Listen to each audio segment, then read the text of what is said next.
Welcome to NTD's special coverage on former President Trump's indictment. I'm Steve Lance, and I'm joined by my co-hosts, Kelly Wright and Tiffany Meyer. Also with us, we have Joshua Phillip, a senior investigative reporter for the Epoch Times and host of Crossroads. From now until later in the afternoon, we'll be checking in with our reporters who are on the ground. Jason Perry at Trump Tower, where the former president stayed last night, Melina Wisecup and Roman Balmakov at the Manhattan courthouse, where Trump is expected to be arraigned this afternoon. And Iris Tao will be joining us from the White House. The latest this morning, Trump is en route to the courtroom. The judge presiding over the case has decided that no video cameras will be allowed inside. Trump's lawyers will be happy about this. They hope to avoid security concerns and what they called a circus-like atmosphere. As for the grand jury's indictment, the details are still sealed, but the case stems from misfiling hush money paid before the 2016 election. This is the first time a former U.S. president is indicted of a crime, and it's likely to impact the 2024 presidential election. The former president arrived in New York yesterday from his Mar-a-Lago estate in Florida and plans to return to Florida after the court hearing today. Now, Mr. Trump has maintained that he's innocent and described the indictment as blatant interference in the 2024 presidential election. His lawyer, Joe Tacopina, last night revealed that he plans to file a host of motions today to dismiss, including one based on misconduct.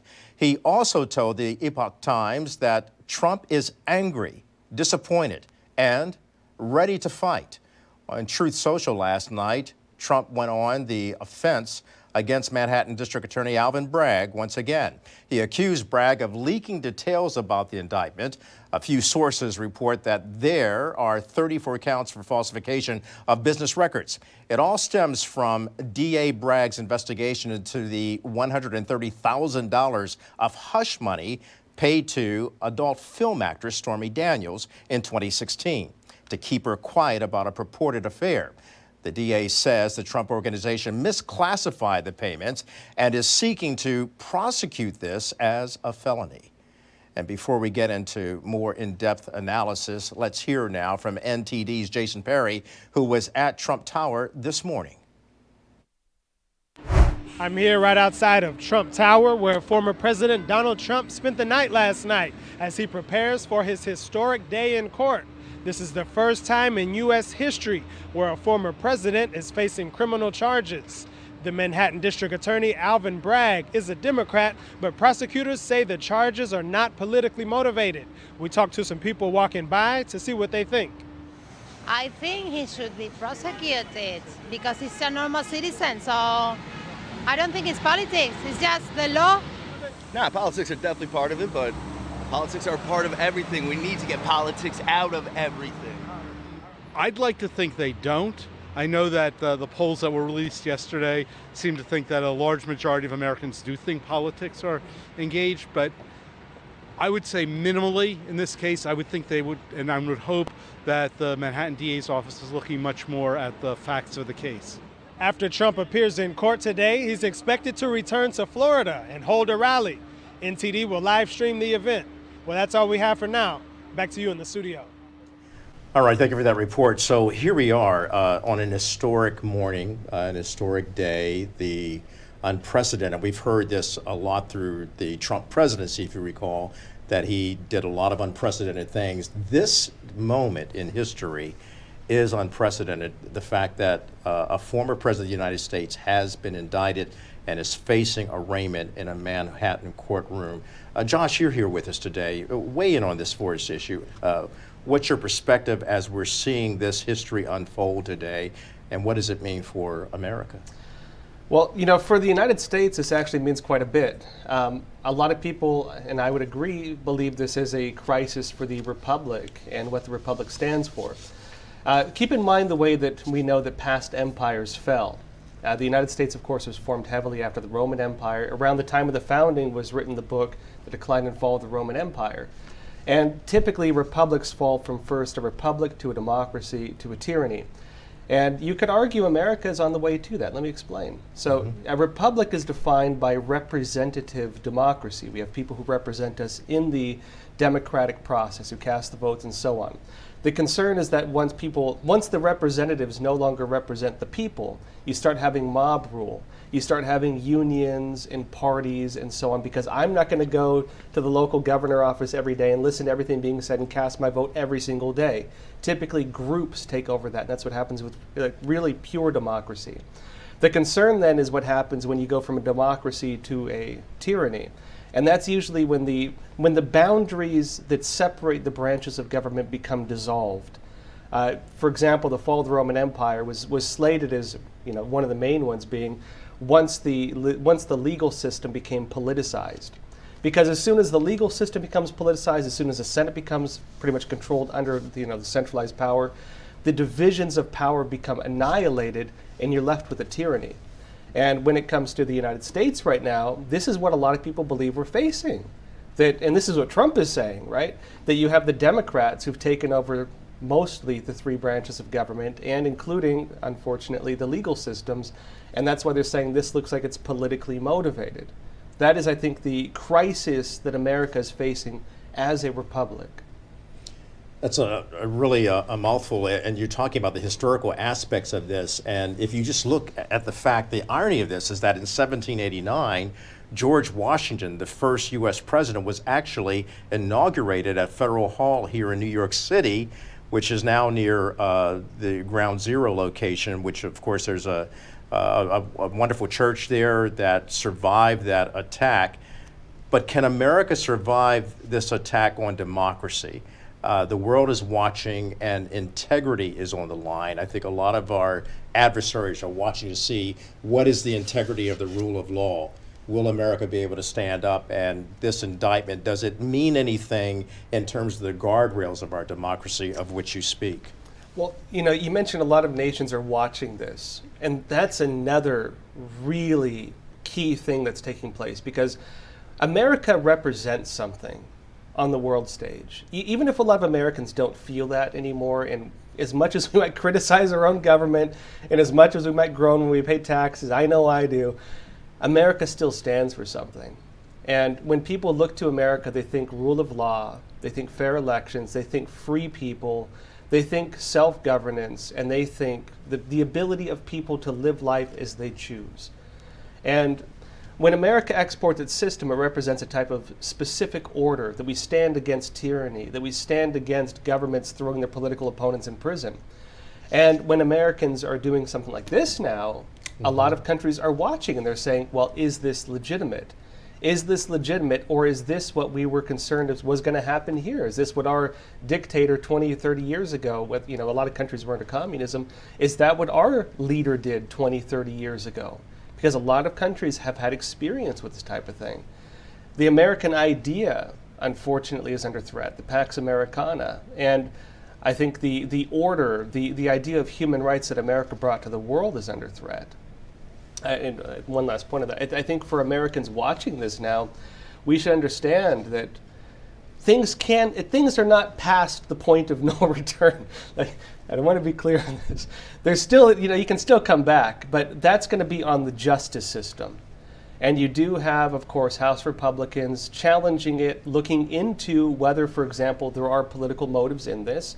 And that is, like it or don't like it, that is the glory, that is the power of divisions of power, where different branches of government keep each other in check. And so we are watching through the House investigating, through pressure from the media, the fourth estate you could call it, through our ability to speak freely, people's ability to protest, the different checks and balances on a free society acting exactly how they should.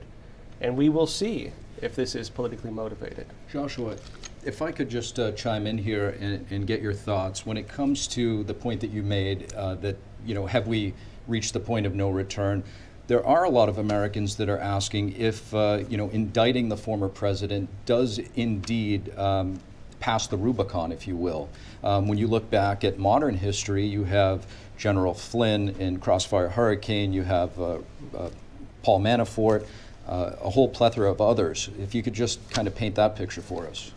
2 points on that. I think if you look at the polls, a lot of Americans are saying, well, if he's guilty, indict him. You know, fine. I agree with that. I can think of a few others who should be indicted. You know what I mean? I do not think being a president or having been a president should grant you legal immunity. And I think people want accountability. And frankly, I think that is necessary for a healthy country. It shouldn't be the case that if just because you served in office that you can't be prosecuted. Right. But I think the key issue is whether this is justified prosecution or if this is legal persecution. And I do hope, and I think everybody hopes, that that is what comes out with this. That is what we see. Tiffany, any questions for our esteemed colleague, Joshua?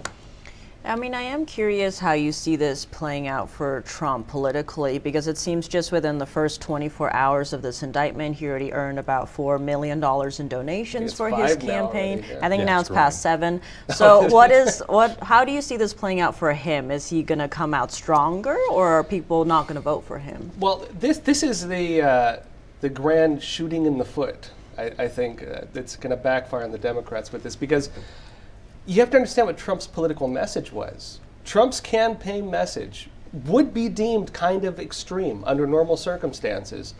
And let me explain. You have DeSantis coming in as basically going on the culture warfare front. He's going against wokeism and the Disneys and the grooming of kids, and that's his narrative. Mike Pence is coming out and saying, I'm going to give you America first without Trump. I'm going to represent America and put America's interests first. And you have, others, not polling as high, but coming out with different narratives along these lines. What Trump is saying is that the government is fundamentally corrupt. Trump is saying you have politicization of the justice system. Trump is saying you have to get rid of the FBI, possibly, and replace it with something else.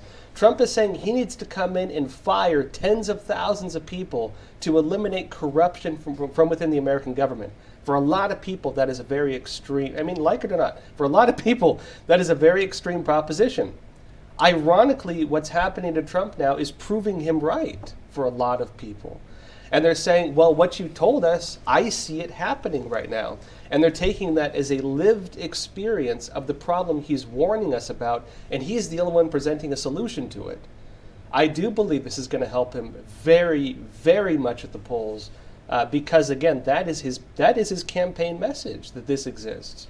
Joshua, does it help him beyond his base, or do you think it stops there, and will this ultimately help him in a general election?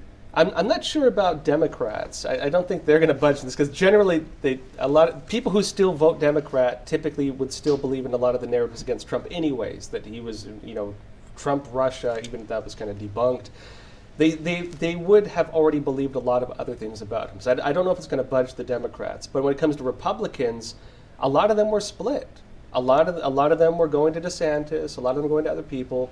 If you look at the polling, Trump is moving up in the polls among Republicans. And you even see a lot of people who don't like Trump, like Mike Pence, for example, coming out now and defending Trump. You even see the party now really kind of circling around Trump. They're forming the wagons, so to speak. They're circling the wagons around Trump. And so the coming together of the Republicans, I think, is going to benefit him quite a bit when it comes to election time. And here's something else to add to that. We are seeing Trump occupy the media yet again. It's a place that he loves, and it's a place where he has flourished. And this particular case is something without getting into his personality, it's something that Donald Trump feeds off of, the frenzy of the media, the frenzy of controversy, and seemingly being able to maneuver it and handle it. However, this is a court of law. Do you think that he will be able to use this and make this a trial in the public, which is something that DA Alvin Bragg certainly does not want? I'd say without a doubt. One of the realities is it's going to be very hard to put Trump behind bars, because under legal protections, right, under American law, a former president has to have the protection of the Secret Service. How do you throw someone in prison if you're going to throw the Secret Service in with them? How do you do that? They're not going to be able to imprison him. They're not going to be able to handcuff him. And so the most they could do, for example, with contempt, if he violates a gag order or something like that, is give him a $1,000 fine. He'll take a $1,000 fine every hour if he has to, if it means he can speak freely, knowing Trump. It's not going to silence him. And any action taken to try to silence him, he's going to use that and say, look what they're doing to me. They're trying to stop me from campaigning. Donate to my campaign. And it's going to benefit him the whole way through. And another point, everyone throughout the nation has an opinion about this case. A lot of people are reserving their opinion until they see the charges unsealed and reported to the public. That may have some ramifications depending on what those charges indicate. We were speaking to an attorney yesterday prior to our appearance here today to talk about this historic, unprecedented moment in our time. And he was stating it may not be about Stormy Daniels. There may be a plethora of other charges going to something more felonious. And if that is the case, then the Republicans are standing up for former President Trump right now. They may have to look at this a little bit more analytically and more objectively if it does pretend disaster for former President Trump's future. It's possible. I also say though that they've tried to investigate him on everything already. I mean, they had Mueller investigating him, the special counsel, for years. And at the same time, too, a lot of the Republican base has been, I would call it the boy who cried wolf syndrome. Anybody who's still standing with Trump after the media said that he's an insurrectionist, that he tried overthrowing the republic, that he colluded with Russia to rig the elections, that he killed the koi fish in Japan, if you remember. Yeah. It's one story after the next, and people are just used to this political theater. People at this point, I think, are numb to it to an extent. And they understand, look, DA Bragg himself tried prosecuting Trump over this, and he decided not to, and then two of his prosecutors left, and then one of them went and wrote a book about an ongoing investigation, and even did a media tour. Under normal circumstances, that alone would make this whole thing fruit of the poisonous tree. Yeah. And so really, legally, they don't have a leg to stand on. They've already done things that in any normal circumstance would make this whole case done with. They'd have to recuse themselves at the very least.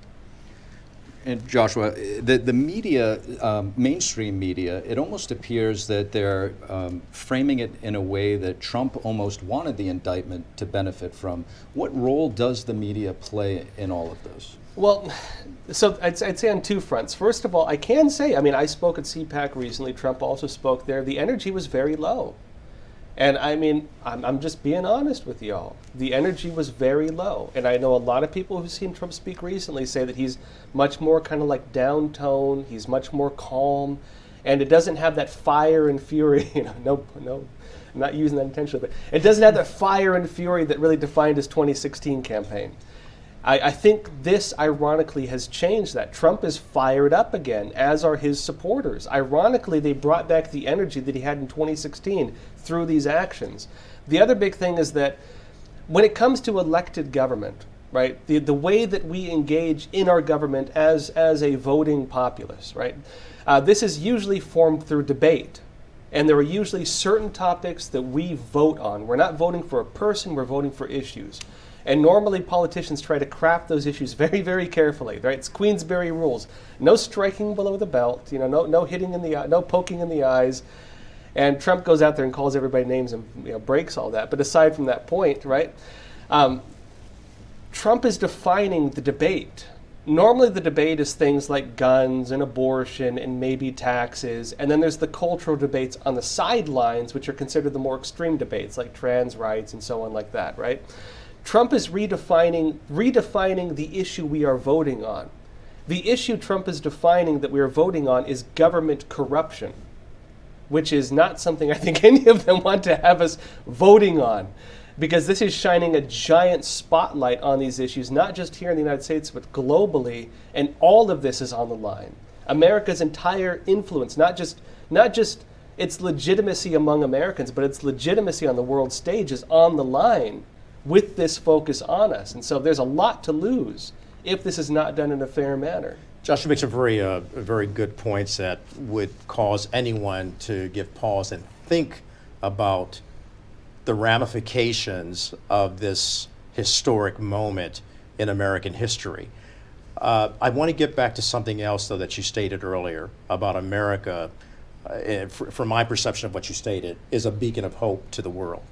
And many people throughout the world still look at America and say, this is the city on a hill that's shining a light, which is why so many people still try to come here to live in this country. What's at stake as we watch this moment unfold? Do we still have that shiny example of one nation under God, indivisible, with liberty and justice for all?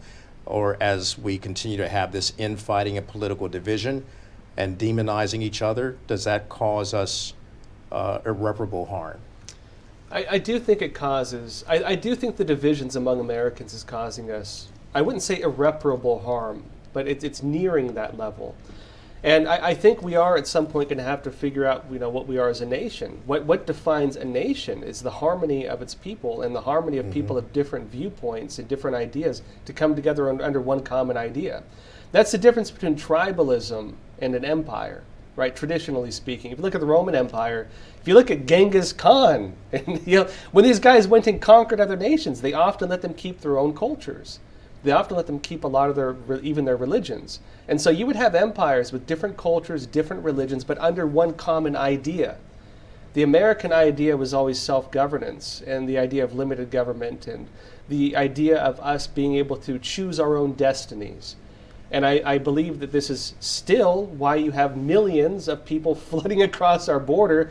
As much as people groan about it, they're coming here because we offer that still. They're coming here because this is still the land of opportunity. And I would hope that as Americans, we find some common ground once again and begin recognizing this once again. But I do believe there are unfortunately a lot of cultural issues that are attempting to divide us, very much so. I would have to concur with you, but we are one nation, and we must find that common ground. And in that common ground is our common hope. And let us remember throughout this special coverage of this historic moment and this arraignment of the former President of the United States, let us remember that the greatness of our nation starts at home. So for all the people watching today and having their differences of opinion, remember that you are responsible for the greatness of this nation, and it starts at home. One point on that too. We often point to the Roman Republic as being the idea that the model that formed the American idea. Actually, it was that, but it was also the Book of Judges in the Bible. Yes. Because it was the idea of self-governance. How do you have a people capable of self-governance? And the idea with the Bible, the Book of Judges, was that a moral people is capable of self-governance. In God we trust. And we're going to turn it to the field right now. A lot has happened leading up to this unprecedented indictment. And here's an overview of the timeline of investigations into former President Trump. Take a look. Now, if you are like most people, then very likely you have completely forgotten all the details about this whole Michael Cohen, Stormy Daniels, hush money payment story.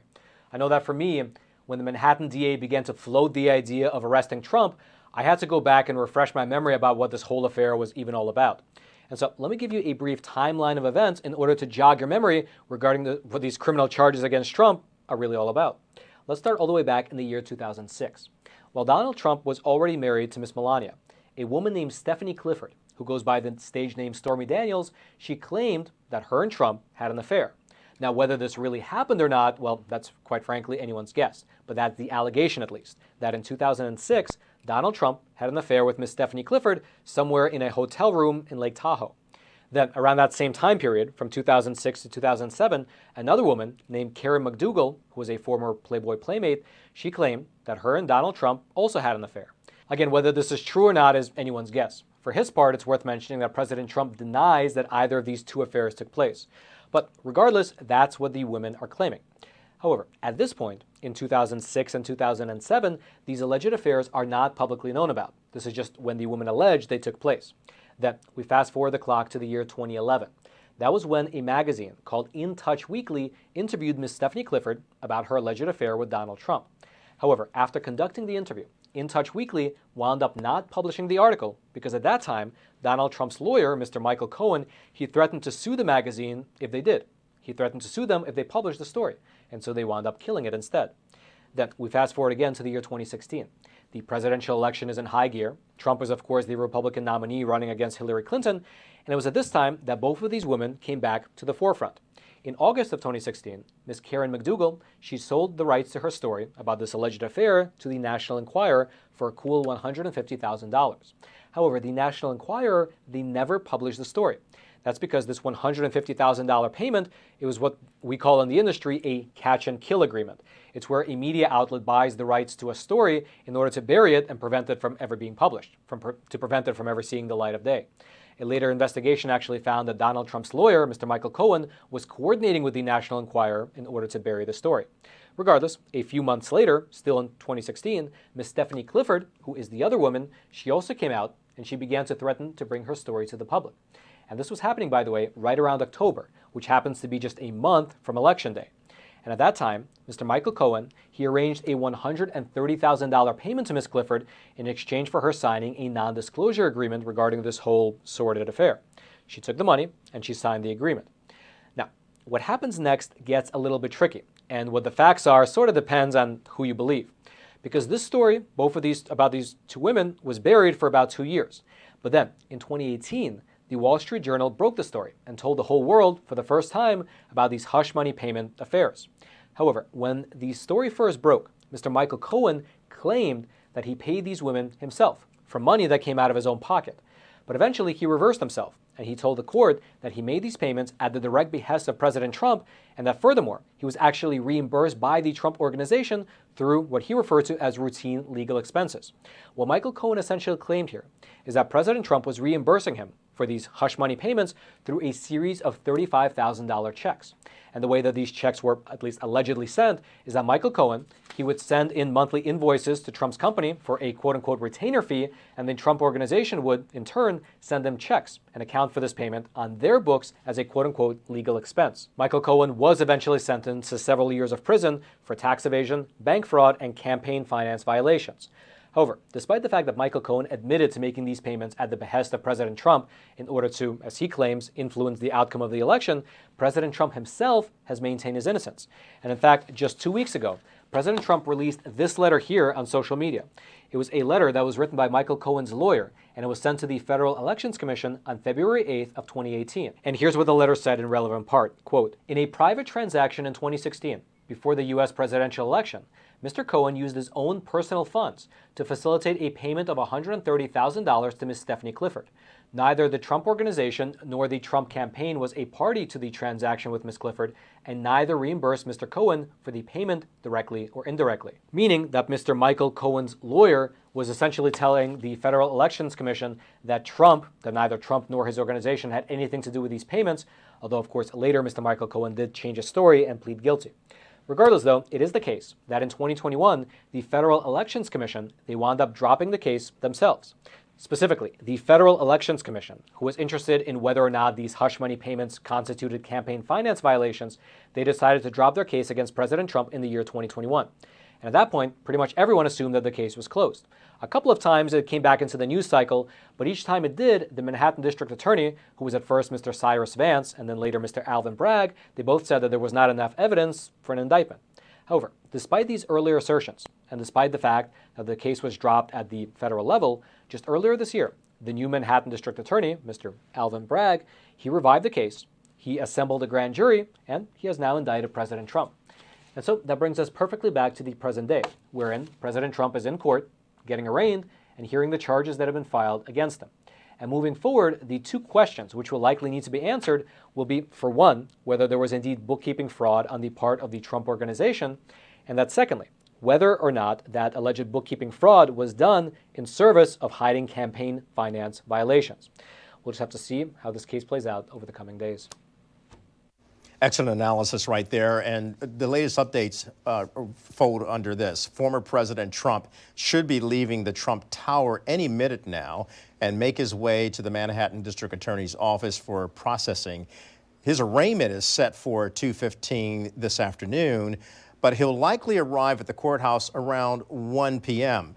And the indictment should be unsealed by then, meaning we will get to know what charges Mr. Trump is facing. The latest speculation is that it could include some type of conspiracy charge that's coming from John Cayley, former assistant U.S. attorney in New York, who said a conspiracy charge is in fact likely. And the indictment has galvanized many Trump supporters, as you've been witnessing.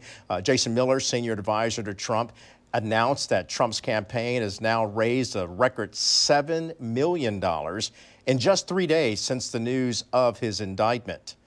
Melina Weiskopf joins us now. She's there at the Manhattan courthouse where Trump's arraignment is scheduled to take place. Melina, what's the atmosphere like there? Yeah, hi Kelly. So there is a lot of interest, a lot of commotion. Media has been here since about 5 a.m. this morning, just waiting for this moment. And then shortly, about an hour ago, some Trump supporters started to gather up the street from me right at that park. I can actually hear them in the background shouting and, sounding off noise over there. And you'll probably see that later on as we toss to our other reporter on the ground. Now, as far as we know right now, Trump has not left Trump Tower just yet. His appearance is scheduled for 2:15 this afternoon, where he will appear for that arraignment. Before that, he will be meeting with the DA, the district attorney, to surrender.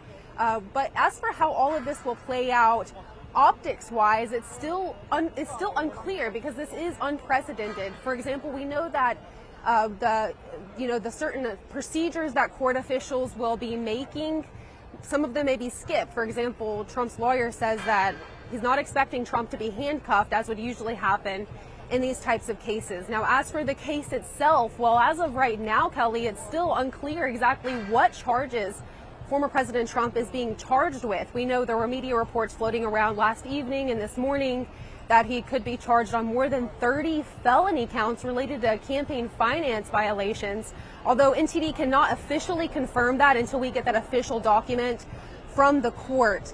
As for whatever happens, though, Trump's lawyers say that they're planning to plead not guilty, file a motion to dismiss, and then hopefully get this case moved to another venue. We saw Trump this morning truthed out on Truth Social that he believes if this case is moved over to Staten Island, he believes he'd get a more fair trial there.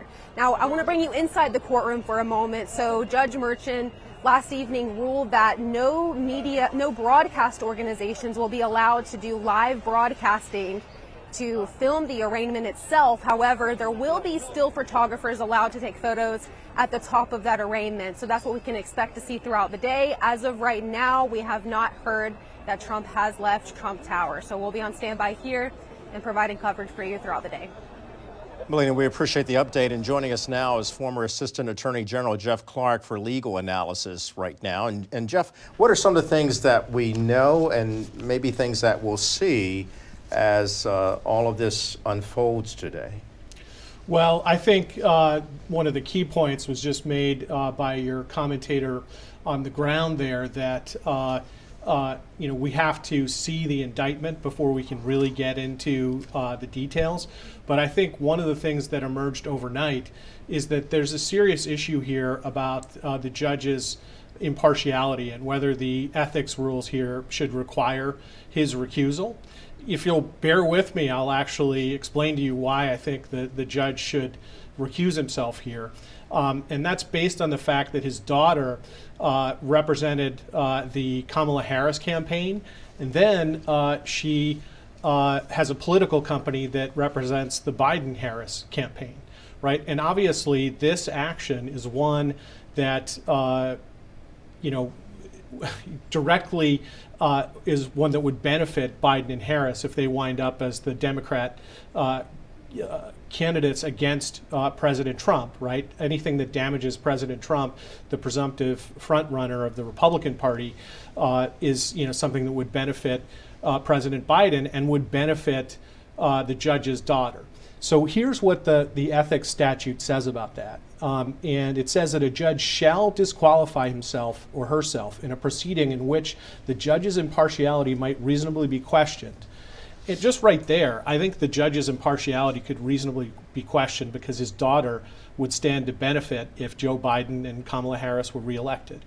There's also a more detailed provision that says that the judge should disqualify him or herself if the judge knows that the judge or the judge's spouse or a person known by the judge to be within the 6th degree of relationship to either of them, and that clearly includes a child, that's a lot closer than 6th, or the spouse of such person has an interest that could be substantially affected by the proceeding. So if you're running a political company that represents the Biden-Harris future 2024 campaign, that's a substantial interest that would be affected. If I were Judge Merchan, I would recuse.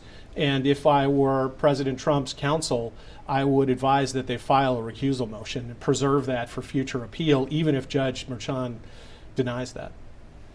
Steve? Yeah, Jeff, if we could just get your thoughts on the nature of the case, the merits of the case. We're hearing from what we know and what we understand that the possible issue of going beyond the statute of limitations, and then we're hearing this term, this legal term called bootstrapping.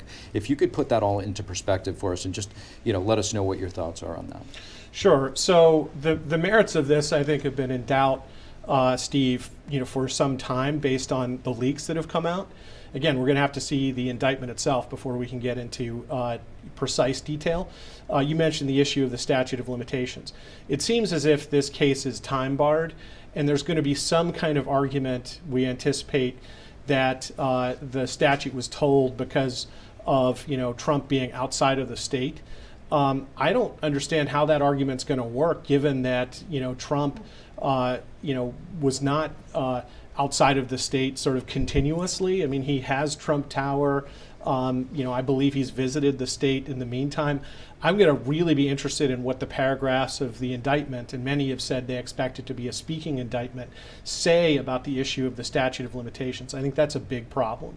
And I think that's why you're hearing that there's going to be a motion to dismiss. I think the statute of limitations will figure prominently in that. In terms of the merits of the whole thing, it seems to me like the case has a giant equal protection problem, because it's very hard to imagine that this case would be brought at all, is the first point. The second point is it really shouldn't be brought against a former president of the United States unless it were something that regularly occurs and is on the strongest possible legal grounds. Instead, it seems to be a novel, cobbled together legal theory of raising what seem to be misdemeanors to a felony by also trying to, as you say, bootstrap from a federal election issue into a state law crime. It reminds me a lot of what the theory seems to be, and we haven't seen it launched, there's only an investigation, in the Mar-a-Lago documents case, where there the issue is there's a Presidential Records Act and there's also an Espionage Act. The Presidential Records Act is exclusively civil. The Espionage Act is criminal. In order to get around the fact that there are only civil remedies for the Presidential Records Act, it looks like they tried to, they're trying to cobble together a theory of merging it with and creating a kind of Frankenstein monster of the Espionage Act with the Presidential Records Act. I don't think that works. This seems like a similar Frankenstein kind of theory so that they can get to these Class E felonies. And we know from the reporting, the suspicious leaks to Michael Isikoff that yesterday, that that's what it seems like is going to occur. There are going to be 34 Class E felony charges brought against Trump based on this kind of stitched together theory, Steve. On that note a bit, it seems, we have former Attorney General Bill Barr calling this pathetically weak, and as we've mentioned, we haven't seen the charges yet. They haven't been unsealed. But where do you see this going forward? What are the implications of this indicting a former president?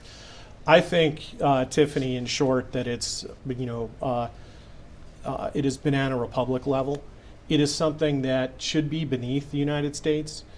It's something that that we should have seen before in our history. And I think that Congress needs to consider a remedy for this.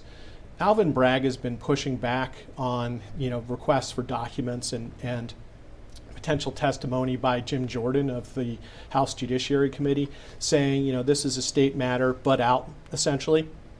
I think his legal analysis on that is weak.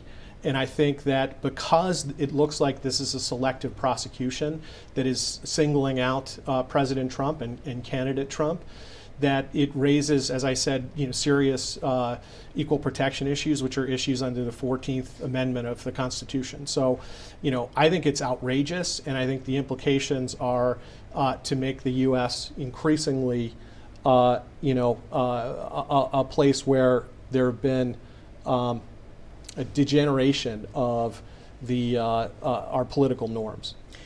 Jeff, you talk about the degeneration of our political norms and that Alvin Bragg's actions, as you just defined and described, are outrageous. So a fair question would be, is it also wrong and outrageous for former President Trump to cast the aspersions against Alvin Bragg the way he has, in such a way that it's resulted in death threats and other threats against his bringing this case forward?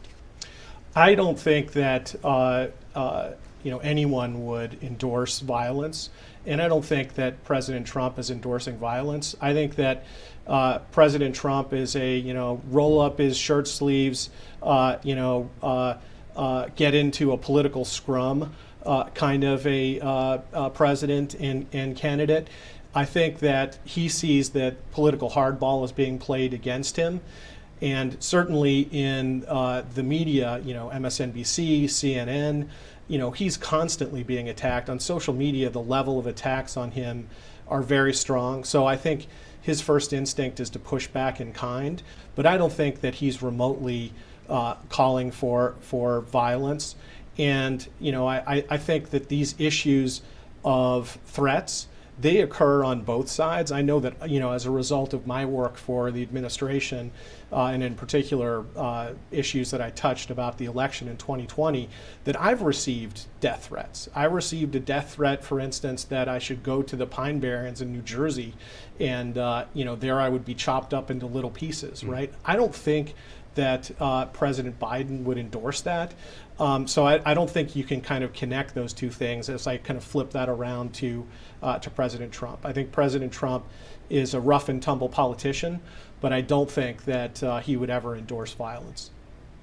Yeah, I'm sorry you had to endure that yourself, because, but it also illustrates and characterizes how far we have fallen in terms of our political discussions and dialogue with one another. Do we ever get to a point where we remain or become civil?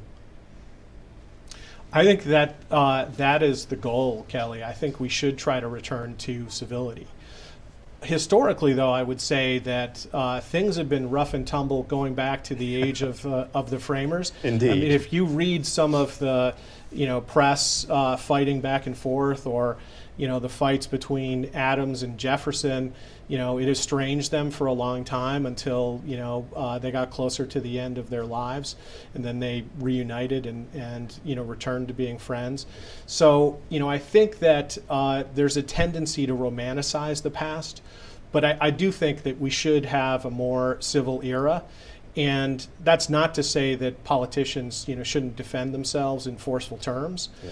But I think that maybe social media is part of the problem, Kelly, because it encourages people to say really intemperate things and get away with it. It's not good. Jeff Clark, thank you so much for being here. You're going to stick with us. Right now, we're going to turn to the White House before we come back to Jeff with Dr. Peter Navarro. Let's go to the White House right now. The Biden administration has stayed pretty quiet thus far on Trump's indictment. And joining us live right now is NTD's White House correspondent, Iris Tao. Iris, has Biden commented at all on the Trump indictment? Good morning, Steve. So what we're seeing right now is that President Biden and pretty much the whole White House have avoided stepping in and commenting on any of the legal matters pertaining to Trump's indictment. So President Biden was asked several times throughout the past whole week about Trump's indictment, but we have gotten pretty much the same response, and that is he has no comment. And we can see that this is the strategy that the White House and the Biden administration have taken so far, and that is the current commander-in-chief will not get involved, especially as Trump is a declared candidate for 2024 and potentially a rival for President Biden come 2024 as well. But we'll also see that President Biden did say one thing yesterday, and that is he does have faith in the NYPD amid potential protests. And he added that he also has faith in the U.S. legal system.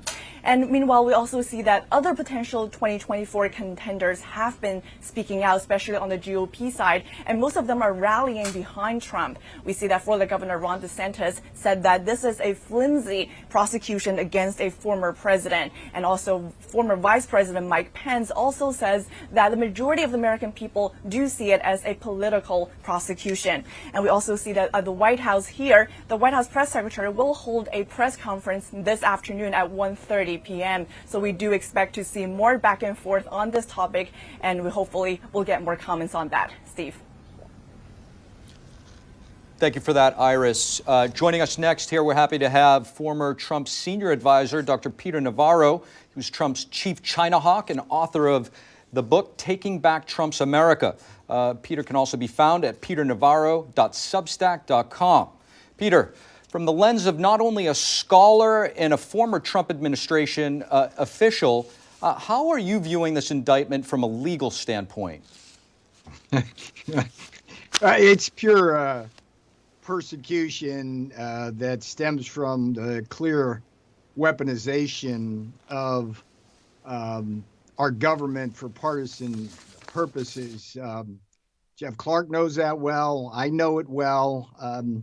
What I share with President Trump is a couple of things. He is, yes, the first president in our history of our republic to ever be indicted on a criminal charge. I myself am the first senior White House advisor and alter ego with the president ever to be charged with contempt of Congress. So these are like crossing the Rubicon kind of events. I thought it was interesting, your White House coverage there. There's a lot of things Biden could have said. He could have said, well, I'm glad they didn't go after Hunter, even though he belongs in jail. They didn't say that. But Biden, for example, in my particular case, I think many of your viewers know that I'm facing a 2-year prison term if they're able to convict me for doing my duty to my country and the Constitution and my commander-in-chief.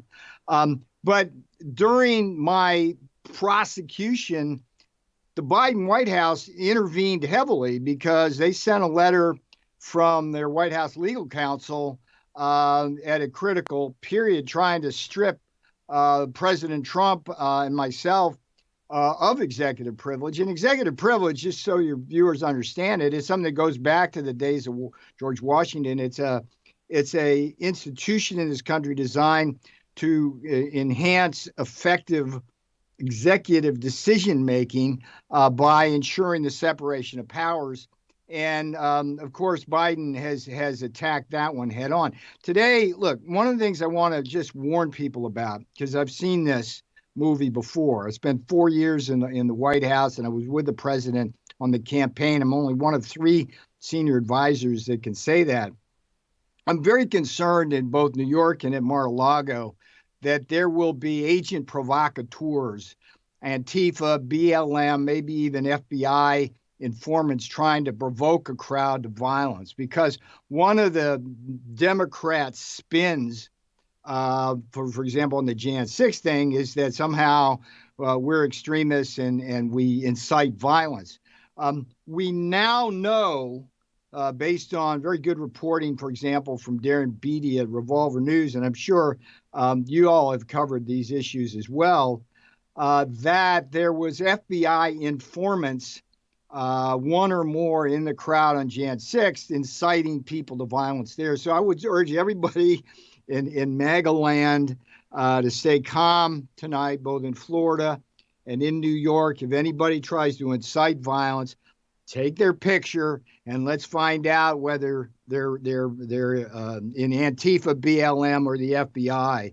And again, this is, I mean, look, it's unprecedented, this weaponization of the what I call the Injustice Department. You've got the other thing I share with President Trump that's unique to me and President Trump and a few other Trump advisors is the FBI bullying, coercion, and raids. They did it to President Trump on his property at Mar-a-Lago, the dead of night with a whole battalion of agency. To me, they did it on my person by effectively assaulting me at the airport to arrest me when a simple phone call was the norm. 5 FBI armed agents wind up putting me in leg irons, solitary confinement, and they were seemingly proud to say that I was in the same cell that John Hinckley had been in when he'd shot a president. Somehow there was some kind of moral equivalence there in their minds. So this is an extremely serious issue. They're not just coming for President Trump. They're coming for every one of his top advisors, whether it's Jeff Clark, Stephen Miller, Dan Scavino, Mark Meadows, virtually everybody I stood with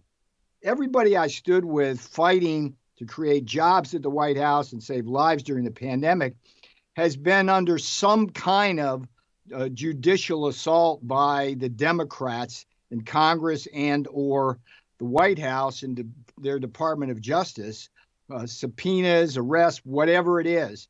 And so today is a very historic day in the sense that they've really gone too far. I mean, we can talk a little bit about Alvin Bragg as well, the DA in New York. I mean, he is clearly a George Soros puppet. Soros spent millions upon millions of dollars seeding states around the country, whether it's Missouri or Arizona, Michigan, Pennsylvania, and here in New York with a DA, pushing that radical Democrat progressive woke agenda. And Bragg not only has gone after President Trump, he went after Steve Bannon. And Bannon and I share, again, a unique role in this on this planet. Bannon and I are the only two people on the planet who are simultaneously sanctioned by the Chinese Communist Party and being prosecuted for contempt of Congress. So I guess the last thing I would share with you, based on my experience in the White House, is the arc of history on this. I remember in Trump Tower in the transition in 2016. That's when it all began, the Russia hoax, it went to the Ukraine hoax, impeachment 1, impeachment 2, the furor after Jan 6, and now the aftermath. I mean, this is like a 7-year just continued assault by the Democrats. And the last thing, I'm doing this Substack. It's peternavarro.substack.com, peternavarro.substack.com. What's important about it is my mission there is to both explain what Make America Great Again means and debunk this extremist rhetoric that the Democrats have associated with MAGA, which is just farcical, as well as provide the kind of up-to-date news and analysis on the events of the 2024 campaign. So I appreciate you allowing me to go on this long. I'm happy to take anybody's questions, Steve, Kelly, Tiffany, or Jeff, and it's going to be a very interesting day as this unfolds. Well, Peter, before we do, our time is tight. I just want to reiterate one point that you made, which is we want to make sure that anybody viewing this, anybody on either side, violence is never condoned, and no matter if you're caught up in the heat of the moment, everybody should maintain calm throughout the day and going forward for that matter. I just want to give Jeff a quick opportunity. You guys have both faced similar situations here. I'm sure Jeff has a lot to say on some of your commentary. Sure. Well, Peter, good to see you remotely. And you obviously, at President Trump's instruction, invoked executive privilege in your defense, and yet they're still proceeding against you. Maybe if you could just say a little bit about how ridiculous it is that President Biden can waive President Trump's executive privilege, and what that means for the republic if each succeeding president can waive the executive privilege of the one who's just left office. Yeah, that's a great question.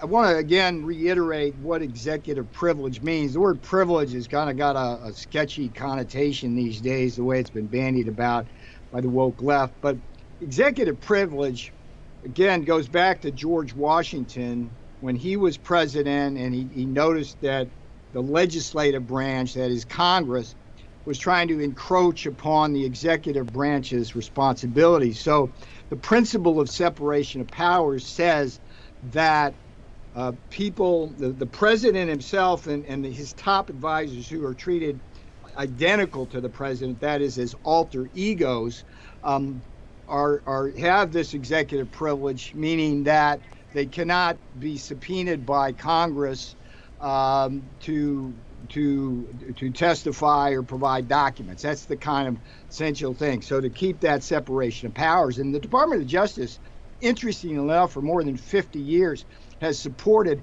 absolute testimonial immunity of folks like me, which is to say that if Congress comes to calling with a subpoena, they can't compel senior advisors, and you just don't go. That's the whole essence. And out of the blue, in the middle of my legal woes, I get a letter from Jonathan Sue, the White House legal counsel, basically informing me that former presidents and their advisors aren't going to be allowed to invoke executive privilege because he's taking it away. Now, there's no law. Jeff, you and I both know there's no precedent. There's no case law. There's nothing, not a zip. It's a ridiculous kind of thing. But for me, it was the tell in the whole case because it revealed the true partisan nature. It was not just that a House of Representatives controlled by the Pelosiites was Peter, trying to go after Trump. We have to wrap here, Peter. It was everybody else. Okay, so that's it. And peternavarro.substack.com. You can go for the rest of the story there. Anytime y'all want to talk, Peter, thank I'm available for you. I appreciate what the Epoch Times and NTD do. Thank you so much for joining us, Peter. Really appreciate it.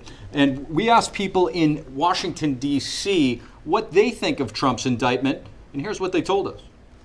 I think it's an unfortunate situation for the country, but no one's above the law, and it really looks like it needed to happen, unfortunately. I firmly believe people are innocent until proven guilty. Well, I think it's a sad moment in history that a former president has been indicted for crimes both that many people allegedly feel that are damaging. I think it's an embarrassment to the country that we have to take this course of action on an elected official, someone that has been sworn to support us and to protect us. To have done what he is being accused of doing is really sad. I think it's a travesty of the American people that one party in politics is so controlled by the liberal media that they put a former president in a situation like this. It's a travesty of the American people. I never wish anything bad on any president, whether I voted for them or not. I want the country to do well, so I always want the president to do well. And I don't think that's what happened, so I don't think it's a good idea to try and repeat it. Well, I feel like the people who don't want him to be reelected, I feel like that they just feel like he's not the best candidate to actually, run the country, as they feel like, there should be somebody that's more fit to do it, and they feel like how he handled his first run just wasn't the right way. Well, the people that don't want him to be re-elected certainly do have good reason. I being one of those persons, I feel that his presence in that position has been damaging to our country. Some of the decisions that he's made has not been representative of the entirety of our country from a diversity standpoint, a population standpoint. I think it sets a very bad precedence. I think for children that are witnessing this, they have a really negative idea of what the position of the presidency is based on things that he either has done or is allegedly has done. I mean, I think it's pretty clear. I mean, everything he did in 4 years of presidency is everything he said he was going to do. Our country was in a great position from a stance of minority unemployment rates. Our military was strong. Our economy was the best it's ever been. To what we're in now, we're in a complete debacle, and basically a failed presidency is what we're in now. And you know, I think that party is scared he's going to go back into office because he gets things done, and right now we're just kind of stalled out. I think it will energize his base, be good for fundraising, but ultimately be a drag on his candidacy. From what I hear, it's going to help him. And I'm for Trump, so I hope that's the case.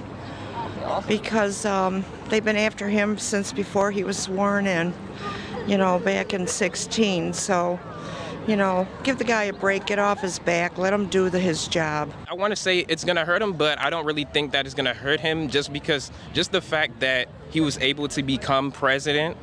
And the fact that, you know, there was a substantial amount of things going on before, during, and after his presidency, he was able to still, you know, run. So I feel like this isn't really going to hurt him too much. I think both. He has a very large following, those that are hunkered down and support him. I do think, by and large, it will hurt him.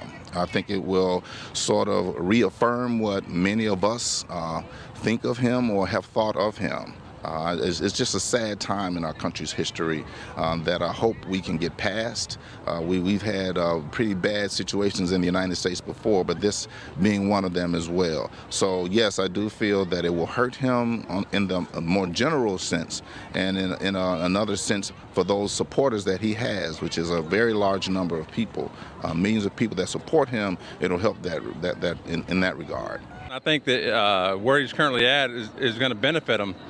More than it's going to hurt him. See, I think the Democrats are thinking they're going to hurt him, but what they don't understand is the Republican people are full of liberty. They're going to fight the cause because they are indicting him is going to empower the Republican Party even more than they are now. The people that represent themselves in talking about this situation.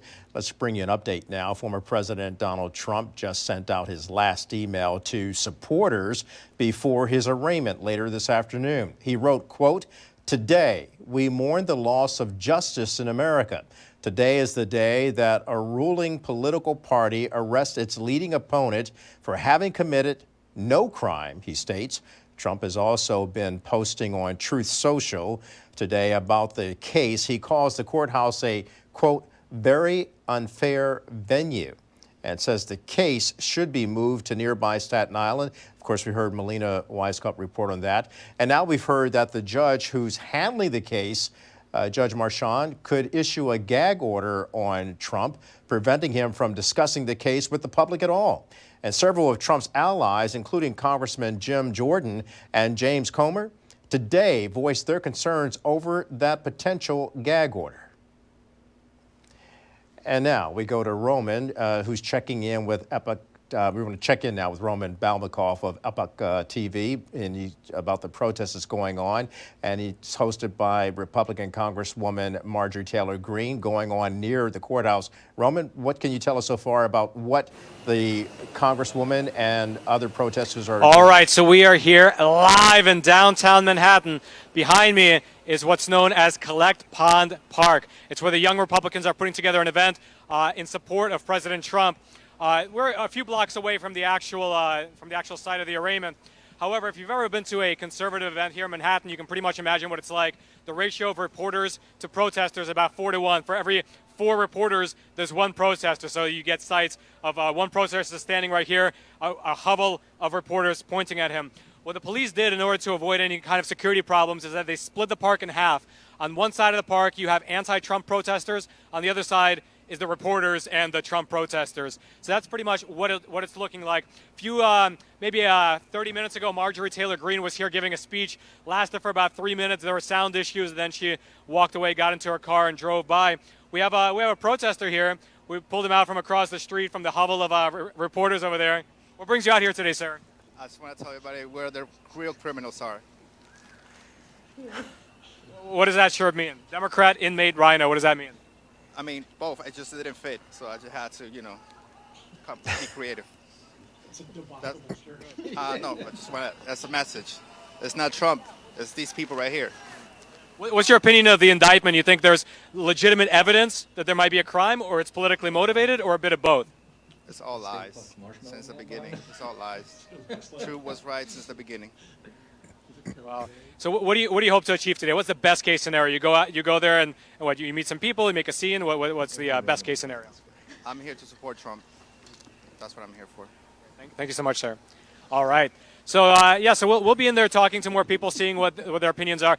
And what he said is pretty much what we've heard from people thus far. They're here to support Trump. They think that this indictment is politically motivated. On the other side, of course, they think it's not. They think there's real evidence. We'll talk to them as well, bring you that story. So, oh God, you want to speak to the camera? What brings you out here today? Donald Trump. Donald Trump. And to show Alvin Bragg that he's the one who's going to prison. These are fake charges. He falsely did not show 850 documents to the grand jury. That's illegal. What Trump did was not illegal. So what's your opinion? Do you think the grand jury saw some evidence that makes them think there's a crime and there's some legitimate piece of evidence we didn't see? This is New York. It's a liberal state who hates Donald Trump, and he could not have gotten a fair grand jury or a fair trial here at all. It'll never happen. All right, well, thank you so much. All right, so we'll be talking to people for the rest of the day up until about 2:30 when Trump is set to be arraigned. Until then, back to you in the studio. Roman, thank you for that report. I think a lot of us here on the set are still looking at that other protester who is very decorative out there. Anyway, joining us now is Timothy Allen Simon. He's chairman of the California African American Chamber of Commerce. He's based in San Francisco. And Timothy, I'd like you to talk to us about the political implications of this impeachment. I should also point out that you formerly served with Governor Arnold Schwarzenegger when he was in office there in California. So you've seen it through the Republican lens and also through the independent lens. How do you see this going on now in terms of this historic moment? And obviously that's a term overused, but yet it does illustrate exactly where we are in our American history. Well, Kelly, thank you for having me on, and thank you to the rest of the team there. This is a tragic moment in American history, regardless of what side of the issues that you're on. I think the tragedy is being fed by the fact that there's a lot of opining on a sealed indictment. All of us really do not know what the magnitude of the charges will be that will be placed against President Trump today. And of course, the president, like all American citizens, is presumed innocent until proven by the Manhattan District Attorney's Office beyond a reasonable doubt that he in fact committed the crimes.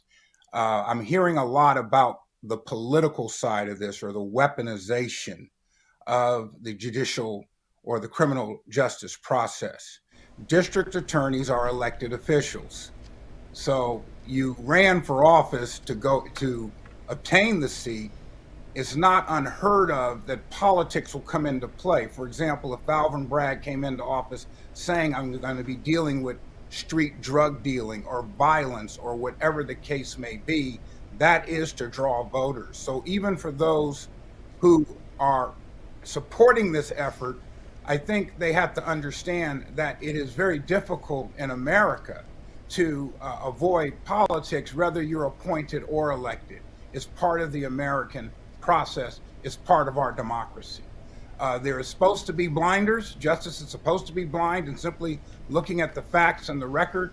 But be that as it may, I don't think it is unheard of to inject politics into the analysis of this matter. Steve? Timothy, I mean, just kind of a lighter question. There's obviously a complete media circus right now down at the courthouse in New York, and in our universes here in Washington. We're based in New York right now for the coverage, but in Washington, you're out in the West Coast. How engaged is your average American out there in what's going on with this, like Kelly said, historic situation?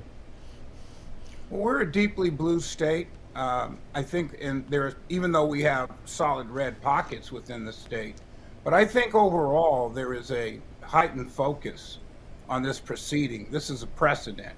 Is this a kitchen table, knife and fork issue to most working families? I would probably say not. But for those who are following the political process, knowing that we are now in the presidential election cycle, I do think there is attention being paid on this proceeding. And Timothy, it seems we are hearing that the judge may impose a gag order on Trump. What would that do? Because it seems Trump likes to be quite outspoken. What would be the implications here if that were to happen? I was anticipating that, and the gag order would apply to all of the litigants in this case. I don't think it would just apply to President Trump. It would apply to the district attorney as well. I believe the judge is attempting to maintain control and decorum of the proceeding and having it focused on him as the trier of fact and the jury in terms of the actual determination if this in fact goes to trial. Let us not forget, the Trump attorneys have said they will not accept a plea deal. But be that as it may, the prosecution and the defense will begin to dialogue after the charges as to what are the possibilities of a plea deal. The Trump team has also made it clear that they will be filing numerous motions, including that of having the judge recuse himself, because what they have put forth could be a conflict of interest. This is all normal course in a criminal proceeding, all under New York's criminal procedure or criminal statutes. I once heard the late Johnny Cochran say that in America, a man is innocent until proven broke.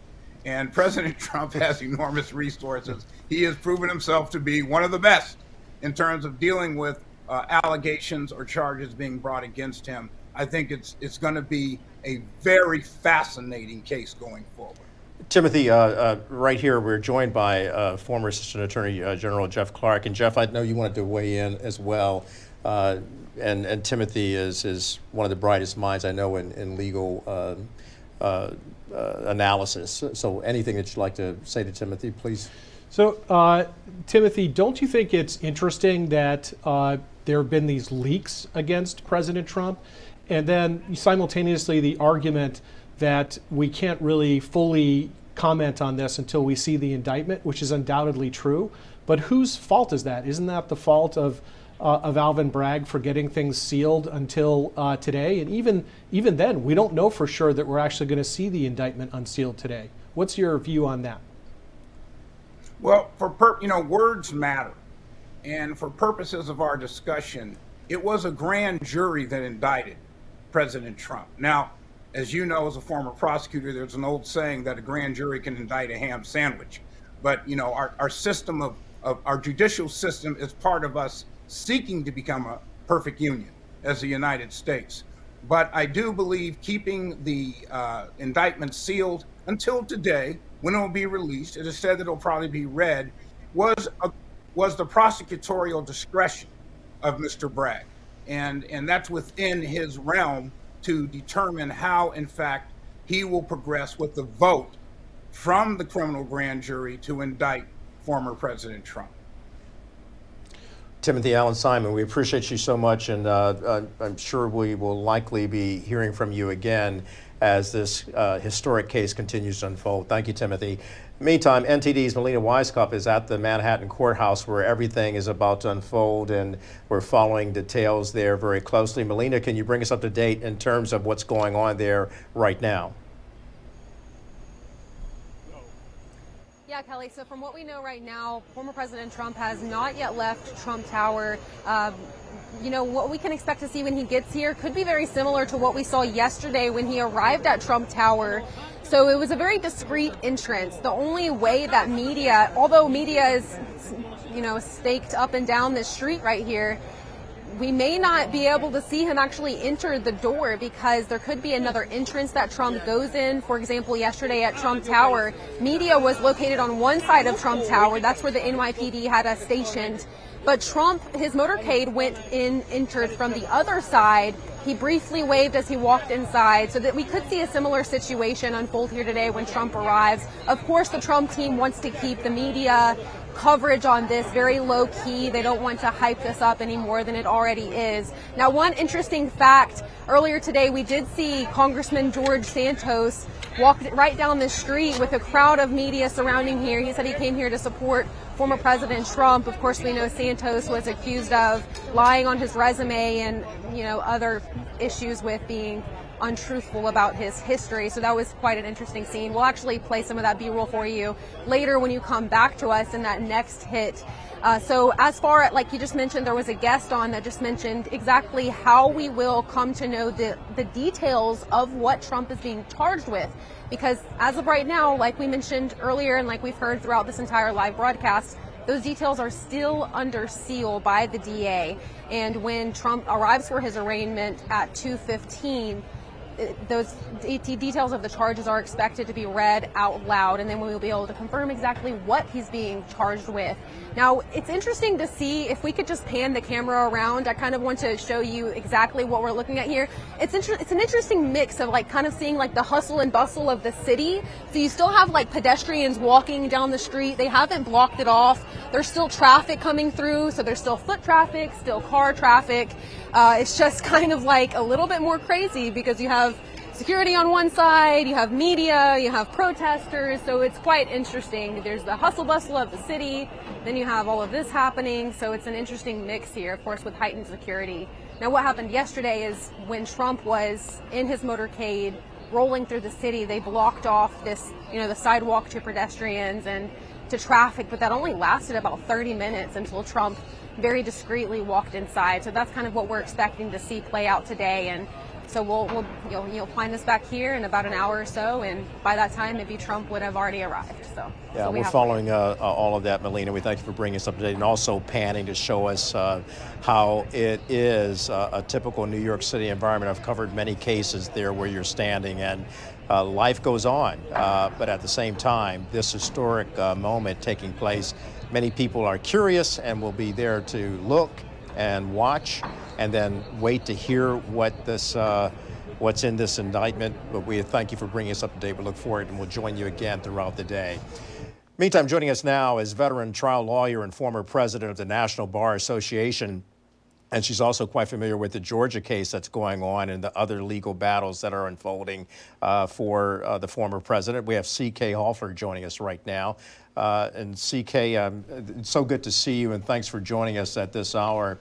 You know, we've asked a lot of people out there what they think about this case, but I'll ask you as an attorney and someone who's been head of the National Bar Association, and you're quite familiar with DA Alvin Bragg, you're quite familiar with former President Donald Trump, and you're familiar with the Georgia case. Where do you see this initial case going on right now and the former President of the United States coming forward for an arraignment? Well, good morning, Kelly. I think, as you said, this is an unprecedented case. I think that the media frenzy surrounding this case is not allowing people to just look at the legal issues. The president, once he takes a plea, he will have the option, he's being arraigned. Once he decides what he's going to do, then he will officially be part of the criminal process. He's going to be a defendant in a case. And that, in that instance, that is going to distinguish this former president from any other former president, number one. Secondly, he's going to be treated like a defendant in a criminal process, like other defendants in a criminal process. And so that is going to be unprecedented. Whether the judge will issue a gag order to stop a lot of the statements that are being made by him, certainly his attorney knows not to make too many statements, but any potential witnesses, that remains to be seen. But this is going to be really, really a new stage, a new step for this former president, because he is now going to be a defendant like other defendants. And that's going to be interesting to see how he reacts to being a defendant in a criminal proceeding. I need to ask you, what does that state about the rule of law and the integrity of law in our country? Well, it does say that there are 3 separate branches of government, and there's a judicial branch, there's a judiciary, and he is now in the process of going through the judicial branch, going through the process. You know, this is the president that talked about law and order. This is part of the law and order. He's just a defendant in this process. So what it says is that the process is working. Politically, people are on different sides. They may not like the fact that but there is event criminal activity. 25 to 30 individuals from the state of New York, from Manhattan, returned an indictment, and it is based on that. They weren't political people. They were just regular people who served on that panel and returned an indictment. And now we're seeing the process play out. And it's going to be a very, very significant process. Because if he weren't the former president of the United States, then nobody would be interested in this. But he is, this is where we are, and the process is working. Yeah. And CK, we lost your sound just a little bit. I can still hear you, but for some reason, the sound quality just went down a little bit there. But also joining me on the set is former Assistant Attorney General Jeff Clark. Jeff, CK has been following this case and so many other cases, a seasoned trial lawyer, and she's talking about the fact that there is a political aspect to this, but it's still following with the rule of law. I want to know if you have any concerns about the rule of law. Is it under question right now? And the integrity of it, as I asked her, it has to be ruled that no one is above the law, and at the same time, the statement can be made that no one should be targeted by the law for any politicalization of that. I believe that, Kelly, that this is a selective prosecution that raises a serious 14th Amendment equal protection issue. But the question, I guess, interesting question, especially as a former bar leader for CK, that I would have is, does she think that this is something that, because it had an nexus to the 2016 election and because President Trump is obviously a former federal official, should he be able to remove this case to federal court, or should it stay and should it always, a case like this, always stay in the future in the state court system? That's a good question. Let me ask if our team has been able to get CK back. I know we were having a little bit of audio issue with her. I don't see her, and I think she will be joining us later. That is a very good question to ask about this particular case, and I would love to hear her response to that, because I know she'll have a very solid response and answer for that. Well, okay, we're going to try to get CK back, and if she is watching, and I know that she is, maybe we can have her dial back in, and we'll try to get her back. In the meantime, we have been asking people throughout the country about this case. For example, in Pennsylvania, we've asked people what they think of the former president's indictment, and here's what they have been telling us. The Trump indictment is the biggest thing to help Donald Trump that came along recently. He should be very pleased with it. Terribly politically motivated. I mean, the Hillary Clinton campaign, they disguised their funding for the Steele dossier as a campaign expense. Basically the same thing as Trump did. No repercussions there. But I think it's going to help Trump. I think it's going to get him it's gotten him a lot of donations. The attacks won't stop, and it's so obviously politically motivated. I mean, there's 2 more lawsuits in the pipeline, but I think once this goes before a judge, I mean, like they say, a jury can indict a ham sandwich. Indictment doesn't mean conviction. I think when they present this before a judge, it's going to get thrown out. I think it's political in nature. It's already been past the 2-year statute of limitations for it to be a misdemeanor prosecution anyway, and it seems like they're trying to trump the charges up, per se, because he is a former president and they don't like him. Alvin Bragg campaigned against Donald Trump explicitly. I think they're trying to indict him to try to intimidate President Trump so that he decides not to run or not to continue his campaign. Whether you like Donald Trump or you don't, whether you're a Democrat, Independent, or Republican, people should be appalled at what we're seeing happening here in America. This isn't, the United States that we know, that goes after political opponents, and unfortunately, I believe it will backfire. Because they've been trying to do a lot of things when it comes to Trump on there, and he seems to bounce back like a rubber ball. So I don't think it'll bother him none. Honestly, I don't really pay attention to it. I just go to work every day and come home. I think it's just a bunch of BS, and people get their ratings and ranks.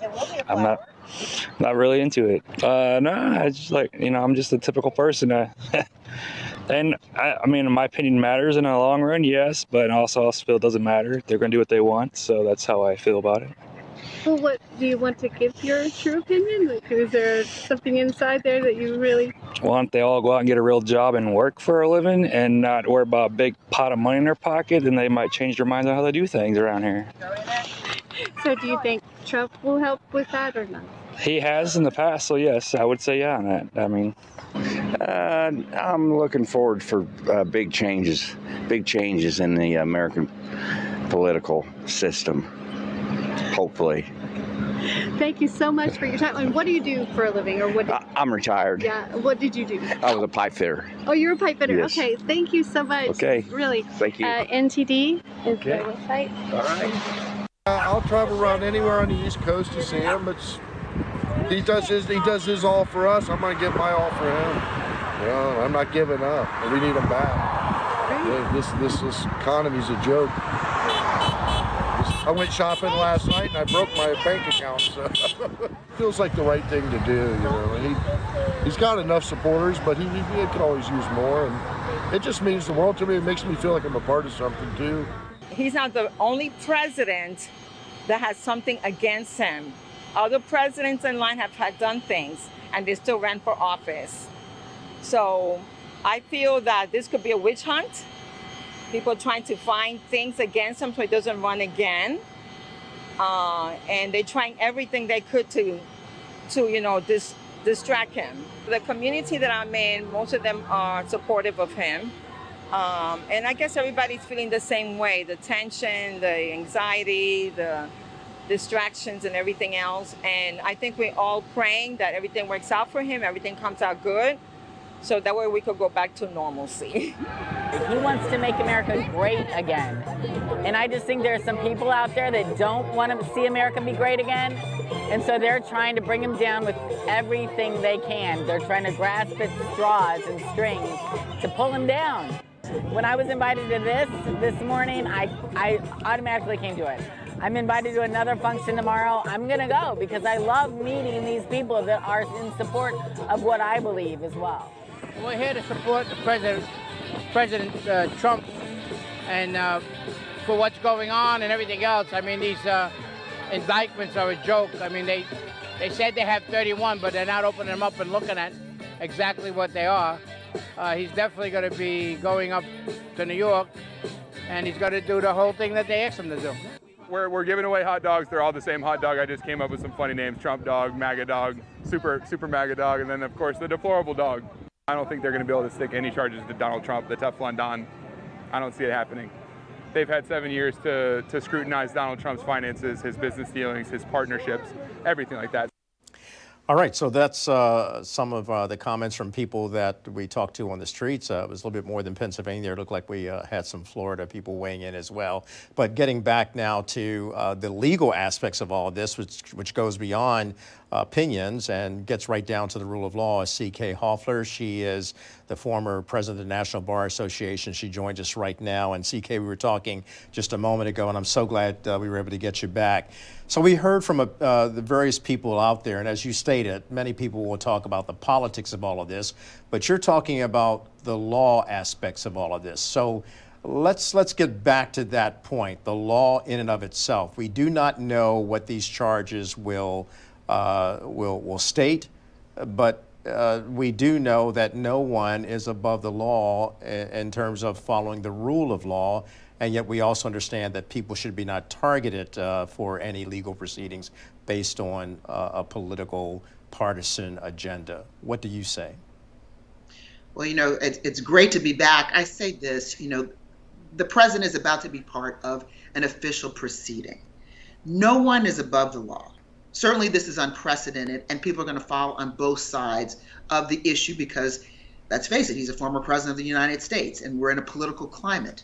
But if we focus really truly on the issues and why 25 to 30 citizens, people from Manhattan felt that they needed to return this indictment, and why the president, based on the evidence that was presented to them, and why the president is going to be arraigned and will have the ability, just like every other criminal defendant, to plead guilty or not guilty, or whatever plea he's going to make. And then he will be able to exercise those constitutional rights that he is complaining about and others are complaining about in the judicial system. He will be able to put forth defenses. He will be able to talk about the issues through his counsel and through the legal proceeding, just like other people. And so all that the former president feels that he's being denied, he is about to have the right and the ability to articulate those. And that's the judicial system in this country. What he won't have the ability to do if a judge chooses to issue a gag order, which I think in this case he may very well do, is continue the social media platform that he's utilizing to articulate his position. Because typically, when there's a case pending, you don't want the ability of anyone to prevent someone from having a fairly reasonable, a fair trial. I mean, this country wants, of course, everyone to have a fair trial, including the former president of the United States.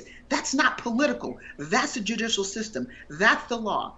But if there are statements, comments by witnesses, by parties that are constantly berating the judge, berating the prosecutor, calling the prosecutor an animal, and inciting violence, that potentially, ostensibly, can stand in the way of the president receiving a fair trial. Nobody wants that to happen. Nobody wants there to be obstruction of justice. So all of these people who are making comments, they're political figures, members of Congress and the Senate that are making a lot of comments. They must be very careful because they could run the risk of being accused of obstructing justice. No one wants that to happen. That's not going to help the former president, and it's not going to help his case. It's not going to help the prosecutors. It's not going to help the defendant. So what we see here is the judicial process at play. The president is going to be arraigned. He's going to take a plea. The process will begin. He will be able to exercise his constitutional rights and to defend himself, which is the American way. The judge issuing a gag order, if he does that, which would be an extreme measure because, we people do have freedom of speech, would be because he's concerned about the president having a fair trial, and he doesn't want there to be anything to obstruct that, including allegations of people trying to tamper with the jury pool, trying to influence the jury pool. This is a very, very serious proceeding. This is not the only high-profile case that they've had in Manhattan and in New York. And so the authorities are well poised, whether it's the police officers, whether it's the mayor, whether it's everyone, to ensure law and order during this process. And that does one thing, that protects the former president of the United States. And CK, here with me, as I indicated earlier before, is the former Assistant Attorney General during the Trump administration, Jeff Clark. And Jeff has stated before, Jeff, you were talking about the Judge Marchand should perhaps recuse himself because of his family's association with Vice President Kamala Harris. But you had some issues or some concerns, and you also wanted to ask CK a question about being a former representative or president of the National Bar Association. Yes, thanks, Kelly. And CK, good to have you back. Sorry we lost you right after I posed my question to you, which was about the issue of whether you think a case like this should be removable. So let me ask you that question, and then a second question, which is, do you think that the deck procedurally up to this point has been stacked against President Trump because he hasn't yet seen the indictment? His lawyers apparently haven't yet seen the indictment. Yet there was a story from Michael Isikoff last night leaking details about the indictment. So it looks like there's more knowledge out there on the Bragg anti-Trump side and less ability of the president to defend himself. So those are my two questions. Well, I do think, let me take the last question first. I don't think the deck has been stacked against the former president. He's had more media attention following this than I've seen in a long time. I think that's the nature of the beast. Shortly, his lawyers are going to see the indictment. They're going to see the accusations, and he will have the ability, and this is why the deck isn't stacked against him, to respond to each and every element. And I think that's important. Short-term, something being leaked, things are always leaked. It's not good. I don't know that it benefits any side, either side, to be perfectly honest, because if something is leaked from the district attorney's office, that's going to inure to the detriment of the district attorney. If something is not, and that happens quite a bit, especially in high-profile cases, it's not good, it's not a great thing, but I don't think it's detrimental to the president. I don't think it's stacked against him. I do think that the president will have the ability right now, we're at 2:30, once he is arraigned, to his lawyers, and he will be able to see the indictment, and they'll begin the process of defending himself. If for some reason it's normal for the defendant not to see the indictment until arraignment. So there's nothing unusual about that, and it shouldn't be different for a former president of the United States. The key is fairness. Now, as to whether or not, and I know that you have taken a position previously that this judge should recuse himself, that is within his discretion, whether he feels he can sit and objectively rule in this case without showing favoritism of one side or the other. In a political environment, there are relationships everywhere. We have a former president. He has appointed so many judges. This is if this case is removed, you said, is it removable? Well, I assume you mean removable to federal court.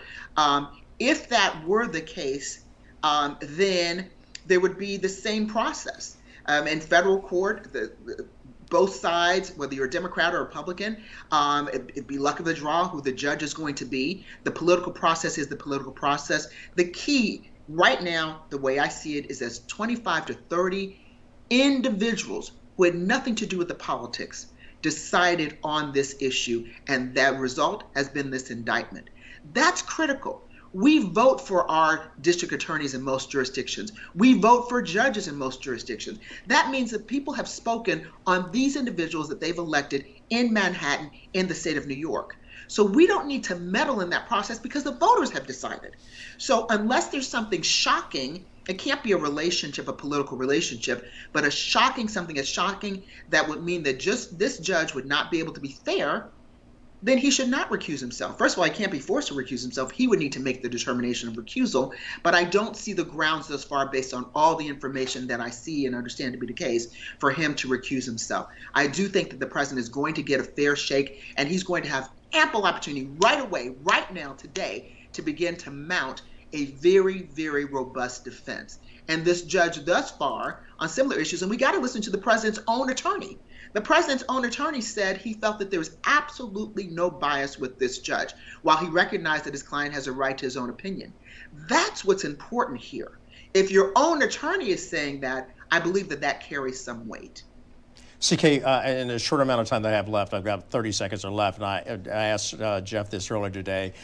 Beyond the legal expertise that you bring to the table, what's your American heart say about what this case means in terms of the world watching America in terms of its integrity with the rule of law?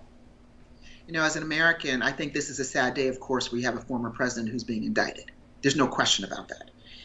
It's a sad day. But as an officer of the court, as a lawyer, as someone who's practiced for close to 40 years, 37 years in change, I think that we're seeing the process play itself out the way that it should. No one is above the law.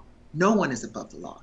And that is the message here. The world looks up to the United States and our system of jurisprudence to do the right thing, to make the right decisions. And I think that's what we're seeing today. Is it a sad day for Americans? Yes, it is, when you have a former president who's indicted. But is the judiciary working the way it should? I believe it is.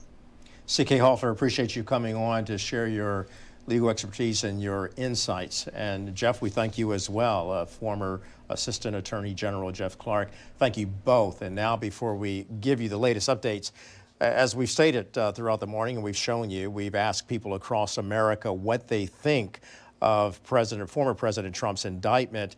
And here's what some other people have been telling us. The Trump indictment is the biggest thing to help Donald Trump that came along recently. He should be very pleased with it. I mean, the Hillary Clinton campaign, they disguised their funding for the Steele dossier as a campaign expense. Basically the same thing as Trump did.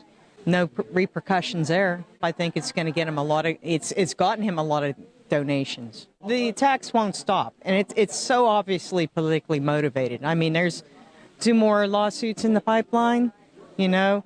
But I think once this goes before a judge, I mean, like they say, a jury can indict a ham sandwich.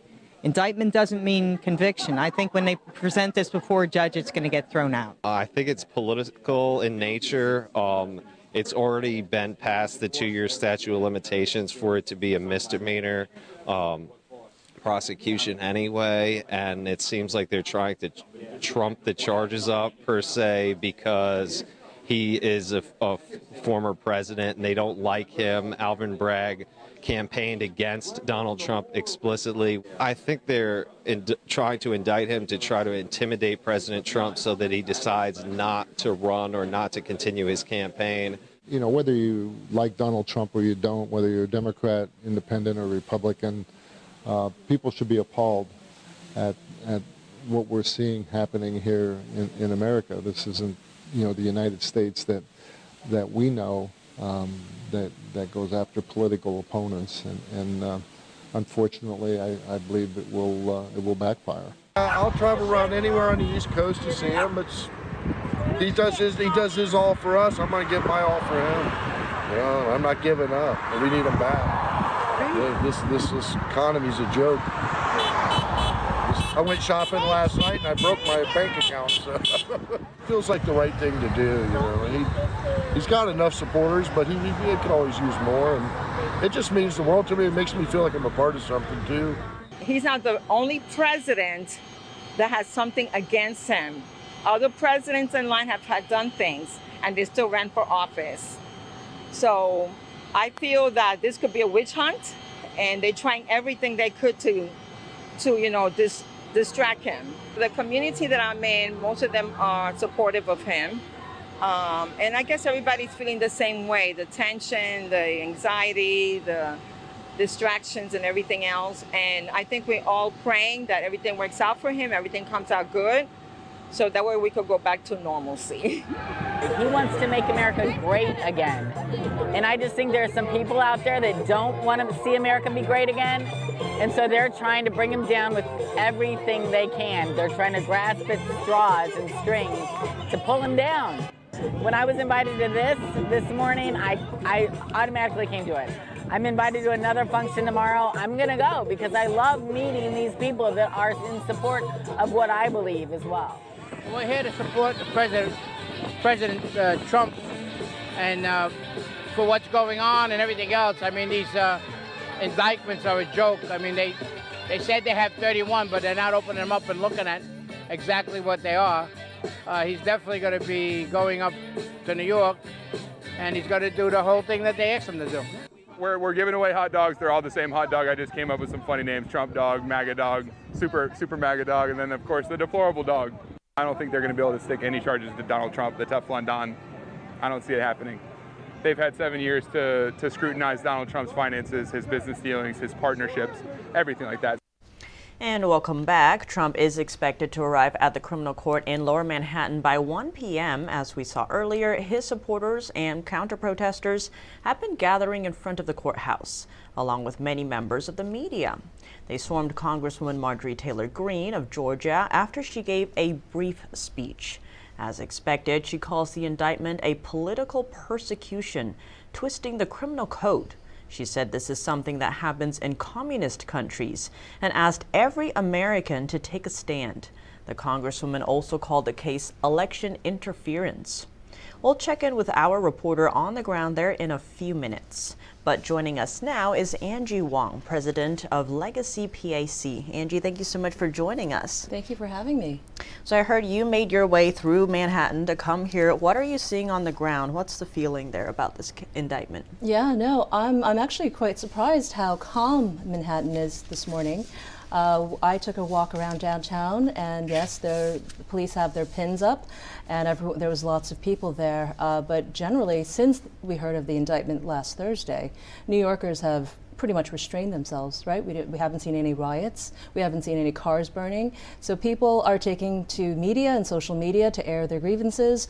But generally, New York is pretty calm, with the exception of the park downtown by the courthouse. There were several hundred people there, although what I saw was mainly media covering, much more so than protesters. And there were some anti-Trumpers there as well, ready to go and start something up. We saw that Marjorie Taylor Greene stepped out of her car for less than 5 minutes. She was swarmed by anti-Trump protesters, and she was immediately, by her security team, put back in the car after a very brief speech. And you wrote earlier on Twitter that this is a sad day for America. So tell us what's happening here. What does this mean going forward? This is a pure abuse of our American justice system. Look, the Manhattan DA is voted in for one particular job, which is to protect the citizens of Manhattan, right? He's going after a guy in Florida, right? So I was a Manhattan resident for a very long time, and I ran the Manhattan DA's race for Tom Kenneth, which was a Republican candidate against Alvin Bragg. You know, Bragg ran on an entire campaign based on getting Trump, which is what he's delivering now to his constituents, because he knows in a few years' time he's going to have to go for a re-election. So now he's delivering his campaign promise on the backs of American taxpayers, as well as you know, citizens and residents here in Manhattan who can't even get basic security levels, right? We're having people stabbed and shot at, and they get to walk, whereas, you know, we're prosecuting someone off a New York State bookkeeping error. If I could just chime in, Angie, I mean, to your point, you also, you covered many things, one of which was the New York court system. So in your opinion, just being down there on the ground, how is this differing in terms of media coverage? And also, you know, a separate question, just a follow-up would be, you know, you're mentioning the difference in you know, I guess jurisdiction almost that there could be in terms of what the district attorney should be covering. How do you think foreign countries are looking in at this as well? Yeah, no, I mean, we have the world's media watching this scene unfold right now in downtown Manhattan. They are scratching their heads because this is the first time we've ever seen an indictment and arraignment of a former sitting president. So this stuff doesn't happen here. This is the first time ever. I don't know how they'll react, but certainly it looks like a sliding of an American empire. To me, and I believe that's what the newspapers tomorrow overseas will say as well. So, at least in our adversaries' eyes, for sure. Yeah, I think so. We'll see how kindly they treat the Americans tomorrow, but certainly this is going to be front page news tomorrow around the world. And we certainly see lots of news crew, everything from Belgium. I spoke with a reporter from Belgium yesterday, someone from Japan. They're heavily covering this live, even though it's 12 hours back, so it's midnight there, and they're covering this like it's, you know, an OJ, like the OJ trial, right? They're just really wall-to-walling it. So this is a very historical day, but it's really important to remind people that other jurisdictions refuse to cover this, right? As in, there wasn't any charges from the DOJ. The FEC, the Federal Elections Commission, back in 2021, has already dropped this case 4-1. Their chairs dropped it, said there's nothing here. So I'm not sure what Alvin Bragg is going for, other than to please his constituents here in Manhattan, and also to give the world a show, to get Donald Trump's mugshot out there. So, Angie, beyond the show as you described, we as Americans, how do we overcome this unprecedented moment in our history? How do we look, first we have to go through it, but in going through it, how do we get to that place, to that there of the greatness of America and the goodness of America, and bringing people together from all political stripes, all ethnicities, all tribes? How do we dispense with the tribalism and come together as a nation? This is a great case of people coming together from all sides. I don't know if you noticed, but you know, the Republican Party was quite split up until now. What I saw in the last few days were the two fractions of the Republican parties coming together in support of not just Donald Trump, but of a working American legal system. And people are being very outspoken. Even some of the never-Trumpers are coming out saying, you can't do this, right? So that has been some of the kind of happier moments to come from this, you know, terrible event. I also see that people who weren't really political coming and going, hang on, this is really strange. This feels weird to me, because you've been after Trump for 4+ years now, and you still haven't gotten anything. And we're now going back and trying to trying to bring charges against him for, well, we'll learn in a few hours what those charges are, but you know, they don't seem very significant. So this awful moment might actually be bringing Americans together. And I think that's what we're seeing. I mean, to Angie's point, you have to look at it, and there are a lot of Trump detesters that are speaking out on the former president's behalf. You have Senator Bill Cassidy, who voted to impeach the former president after January 6th. You have Bill Barr, who also has a lot of ill thoughts toward the president, if you will. And even a Democrat, Joe Manchin, not for the idea. So with that said, I think it begs another question, which we're trying to make sense of, is what is this doing to his base right now, leading into 2024? And also, do you think that this will serve to help him in a general election?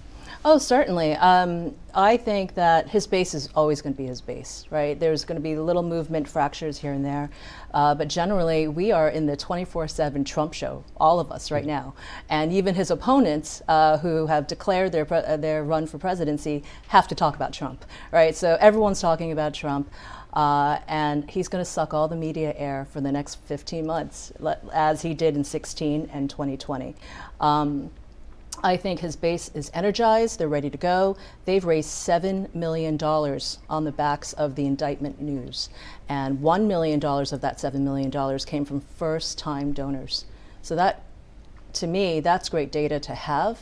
People who were apolitical up until now, never donated in their lives, are donating to Donald Trump. And that's got to be a wake-up call to the left. But aside from that, I also believe that Joe Biden needs Donald Trump to be the nominee on the Republican ticket, because it energizes his base, right? And we saw that in 2020, where Joe Biden used Trump wherever he could to energize his donors and energize his voters. So this is the same principle with Alvin Bragg. He's energizing his donors and his voters using Donald Trump. Politics is boring without the former president involved. Well, let me ask you on that note then, because I think you have alluded to something that's very strong and powerful in the world of politics, particularly as it pertains to presidential politics. This will likely bode well for the former president in terms of primaries.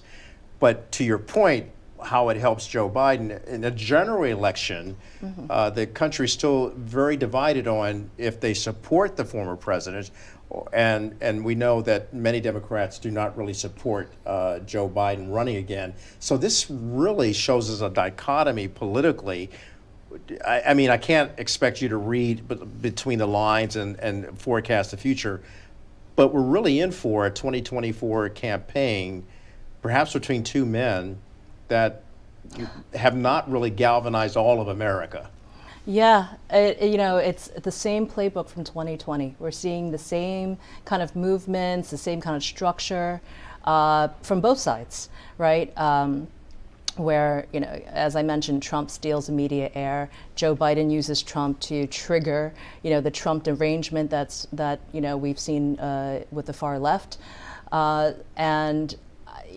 I don't feel like there's an appeal right now for the middle ground and kind of the undecideds.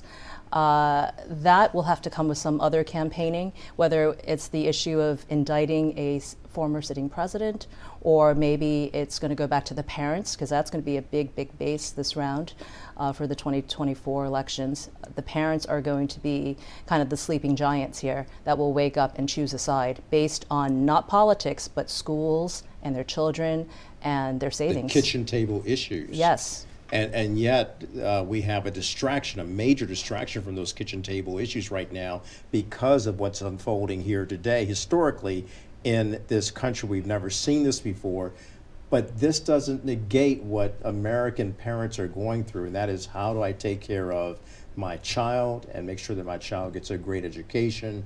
So that issue is still going to be there.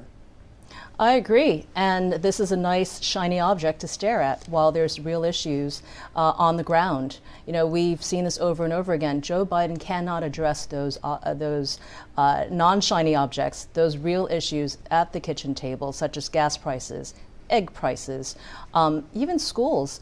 So if he can't talk on that and he can't address those domestic issues, then we can just refocus on Trump. Right? And I think that is going to be the distraction for the next 15 months if this thing goes to trial. That's the hope anyway, and I think that's the playbook. And they have backups, just in case the Manhattan DA doesn't pull it off. Real quickly, Steve brought it up earlier. Even our foreign issues. We have adversaries in China and Russia, Iran, Afghanistan. We have some serious issues out there, and neither of these potential candidates for 2024 are addressing that, because we're all looking at this right now. Yeah, and I do hope that, the news media does cover those issues if we can't, have our politicians cover it. Look, this morning, you know what Joe Biden did? He came out trying to ban the light bulb, right? As all this is happening, he's putting out news about banning traditional light bulbs. I think his side understands that he's got 15 months to push through all the Green New Deal agendas and everything else, while everybody is looking over here. And we make jokes about this, but we joked when we thought that the gas stove was going to be banned, and here it is in New York, seriously on the table. And one point, everybody, we're talking about that shiny object, and meanwhile, President Biden may face a primary. You have Alexandria Ocasio-Cortez not ruling out the possibility of, running for Senate and even higher office, and you're also hearing rumblings of Gavin Newsom, governor of California, potentially giving him a run. And potentially Joe Manchin, yep. To be continued next year. Well, you have to follow the money on this one. They are privately raising money, having private fundraisers in Texas, California, even here in New York. I've received a few invites for these invites, and it's $25,000 per plate, right? So what do they need it for? Their re-election for Congress? Maybe. But we're following the money on that one.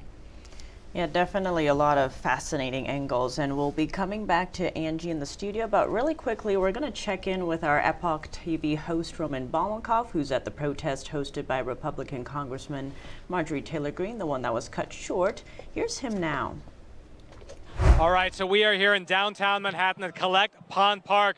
And the park has been basically split in half. As you can see, we're on the side of the pro-Trump, anti-indictment side, which is made up of about 75% reporters, 25% Trump supporters. On the other side of the fence is the anti-Trump crowd. They're over there kind of pro-indictment, anti-Trump. And so we've been walking around here, talking to the people, asking them what brought them out here, why they're supporting Trump, and whether they believe that the indictment is based on evidence or it's politically motivated. So let's go take a look.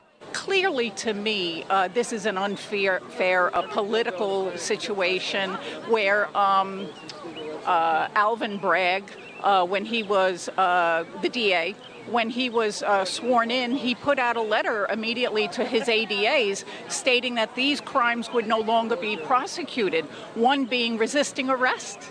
So that was a sign to all the criminals who now know you won't be prosecuted for fighting cops. And things like that got my attention and made me feel like he's contributed to the decline of my city. And I love this city, and I wonder who's truly pulling the strings, because clearly he was someone who would not be prosecuting a lot of crimes, misdemeanors, and all of a sudden now he's involved with this after 7 years. It's clearly political in nature. So I just feel like I wanted to come out here and see what part of the park do I stand in. And really, that's it. That's why I'm here. I'm not looking to burn anything down or make trouble or hurt anybody. I just feel like it's almost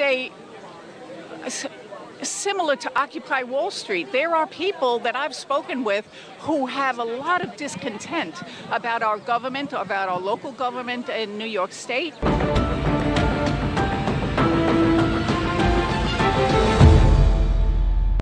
The Fixture Pioneer, CGM. Professional AI intelligent fixtures. All-round integration of 4 systems. High precision, high durability, high quality.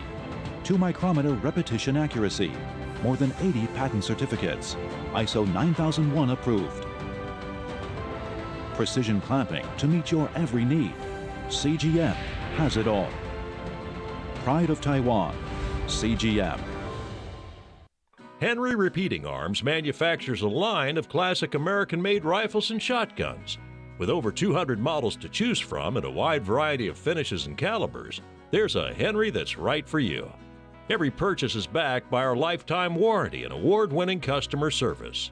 We invite you to order a copy of our free catalog and decals. Simply call the number on your screen or visit henryusa.com. That's henryusa.com.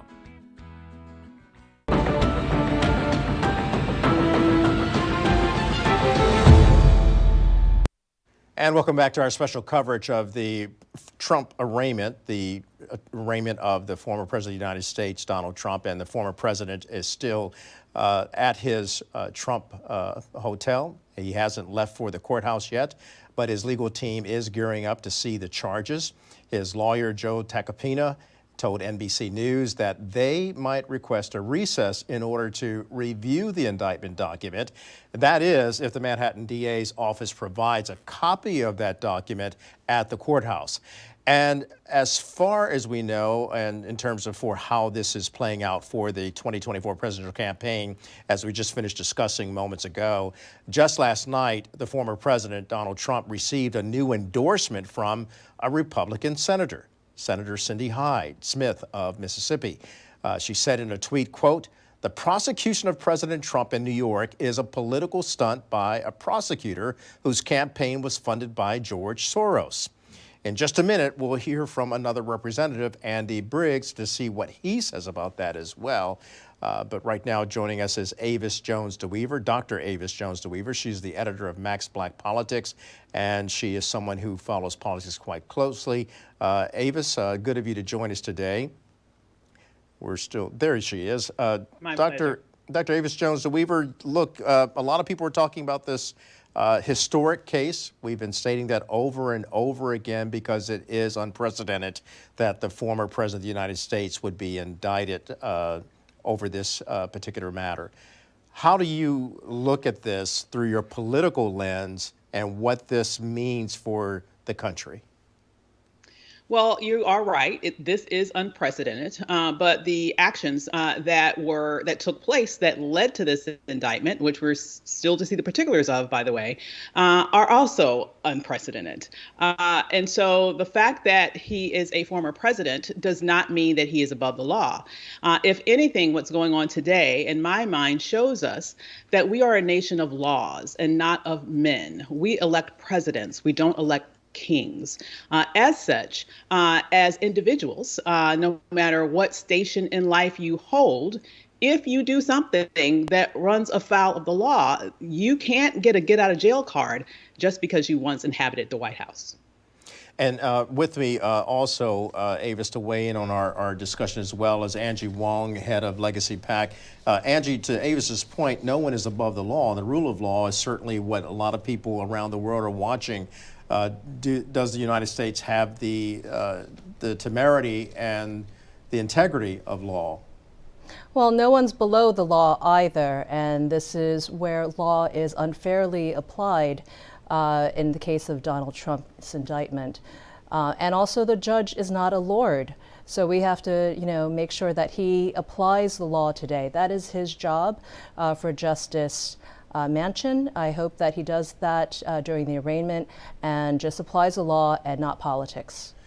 Well, let's keep in mind, ladies, Angie as well as Avis, we have not heard what the indictment or what the charges are in this arraignment, but as we're hearing people across America weigh in with each side, the left, the right, where do we come to the middle and have a consensus around the fabric of America, making sure that America and the guardrails of our democracy hold true?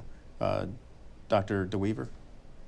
Sure. Well, I think that Americans have common sense and Americans understand that. From the polls that I've looked at, we are seeing that the majority of Americans actually are in favor of what's happening here. As you mentioned, we haven't seen the particulars of the specific indictment. I think as we see that, people can form a additional opinions. But as it stands right now, even 60% of independents say that they see what's happening so far as being fair. And so, I think that what we need to understand is that Americans have common sense. Now, in terms of the political ramifications, I would have to agree in the sense that for those who might think that this might ultimately help Donald Trump, because it provides a rally around the flag sort of effect for his followers, because he's going to continue to play professional victim and say that this is a witch hunt, right? So that's going to rally his troops. But once we get to a general election context, if he is successful with regards to the Republican primary season, if the polls hold in the same way that they are now, once this plays out even further, I don't think this will be an asset for him. In fact, it might be something that hurts his presidential chances in the future. And Angie, what do you say about that? Yeah, I mean, we see the actual law, and we see the politics, and this is a great dance between the two. I think that in this case, the law will be applied, but it should be applied across the board. And I think many Republicans and perhaps independents will be asking, well, why isn't the same law applied to the Biden family, who have done equally egregious things to break the laws, including, accepting money and hush money and giving out hush money. So I think we're going to be asking for those things. And I certainly think that Congress, speaking to some of the members yesterday, they're looking at state laws to loop in the Biden family and some of the potential crimes committed there. Let me ask you both something, and I don't think the question has been asked, and I ask it in fairness. How much of this, this legal situation that Donald Trump finds himself in, as well as the ramifications of that, whether it goes in his favor or against his favor, how much responsibility and accountability does he bear for the predicament that he finds himself in? He's an adult, and so he bears 100% responsibility. He's already had his former attorney go to jail around the whole scheme that he is, in fact, being put under the microscope for here with regards to these charges. So, just common sense would tell you if someone went to jail for this, something happened that went afoul, right? But beyond that, he was completely responsible for having this extramarital affair that led to this entire domino effect of what we are talking about right now. And it's not completely unprecedented in the fact that using campaign funds inappropriately does lead to charges. We saw the same thing with John Edwards a few years ago, who was a Democrat. No, he did not make it all the way into the White House. But it's very similar shenanigans, very similar actions that did run afoul of what you are legally sort of bound within in terms of what you can and cannot do with campaign funds. And just as the law was applied against John Edwards, it seems right now that the law is also being applied to Donald Trump. And therefore, what's happening here makes very much sense to most Americans. And that's why I believe the polls are looking like they are around the issue. And Angie, what are your thoughts based on that question? Yeah, well, both parties, Stormy Daniels and Donald Trump, they've both issued statements under oath that they did not have anything, they didn't have any sexual encounters. So I think we have to kind of correct that thinking right off the bat. They have signed affidavits that say, we did not do this. So let's make sure that gets into the narrative. Secondly, you had Nancy Pelosi come out and tweet over the last few days saying that he has to be proven innocent. Well, that's not the way the American justice system works. It actually is that it's Alvin Bragg's job to deliver something that he can prove him to be guilty. And we're not going to see that. Every single legal scholar that has spoken up about this issue do not see a legal pathway to winning this case, whether it's New York State or federal. So I think this is a witch hunt. I mean, I think that is the definition of a witch hunt.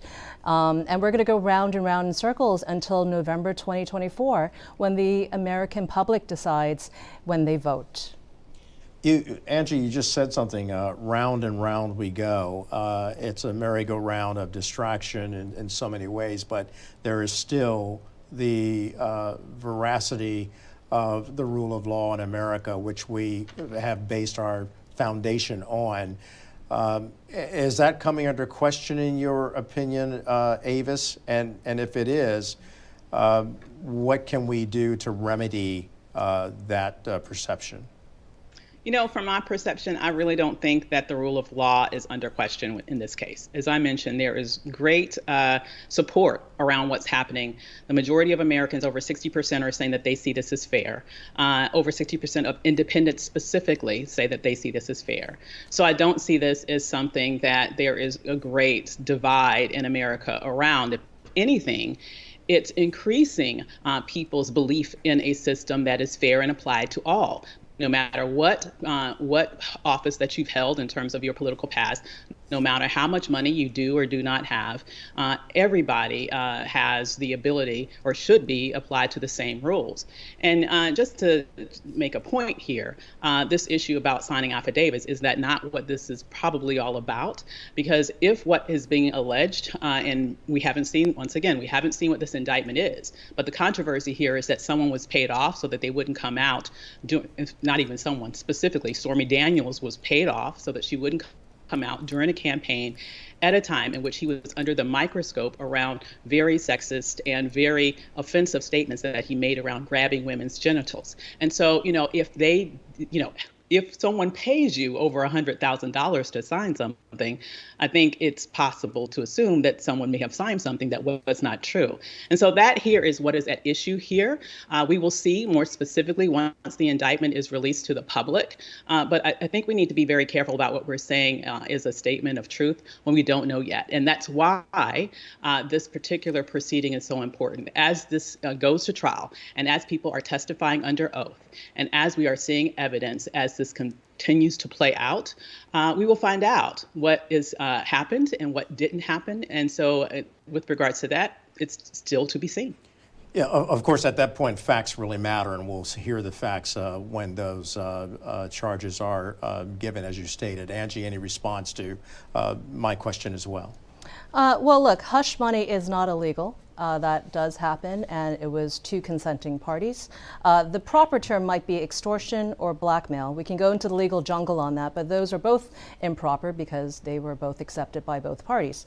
You know, this opens up a can of worms. If we're going to forget about statute of limitations and all the other things that matter in the legal system, then can we then go back to, you know, things like Clinton paying off, you know, Paula Jones or anything like that? It just sets a bad precedence going forward, and it allows essentially both sides to attack each other before big campaigns and after presidencies. And I think that is why we are trying to put a little bit of a hang on moment. Let's pause for a second. Do we really want to do this? And Angie and Avis, I've got about 20 seconds left. In light of that, in the context of what we're talking about, I got to ask you both, what is most valuable for America, standing as one nation under God, indivisible with liberty, and finding the temerity to have justice for all? Truth and not fiction. That's what's most important, and that's what we'll find out with regards to this case. Angie? An equal application of the law. If this is going to happen to Donald J. Trump, then it should also happen to his opponents that are pressing for this. Angie Wong, Dr. Avis Jones DeWeaver, thank you both so much for a very insightful discussion. Thank you. As we continue to follow this case, NTD's Melina Wisecup is at the Manhattan courthouse right now, bringing us up to date in terms of the president's trek to the courthouse there at Central Court. Tell us about it, Melina. What's the atmosphere like with the people gathered there? Yeah, Kelly, so interest is very high here right now. It looks like we're getting ready for former President Trump's arrival here soon. So police are starting to move barricades. Actually, you can see one is walking up right here. They're standing on the street, which wasn't happening before, standing right here, getting ready to block off this road. It looks like, which is what we saw yesterday when Trump arrived at Trump Tower. They blocked off a couple of roads for a few minutes while Trump came in and came inside. So there are some police over there behind me. Actually, that whole street is already barricaded. I'm not sure if you're able to see back there, but senses are getting very heightened over here. Interest is very high from both the media standpoint and just passersby. So we want to pan around and also show you there's a large crowd of media that has now gathered behind us, which wasn't here before. Media presence has been here since over the weekend, expecting for all of this to unfold, expecting this moment to happen.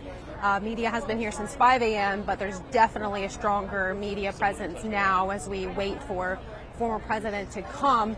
Secret Service will be accompanying former President Trump as he arrives here at the courthouse. He's expected to first go to the district attorney's office and surrender, and then later his scheduled appearance is at 2:15, where he will be arraigned and his indictment charges will be read aloud, so we will be able to know at that time specifically, well, not at that time because no media is allowed, broadcast-wise, media is not allowed inside the courthouse to film this live, so I assume shortly after that arraignment at 2, we will have some idea of what exactly the charges are they're pressing against former President Trump. Now, I do want to point out something that happened earlier. I mentioned it if you're just now tuning in, but Congressman George Santos was here on site walking down the street. He is accused of lying on his resume and other, saying other untruthful things about his history. So we'll play that clip for you. There was a crowd swarming around him as he walked down the street here. We'll play that for you.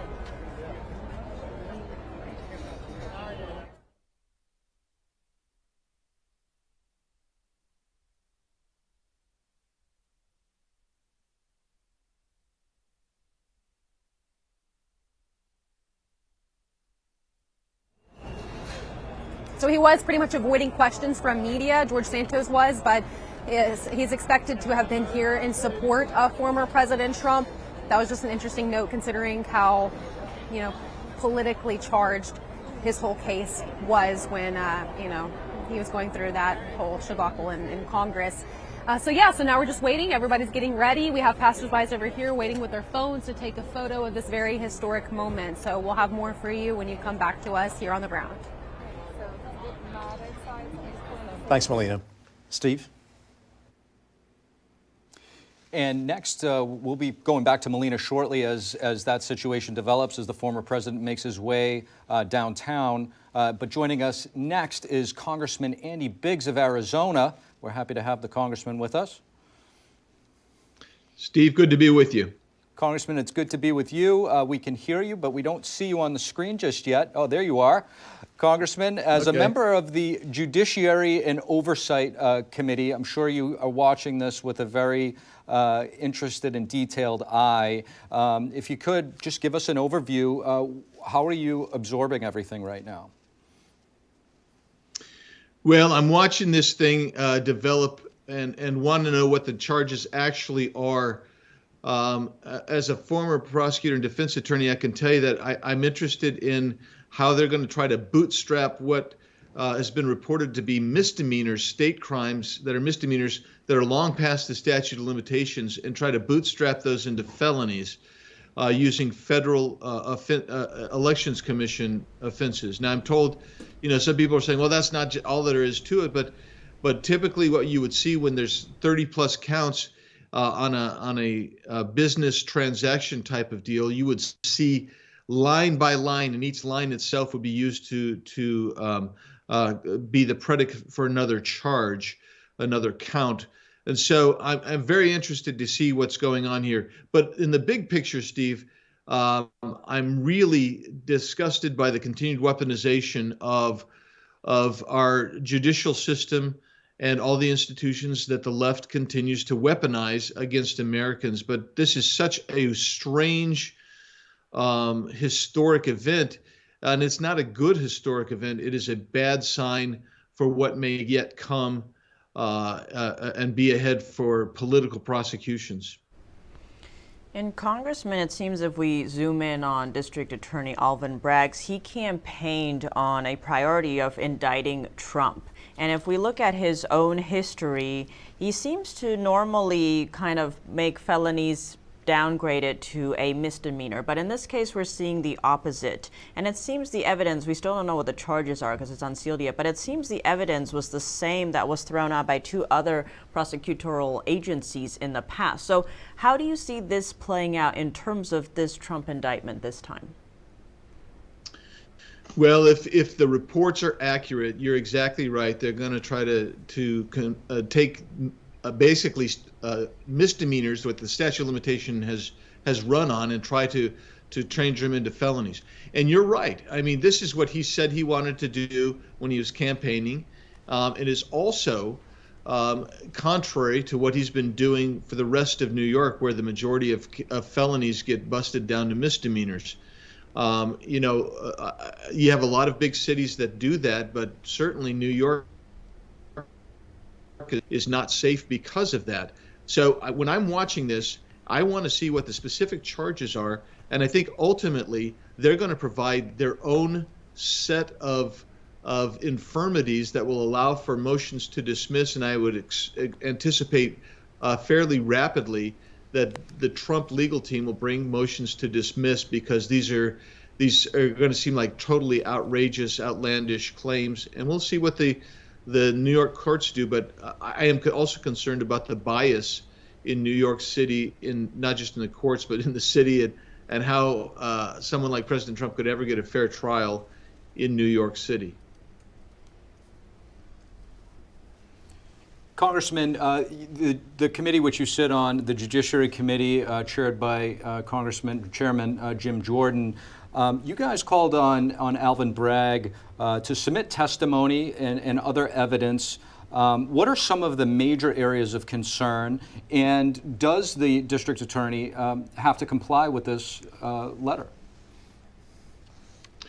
Well, I think, first of all, if he's getting federal dollars, federal money, I think he's going to have to comply, number one. Number two, because he's getting federal grants and federal money into that office, we have a duty to oversee that, and that falls under both the Judiciary Committee and on the Oversight Committees, and I'm on both of those committees.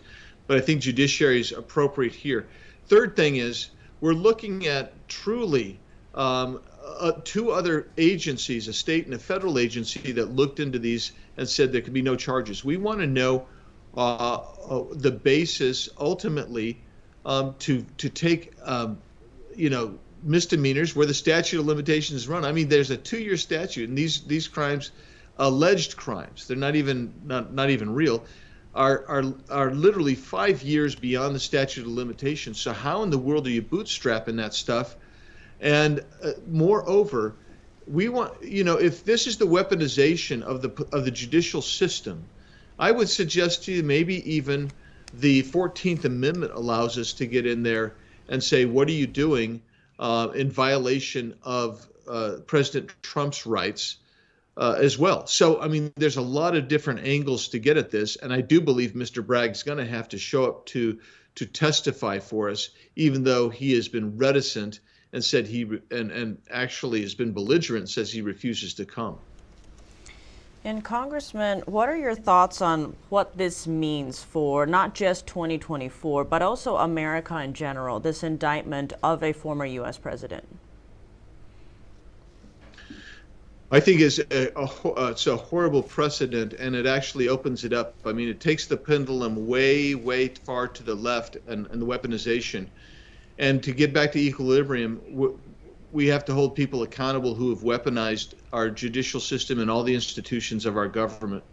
And that means that we're going to have to go through. I mean, does this mean that you go back through and you open up Benghazi with Hillary Clinton, or the classified information on her server? Does it mean you open that stuff back up? Does it mean you bring in Eric Holder again for Fast and Furious, where we know federal laws were violated? I mean, is that what this means? Is that everybody who serves in government now is going to have to come back in years later for political purposes, not for any real criminal conduct? I mean, when you think about this, you've had two agencies that reviewed this and said, no, we're not going to do this. So, and they were not friendly. They weren't like Republican conservative agencies. These were left-wing kind of people that were there, Cyrus Vance, et cetera. So you would have to say, how do we get this back to equilibrium? And my guess is you don't get back to equilibrium until you hold people accountable for weaponizing the government and institutions. And so I think this is a bad precedent that's going to open this thing up, and we're in for a real rough, turbulent period in the future, at least in what I would term the short and moderate future, midterm future, going forward. Congressman, to your point, one of the things that we're hearing quite a bit is the phrase "nobody is above the law." And, I guess my question is, this seems to be, we're already a divided nation, as you've spoke of. Does this, I guess, hypothetical crime that's being put out there, both misdemeanors that you spoke of, justify further dividing a nation that's already broken? Well, I would say, Steve, that's exactly part of the problem here. Is this is clearly a political prosecution? We know that because he campaigned on it. And this wasn't done through a broad investigation. This was targeted. They wanted to go after Donald Trump, so they were going to search high and low to see if there's anything they can do. It is not worth it, in my opinion. The juice is not worth the squeeze here, and partly because there doesn't seem to be anything there. It had already been brought up, and you've got a statute of limitations that is run. So when you were so desperate to go after an individual, like they're going after Donald Trump, who's probably been the most investigated individual in the history of the United States of America, and they've never been able to get anything to go against him. You've done two bogus, in my opinion, bogus impeachments. You've had the Mueller investigation. You've had a whole series of things investigating this man, President Donald Trump. And now you want to throw more gas on that fire. I view this as authoritarian. This is something I would expect to see in CCP in communist China. I would expect to see it in Venezuela. I would expect to see it in Iran, North Korea, the former Soviet Union. That's how out of control I think this is, and how over the top this is. And I think it's disgusting, quite frankly. And that's why I think people like Alvin Bragg are ultimately going to have to be held accountable for this going forward, if we're going to get back to some kind of normalcy in our systems.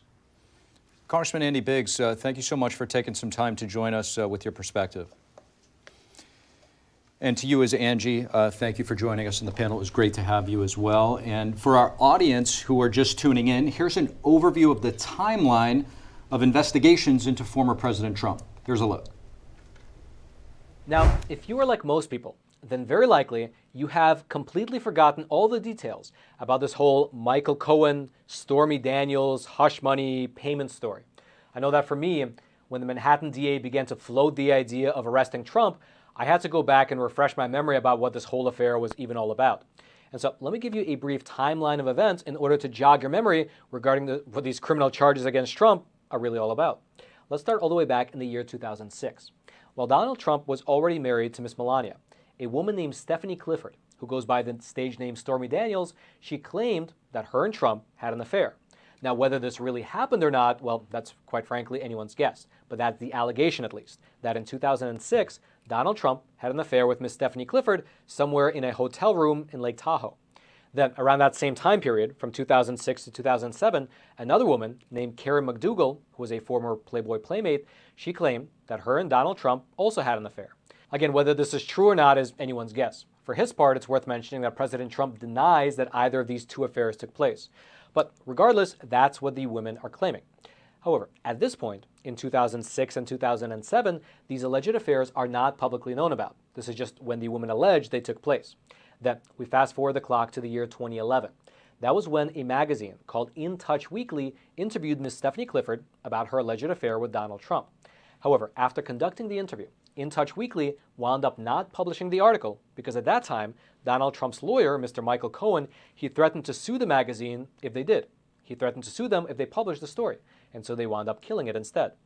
Then we fast forward again to the year 2016. The presidential election is in high gear. Trump is, of course, the Republican nominee running against Hillary Clinton, and it was at this time that both of these women came back to the forefront. In August of 2016, Ms. Karen McDougal, she sold the rights to her story about this alleged affair to the National Enquirer for a cool $150,000. However, the National Enquirer, they never published the story. That's because this $150,000 payment, it was what we call in the industry a catch and kill agreement. It's where a media outlet buys the rights to a story in order to bury it and prevent it from ever being published, to prevent it from ever seeing the light of day. A later investigation actually found that Donald Trump's lawyer, Mr. Michael Cohen, was coordinating with the National Enquirer in order to bury the story. Regardless, a few months later, still in 2016, Ms. Stephanie Clifford, who is the other woman, she also came out and she began to threaten to bring her story to the public. And this was happening, by the way, right around October, which happens to be just a month from Election Day. And at that time, Mr. Michael Cohen, he arranged a $130,000 payment to Ms. Clifford in exchange for her signing a non-disclosure agreement regarding this whole sordid affair. She took the money and she signed the agreement. Now, what happens next gets a little bit tricky, and what the facts are sort of depends on who you believe. Because this story, about these two women, was buried for about 2 years. But then, in 2018, the Wall Street Journal broke the story and told the whole world for the first time about these hush money payment affairs. However, when the story first broke, Mr. Michael Cohen claimed that he paid these women himself for money that came out of his own pocket. But eventually he reversed himself, and he told the court that he made these payments at the direct behest of President Trump, and that furthermore, he was actually reimbursed by the Trump organization through what he referred to as routine legal expenses. What Michael Cohen essentially claimed here is that President Trump was reimbursing him for these hush money payments through a series of $35,000 checks. And the way that these checks were at least allegedly sent is that Michael Cohen, he would send in monthly invoices to Trump's company for a quote-unquote retainer fee, and the Trump organization would, in turn, send them checks and account for this payment on their books as a quote-unquote legal expense. Michael Cohen was eventually sentenced to several years of prison for tax evasion, bank fraud, and campaign finance violations. However, despite the fact that Michael Cohen admitted to making these payments at the behest of President Trump in order to, as he claims, influence the outcome of the election, President Trump himself has maintained his innocence. And in fact, just 2 weeks ago, President Trump released this letter here on social media. It was a letter that was written by Michael Cohen's lawyer, and it was sent to the Federal Elections Commission on February 8th of 2018. And here's what the letter said in relevant part, quote, "In a private transaction in 2016, before the U.S. presidential election, Mr. Cohen used his own personal funds to facilitate a payment of $130,000 to Ms. Stephanie Clifford. Neither the Trump organization nor the Trump campaign was a party to the transaction with Ms. Clifford, and neither reimbursed Mr. Cohen for the payment directly or indirectly." Meaning that Mr. Michael Cohen's lawyer was essentially telling the Federal Elections Commission that neither Trump nor his organization had anything to do with these payments, although of course later Mr. Michael Cohen did change his story and plead guilty. Regardless, though, it is the case that in 2021, the Federal Elections Commission, they wound up dropping the case themselves. Specifically, the Federal Elections Commission, who was interested in whether or not these hush money payments constituted campaign finance violations, they decided to drop their case against President Trump in the year 2021. And at that point, pretty much everyone assumed that the case was closed. A couple of times it came back into the news cycle, but each time it did, the Manhattan District Attorney, who was at first Mr. Cyrus Vance and then later Mr. Alvin Bragg, they both said that there was not enough evidence for an indictment. However, despite these earlier assertions, and despite the fact that the case was dropped at the federal level, just earlier this year, the new Manhattan District Attorney, Mr. Alvin Bragg, he revived the case, he assembled a grand jury, and he has now indicted President Trump. And so that brings us perfectly back to the present day, wherein President Trump is in court, getting arraigned, and hearing the charges that have been filed against him. And moving forward, the two questions which will likely need to be answered will be, for one, whether there was indeed bookkeeping fraud on the part of the Trump organization, and that secondly, whether or not that alleged bookkeeping fraud was done in service of hiding campaign finance violations. We'll just have to see how this case plays out over the coming days. Roman, thank you for that. We now have an important update on the details of how Mr. Trump will be processed. An unnamed federal official told Fox News that Trump won't have a mugshot taken of him. The source said Manhattan District Attorney Alvin Bragg has waived the requirement for Trump. The former president will still be fingerprinted before the arraignment, but not handcuffed. He could be leaving Trump Tower and head for the courthouse any moment now. And we, of course, will be checking in with Melina Weiskopf at the courthouse soon to keep an update of that. He only has a 4-mile drive from his Trump Tower to the courthouse, so we'll be following that. Now, you just heard from Roman Balmakov of Epoch Time. He is on the ground there, and he joins us now to weigh in on what's going on and give us an update. Roman. All right, so we are here live in downtown New York, right across the street from Collect Pond Park, where the Young Republicans put together sort of a pro-Trump, anti-indictment rally. We've been here for about maybe 3 hours, and as the time has progressed, more and more protesters have shown up. Actually, over the last maybe 4 years of covering Manhattan, this is probably the largest pro-Trump rally that you've seen on the island. But as a caveat to that, there's still probably a 1-to-1 ratio between the amount of reporters and the amount of protesters. That's just the reality of being here in New York. Now, as I mentioned before, you can see a big police car behind us. By the way, the reason we're across the street is just because there's so many reporters. The signal is being eaten up by all the reporters, in case you're wondering. But the police, they did a very smart thing. They split the park in half. The anti-Trump protesters are on one side, the pro-Trump protesters on the other side, so there's no clashes. We've only heard of one clash thus far, but otherwise everything is generally peaceful. We have here a woman named Gina, who came all the way from Maryland. What brings you here today? We're just here. My son and I came up just to support Trump. We feel like this is unequal justice under the law. We've seen it in a number of other cases with more common people, but this is, I know, something we can back up and say, you know, we support him. We're against what's going on in our country. This is the way, I guess, you can start to fight what's going on. Do you think that the grand jury, they were given some evidence maybe we're not privy to, and they really thought that there was a probable cause of a crime? Or do you think it was just a Manhattan jury is just completely politicized, a little bit of both? What's your opinion? I believe it's 100% politicized. Donald Trump they've had all this evidence for how many years? It didn't come out until he said, I'm running for president. If he would go into the woodwork and just not run, this wouldn't be happening. Also, the number of prosecutors that turned this down, including federal prosecutor or DAs, it's just a witch hunt. It's a political witch hunt to hurt him, hurt his followers, hurt the MAGA movement. Thank you so much, Jen. Yeah, so we spoke to a couple of counter-protesters, too. Their opinion is that no one is above the law, and if the grand jury found enough evidence, it should be tried in court. So we'll see how it plays out. Trump is set to be arraigned very soon. So if you come back to us in maybe half an hour, we'll get you more interviews from inside the park. Until then, back to you in the studio. Roman, we appreciate you being inside the park there and bringing us details of the protesters who have gathered there. Joining us now to put context, historical context in this is presidential historian Jane Hampton-Cook. Jane, I'm so glad you could join us this hour to weigh in on this historic moment, unprecedented, that a former president of the United States would be indicted and now facing arraignment. From an historical perspective, I was just commenting this morning, Jane, how in 1789, right here in New York City, the first president of the United States, George Washington, was inaugurated.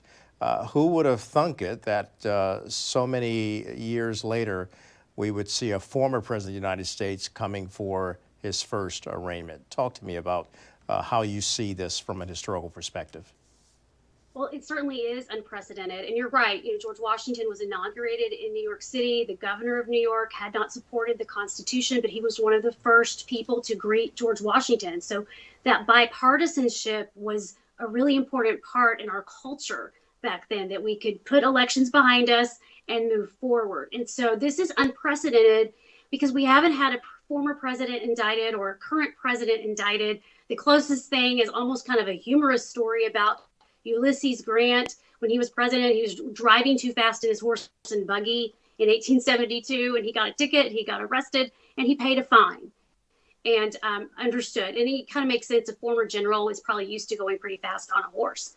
But the part of the peaceful transfer of power on an inauguration is that we do not pursue the outgoing president criminally. It'd have to be something very, very egregious. Murder, child trafficking, something really horrendous.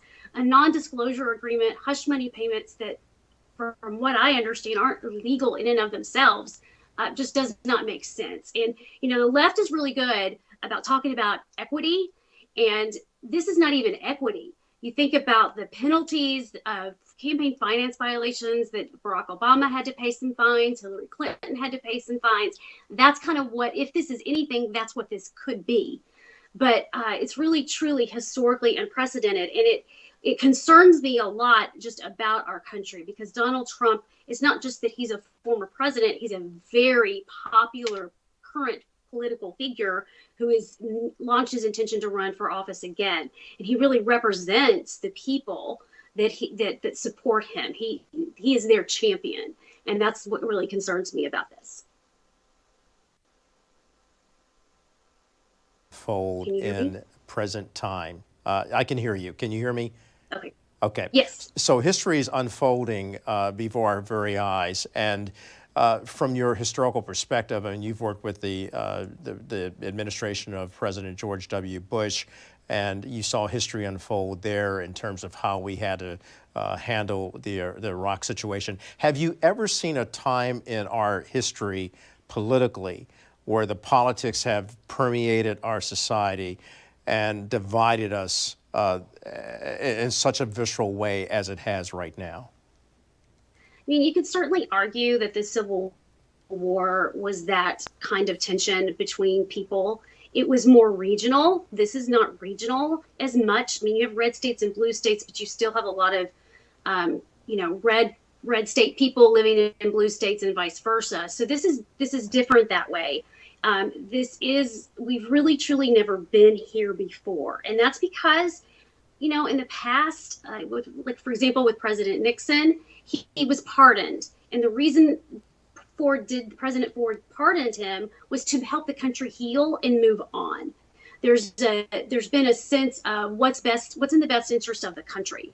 And tearing the country apart over something like this is not, in the best interest of the party and of the country. And so that's one reason why this is really unprecedented. You see this kind of activity, this kind of move politically in communist countries. You haven't seen it in the United States because we have been a republic. We've been a people's democracy. And so that's why, this is really concerning. And Jane, you have studied the founding fathers. You have studied history of just virtually every president. You, as I mentioned, worked with the Bush administration. You've seen what social media can do. I want to ask you a question. How do we heal from this broken moment that we have in our history, particularly as it goes to the core of the faith of our American people, Judeo-Christian values, and bringing healing to our land? Well, both John Adams and George Washington really understood the importance of integrity, that it would take integrity for America's system to work. So I think in terms of healing, we need to restore integrity to all of our systems, and that people of integrity and honesty need to be filling those roles. But we also have to have forgiveness, and we have to forgive those who have harmed us, in this system and in what's happened in the past several years. So I think integrity and forgiveness, and certainly forgiveness. This is the week where we remember the Passion of Christ. Easter is ahead of us.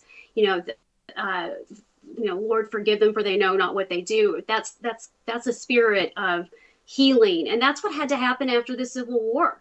There had to be a time of healing. That's why Lincoln created Thanksgiving, was to give Americans a holiday to come together on. And so we need healing, and we need forgiveness, and we need to restore our country with integrity. The fact that you talk about that this is Holy Week. We just celebrated Palm Sunday, and now we're coming up to Good Friday. And as you mentioned, Father, forgive them, for they know not what they do, as well as Sunday, Easter Sunday, with many people calling that Resurrection Sunday. Do you see America resurrecting itself in hope from beyond this unprecedented historic moment, bearing in mind that Americans are still dealing with kitchen table issues from how do I manage my household in an inflationary period? How do I deal with mass shootings? How do I come to be my brother's keeper, not my brother's killer? There are really important issues here. There are, and I don't see that healing happening quickly. I think it can happen, but I think that there are, as you said, a lot of forces right now that we're dealing with. I think you do see the average Democrat. I've heard people say, I've got friends and family who didn't support Trump. They don't like Trump, but they don't think this is right. And I think it's that group of people that's in the position to help heal the wounds, those independent thinkers who realize, whoa, this is not, we've got to get back to love of country here. We've got to get back to the Declaration of Independence and the Constitution and come together as Americans. And that's what George Washington wanted for us. He said the name American is above all other distinctions, above your state, above your your loyalties to maybe a college or to your profession. The name American belongs to you in that just national capacity. And that's what we really need to see and people rally around, is that we are Americans. And then we need to stand for the justice. The color blue in the flag represents justice. And it's up to each generation to uphold that virtue in our society. Jane, I appreciate your insights, your perspective, and certainly bringing history to this moment that is an historic moment in our times. Jane Hampton Cook, an incredible historian. Thank you so much for sharing your perspective. Thank you so much for having me. All right, that was Jane Hampton Cook, historian. And now we'll check in with NTD's Melina Wisecup, who's at Manhattan Courthouse at 100 Center Street. Melina, it's almost the time that it's actually 1:14. Has the president left Trump Tower yet to make that 4-mile journey to the courthouse where you are now standing? Yeah, so former President Trump has just left Trump Tower and he is en route here to Manhattan Courthouse. And as you can see right behind me, there is a crowd of people that has gathered. This unprecedented moment in history. So if we could just get a higher shot of exactly what we're seeing beyond just what you can see behind me with these folks here. So there's a ton of police out here standing, in a line right here in front of the passersby that have just stopped and to take photos, and they're really just genuinely interested in seeing this really historic moment unfold. Police have barricaded this entire block here. Interest, as we mentioned before, is super high. Now, what we can expect to see in just a couple of minutes. Oh, I'm not sure if you can pan up to that building where those flags are, but there are some Secret Service members standing up there and monitoring everything. Secret Service will be accompanying Trump as he arrives here at the courthouse. What we saw yesterday is a helicopter flying overhead Trump Tower when he did arrive here there at Trump Tower yesterday. So we can expect to see that. That is kind of like the signal that Trump has arrived. I guess Secret Service has to have somebody flying above ground to verify, the security of everything. So that's what we can expect to see in just a couple of minutes. If you check back in with us, Trump will probably have already arrived here. As you can see, actually, once again, I want to pan over. Everybody has their phones out. They're taking photographs, they're recording, everybody's asking us, what's going on. They're asking where the entrance to the courthouse is. Interest is very high around this case. Now, a little bit about the case. The indictment is still under seal, so we don't know specifically what former President Trump will be charged with.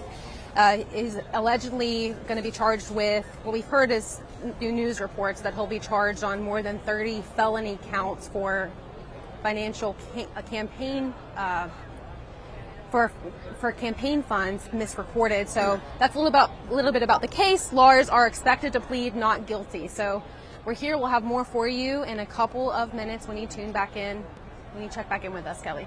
Melina, thank you very much for that. Thank you for joining us and bringing us up to date. And joining us now is Jeff Carlson. He's the co-host of Truth Over News on Epoch TV. And thanks for joining us today. When you look at this and you're looking at it from the perspective of the media, what's your perception of how the media has covered this thus far? Well, the media has covered it exactly as the DNC and the establishment has wanted it to be covered. The way I look at this is sort of one of the final acts in a very long story that's been ongoing. This started back when Hillary Clinton, her campaign, the DNC, created the Russia collusion narrative that was propagated on our country and lasted for a number of years. And frankly, it was really firmly entrenched by Obama at the very end of his term. And it's done immense damage to our country.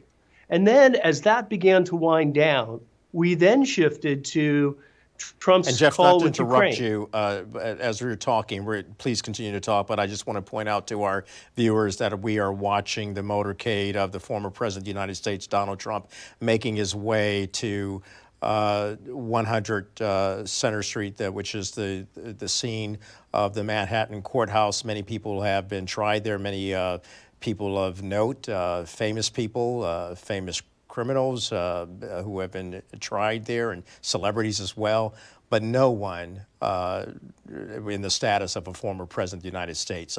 Go ahead, Jeff, as we continue to watch that motorcade.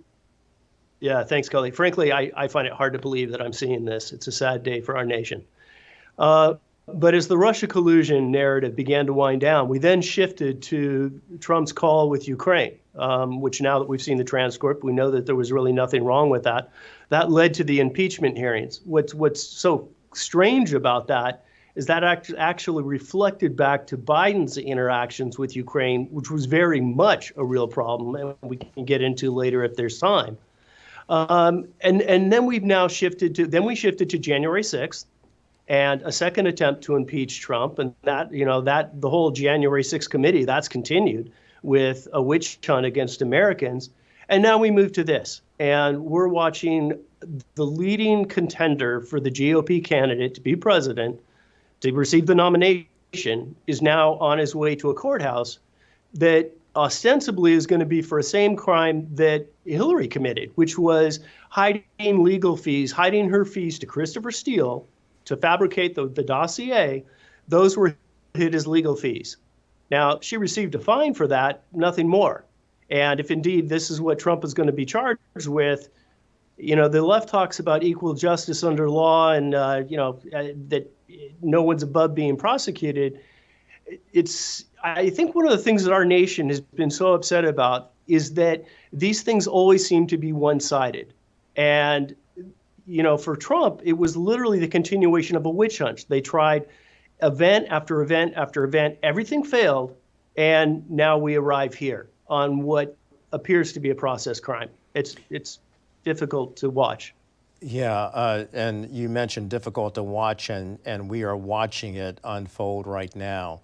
The former president of the United States, Donald Trump, in a motorcade, having flown in on his private jet yesterday from Mar-a-Lago, now traveling what seems to be the FDR route, which is a route that many people take to get to that part of Manhattan from the Upper West Side. He's going to downtown Manhattan. And as you talked about it, this is a sad moment. And actually, Jeff, people on both sides of the aisle have been talking about how sad of a moment this is. We've talked to people, just regular people, looking at this case as well. And many people would agree with you that this is a sad moment, a sad chapter in our history. We just spoke with historian Jane Hampton Cook, who talked about the fact that in 1789, the president of the United States, the first president, George Washington, actually had his inauguration and inaugural address here in New York City, not far away, by the way, where the former president of the United States is now on his way to a courtroom, a criminal courtroom in Manhattan to face arraignment. How does the nation move forward from this? We keep saying that we've crossed the Rubicon, and there's been any number of events that have transpired over the last really 6 years. And each time we seem to find a way to eclipse them. And we've now arrived at this. And, this is an event that I think should be scaring everybody on both sides of the aisle. I don't think this should be a conservative or a liberal issue, a right or a left. You see it as an American issue. This is an American issue.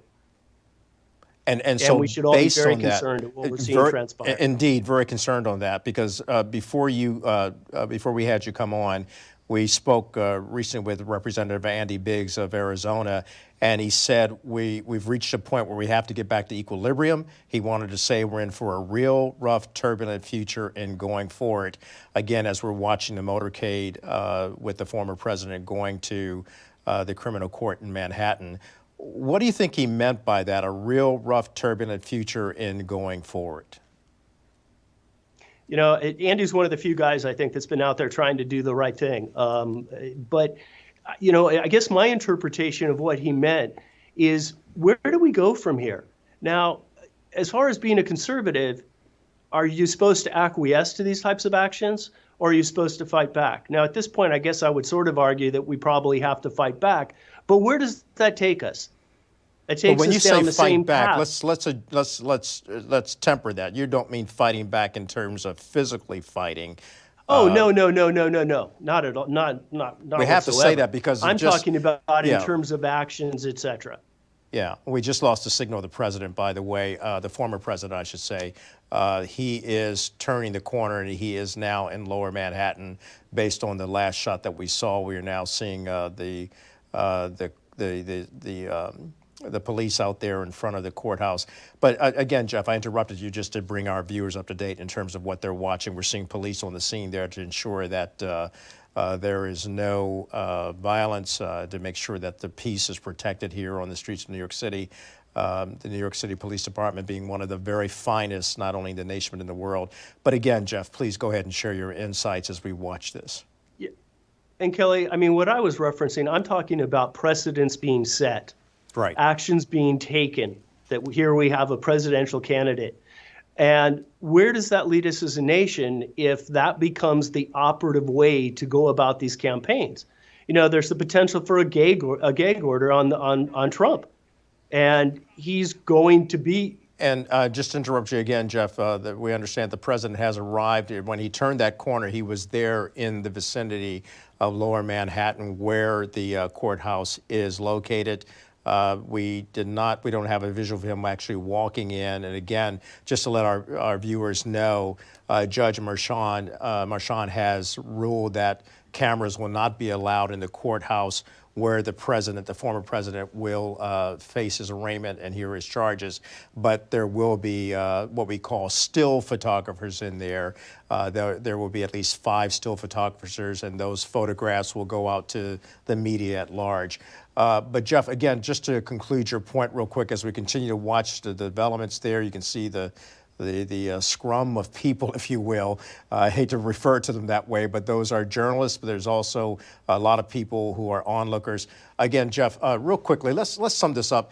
This is a painful moment for our country. The world is watching, but what do you say to the country about the faith in God and hope that this nation has to have in getting through this and beyond this and keeping the republic sound? I believe that we're currently going through one of the most incredibly turbulent times that we could experience. But never bet against America. I have faith in the American people. We persevered. I believe that we can continue to persevere. But this moment is something that should be taken with all seriousness. And it's something that Americans need to be very, very concerned about. The gravity of it is real. Thank you, Jeff Carlson, co-host of Truth Over News on Epoch TV. We appreciate your programming as well as your time. Jeff talking to us right there. I've got my colleagues here with me, Tiffany as well as Steve. And, you know, it's really an incredible moment. We ask people in Los Angeles as we continue to watch the live video in terms of what's happening in terms of the former president arriving at the criminal court. But we asked people in Los Angeles what they think of Trump's indictment, and here's what they've been telling us. I think there's so much trash about Trump that the new cases that are against him, I mean, it may not be any different than the previous bad news about him. So I think people have a pretty strong stance on whether they are for Trump or against Trump, anti-Trump. So I don't think that anything really will change much because people always talk trash about him anyways. I wish they'd quit picking on him. He's not any guiltier than the Clinton Foundation. Oh my gosh, the things I've heard about that. He's no more guilty than Biden's son. Good grief, I've heard the things.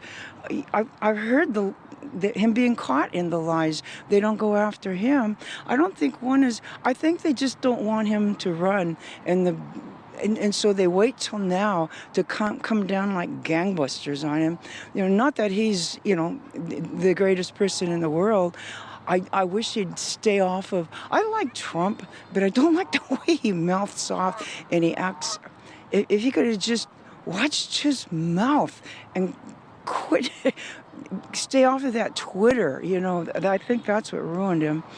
But I don't think he's any worse than any of the other ones. At least he got the job done. He does good in certain aspects. I know he has money. He makes a good. The economy got good at a certain point, but if he would have ran another term or longer, I think that everything would have been a disaster. So the way he talks about women, the way he treats the immigrants, the way he makes everybody feel less than him, I think that's not good for the country.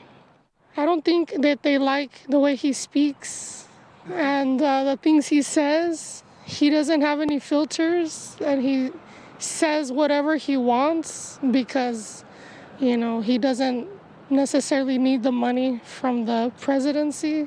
So I think it's just the money that makes him a very proud and arrogant person. But at the same time, I appreciate some of the things that he does because he has the balls to do some things that other people don't have the balls to do. So that's what I think. That's why I think they don't want him to be reelected, because he doesn't care what anybody thinks about him, and he does whatever he wants, which can be it could be a bad thing, it could be a good thing, in the sense that if he takes care of business, if he does things that nobody else has the courage to do. But if he's doing it for, you know, who knows what his motives are, though. You know what I mean? So it's a little shady. I don't like all the fighting. No matter what he did, that poor man, the Democrats were after him for everything. He couldn't get done half of what he wanted to do because from day one, they were on his back. It just seems so unfair when he's no worse than any of the other ones. They just really don't like it because he doesn't follow their rules, you know, political stuff. So Other countries laugh at us because this is the best kind of president that, I mean, you wonder, is this the best that we can do? I mean, is this the best kind of person to have in a presidency? So I think it just makes us look dumb in front of other countries. And Biden isn't doing that great either. Welcome back to our special coverage. With Trump now at the courthouse, we take a closer look at the potential gag order. Many are speculating that Manhattan District Attorney Alvin Bragg could seek a gag order against Trump. It would forbid him from publicly commenting on his criminal case. House Judiciary Committee Chairman Jim Jordan and House Oversight Committee Chairman James Comer said in a statement they were deeply concerned. Their statement reads, to even contemplate stifling the speech of the former commander-in-chief and current candidate for president is at odds with everything America stands for. What happens if the DA asks the judge to muzzle Trump? Two ex-prosecutors told the Epoch Times that the judge would have to weigh protecting the legal process against Trump's free speech rights. Complicating the matter is citizens' rights to hear from a presidential candidate.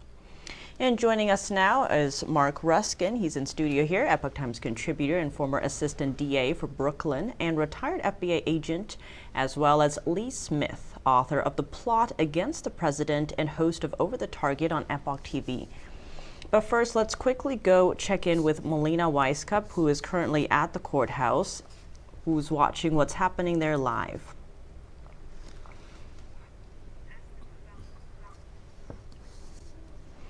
Before we get to Melina, let's turn quickly to our two guests here. So what do you make of what's happening here? This is unprecedented, a former U.S. president being indicted. We see him now at the courthouse. What do you make of this setting in our history? Tiffany, first, thank you for inviting me. This is truly a unique situation, and not only in the sense of him being indicted, but now of an arraignment. Now, I served as an assistant district attorney for 4 years and participated in thousands of arraignments.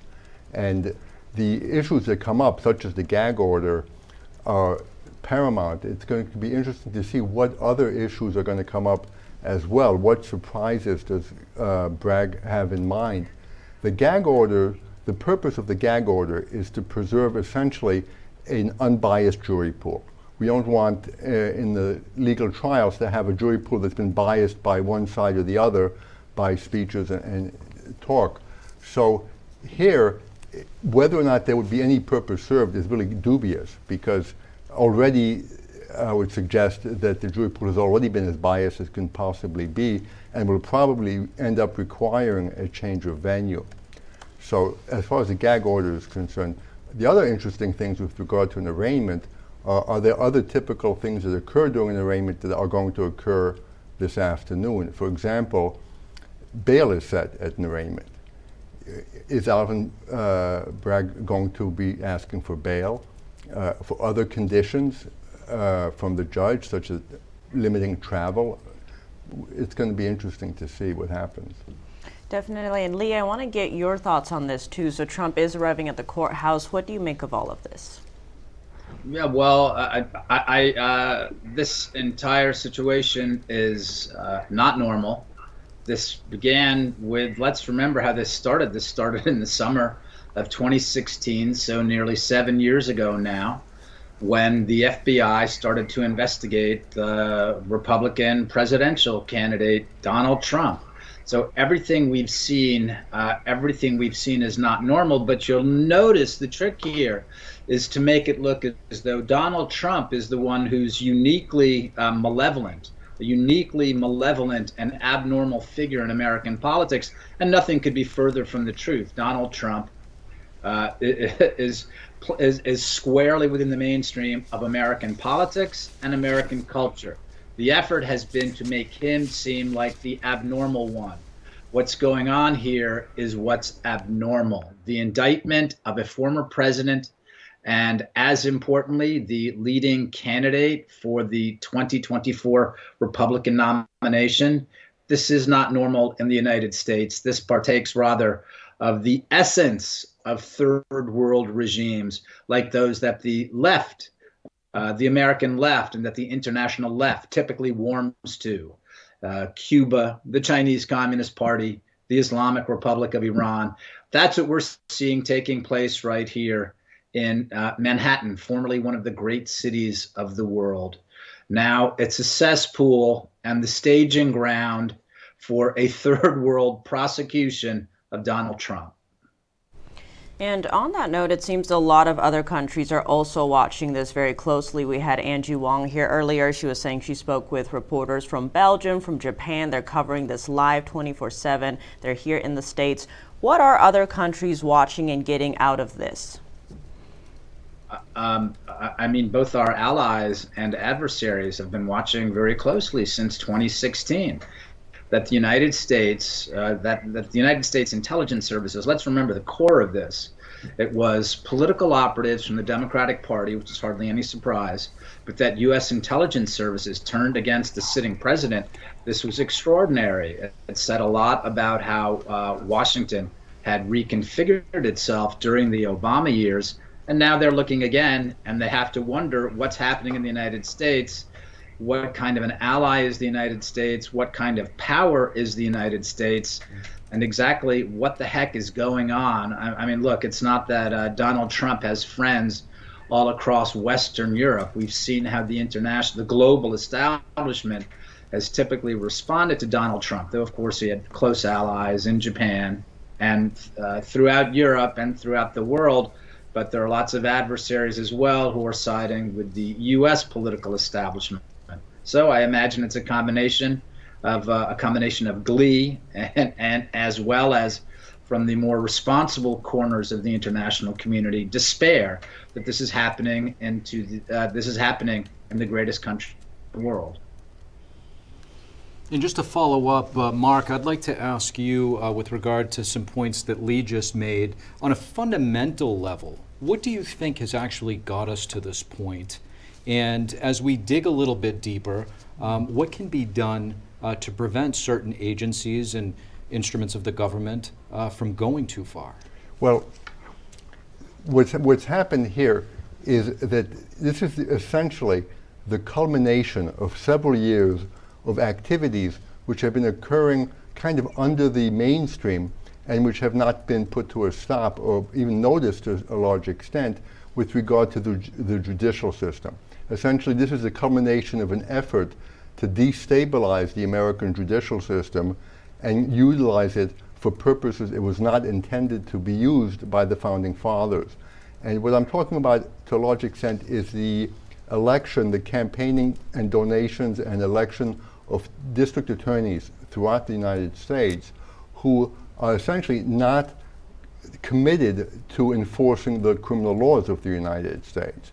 And so we've been seeing it through Jesse Smollett, through the indictment of couples who use weapons to defend their home, and throughout the McCloskeys in Missouri. Yeah, exactly. So what we're seeing now is it's finally coming to a critical point. I mean, it's been developing, and now it's reaching a critical mass with the bold action where they're confident enough to actually indict a former president.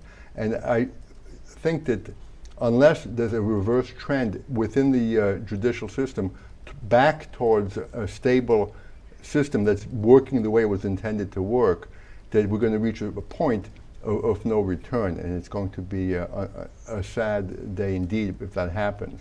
And what we need to a certain extent now is the intercession of appellate courts, of the Supreme Court. You know, ultimately, I think this could end up before the Supreme Court, I'm talking about the Trump case now, in an expedited manner through different various procedural techniques, such as something called a writ of mandamus. There are other procedural ways that you can get before the Supreme Court, and hopefully the court would act in a decisive manner, and we could see the pendulum start to swing back towards a normal situation. And on that note, it seems right with all of this different coverage, there's been a lot of focus on divisiveness, how it's maybe further dividing the country. But going forward, what can really unite us? What makes us Americans? Mark, what are your thoughts? Well, a return to traditional constitutional values, to interpreting and following the Constitution the way it was written and intended to be interpreted by the founders, is the surest guide back to is the roadmap really back towards the principles which are what have made this country what it is, and unique and respected throughout the world. And if we can go back to these constitutional values, to the Bill of Rights, to the First Amendment, to the right to be free from unreasonable search and seizures and so forth, you know, to ending 6 in-the-morning raids by armed agents to arrest 70-year-old white-collar criminals and so forth. We have to start going back towards those principles, and then perhaps there's some hope to return to a normal situation and a less divisive one. Does sound like there is definitely a lot at stake here. So we're going to be quickly changing to Melina Weisskopf really quickly. We will be returning to both of you. But now we're going to turn to Melina Weisskopf, who is live at the courthouse outside where Trump just arrived moments ago. Melina, what can you tell us about what's happening there? Hi, Tiffany. Yeah, so Trump just arrived moments ago, and the interest is, of course, still very high, as expected. Trump made a similar entrance as he did yesterday when he arrived in Trump Tower. Very discreet, trying as best as he can to avoid media attention. We know the Trump team is really trying to keep this low key. So when Trump did arrive, from this perspective, where a lot of media is stationed, you could hardly see his entrance. He just briefly waved and discreetly walked in, trying to stay very low-key about this. So as far as what's going on right now inside the courthouse, Trump is first expected to meet the district attorney, where he will surrender, and then later at 2:15, I believe in about 30 minutes from now, he is expected to have that formal arraignment where the charges against him will be read aloud. We are unclear exactly what those charges are because the district attorney has not unsealed those. However, there are media reports floating around that he could be charged up to more than 30 counts of felony charges for illegal campaign contributions for paying that $130,000 to adult film actress Stormy Daniels, which was then reported as a legal expense. So this is kind of the case. But regardless of what happens, Trump's lawyers say they plan to plead not guilty, file a motion to dismiss. It's unclear how the judge will rule on that motion to dismiss. But the lawyers' goal ultimately right now, Trump's lawyers, are to try to move this case out of New York City or out of this venue particularly. Trump truthed out on Truth Social earlier that he believes that if it was sent to Staten Island, for example, he believes he would get a more fair trial. So Trump is in there, facing all of these charges right now, getting that formal indictment read to him very soon. Trump is expected to leave. We're unsure when.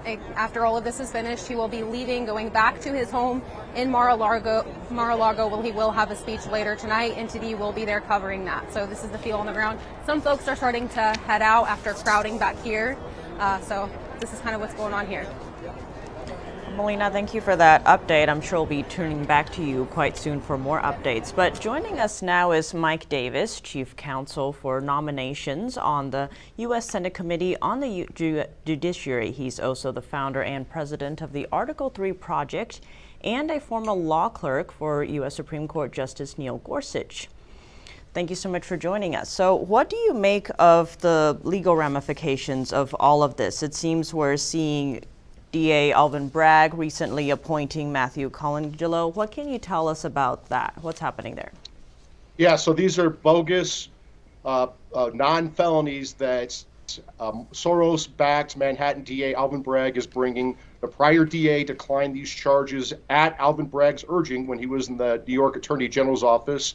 The U.S. Attorney in Manhattan declined these charges. The Federal Election Commission declined these charges, and Bragg declined these charges. He started taking heat from the left. So back in December, Alvin Bragg hired senior Justice Department political appointee Matthew Colangelo to come join his office. And Matthew Colangelo has been a political appointee for the Obama White House, the Obama Justice Department under Eric Holder, a top political aide for Labor Secretary Tom Perez, who later went on to be the DNC chairman. Colangelo worked in the White House, the Obama White House, as a top economic aide. He worked at the NAACP for 7 years. He worked for the Democrat New York Attorney General, where his job was to get Trump. They created a position for him to go get Trump, and now Bragg is creating a new position for him in the Manhattan DA's office to get Trump. This just shows that this is part of a pattern by the Democrats to politicize and weaponize our justice system to go after their political opponents, particularly Trump, and it shows that there's clear collusion between the highest ranks in the Biden Justice Department and the Manhattan DA's office. And in studio, we also have Mark Ruskin with us. Mark, I want to hear your thoughts on what you make of what Mike Davis just said right there. Well, I think I would agree with everything that Mike has said. And as I was saying before, this is the culmination of a Soros-backed and other backed campaign to have district attorneys elected who are going to not enforce the law. So essentially, I would concur with his judgment here. I would also add that at the arraignment here, it's going to be interesting. He was talking about we were talking about Trump going back to Mar-a-Lago. Has that already been negotiated with the district attorney's office, and are there going to be impositions put on or travel restrictions put upon the former president?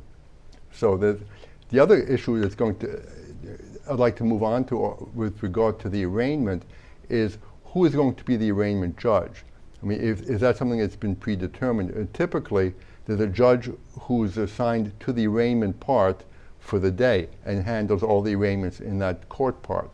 So it'll be interesting to see whether or not that's the procedure that's going to be followed today, or are we going to have a special judge assigned to handle the arraignment, which would be a departure from traditional criminal justice procedures in New York. And then the question will be, why is there such a departure? Is it a matter of decorum, or is it because, as many individuals have suggested, that there's a double standard of justice here, and that the former president is not going to be accorded the same rights with regard to an arraignment court as occurs to a typical defendant? And you mentioned how this is kind of a departure from normal law, and it seems, if we look at history, we've never had a former U.S. president indicted. So, Mike, what do you make of this, and what precedent is this setting? Where do you see this going forward? Yeah, the Democrats are crossing the Rubicon here. This is, they have politicized and weaponized the justice system at every level. At the federal level, with Garland's special counsel, Jack Smith, looking at the non-crime of a former president having presidential records in the office of former president, which is allowed by the Presidential Records Act. A Democrat DA down in Fulton County, Georgia, looking at the non-crime of a president objecting to the presidential election and lobbying others to do the same. That's permitted by the Electoral Count of 1887. It's allowed by the First Amendment. If this were illegal, Democrats would be in jail for objecting to Republican White House wins in 1969, 2001, 2005, 2017. And Alvin Bragg's case is just a continuation of that coordinated Democrat lawfare to take out Trump because they fear they can't beat him in the polls, so they're simply going to indict him. And Mike, on that note, you mentioned crossing of the Rubicon. So what can unite America right now? What can make Americans remember why they are American and why they are in this country? What are your thoughts on that? Well, you know what? I think the only way, this is not our parents' or grandparents' Democrat Party. These are not liberals who love America and just disagree with conservatives on the best way to get there. These are leftist. These are Marxist. They hate America. They hate equality. They believe in equity. They hate free speech. They believe in censorship. They hate due process. They believe in Me Too and politicized, weaponized prosecutions like we're seeing with Alvin Bragg. What Republicans need to do is give them a healthy dose of their own medicine. State attorneys general Republican, state attorneys general Republican, DAs, Republican prosecutors need to start getting creative. And also, people need to rally behind President Trump. This is so much bigger than Trump. We need to unite behind him, and we need to send a very strong message. This is unacceptable in America. We're not gonna devolve into a third world Marxist hellhole banana republic, which is exactly what George Soros and his puppet prosecutors like Alvin Bragg want us to do. And it's true that by bringing this indictment, it's a Pandora's box that has been opened up. And once it's open, how do you shut it? If what Mike suggests actually happened and the Republican prosecutors start prosecuting Democrat public officials, you're going to end up with the whole system falling apart, where everybody's prosecuting everybody for reasons which have nothing to do with the criminal justice system, and then we have a judiciary that's weak. Then it's going to just devolve and take us even further from the constitutional principles which we want to return to. So I think that's an additional issue that needs to be taken into mind. And what do you make of the statements by, say, former Vice President Mike Pence saying, you could indict a ham sandwich, but also no one's above the law? What do you make of that? Well, as an assistant district attorney, I presented, I would say, hundreds of cases at least to grand juries. And it is true that a grand jury is very easily manipulated by the prosecutor. In a grand jury, the jurors, there are 23 grand jurors in New York, and they vote on whether or not to bring charges against an individual. But they only hear evidence presented by the prosecutor. So it's very tailored towards what the prosecutor and the DA's office is looking to obtain. So it's not, it's meant to insert the public between the power of government and the individual being accused. But unfortunately, there's a lot of truth to the old cliche of anyone being able to indict a ham sandwich, is that if you present the evidence correctly, unfortunately, and people can be indicted for crimes that they have nothing to do with. All that one has to show is probable cause that a crime was committed. It's a very low bar that needs to be crossed. And Mike, I also want to get your thoughts on that no one's above the law. What do you make of that in this case in regards to Trump? That is a complete nonsensical chant by Democrats and Trump-deranged rhinos, because sure, no one is above the law, but you're also not below the law. There is not a felony that President Trump could have violated here. At best, what we're looking at is a bookkeeping misdemeanor from 2016 with a 2-year statute of limitations.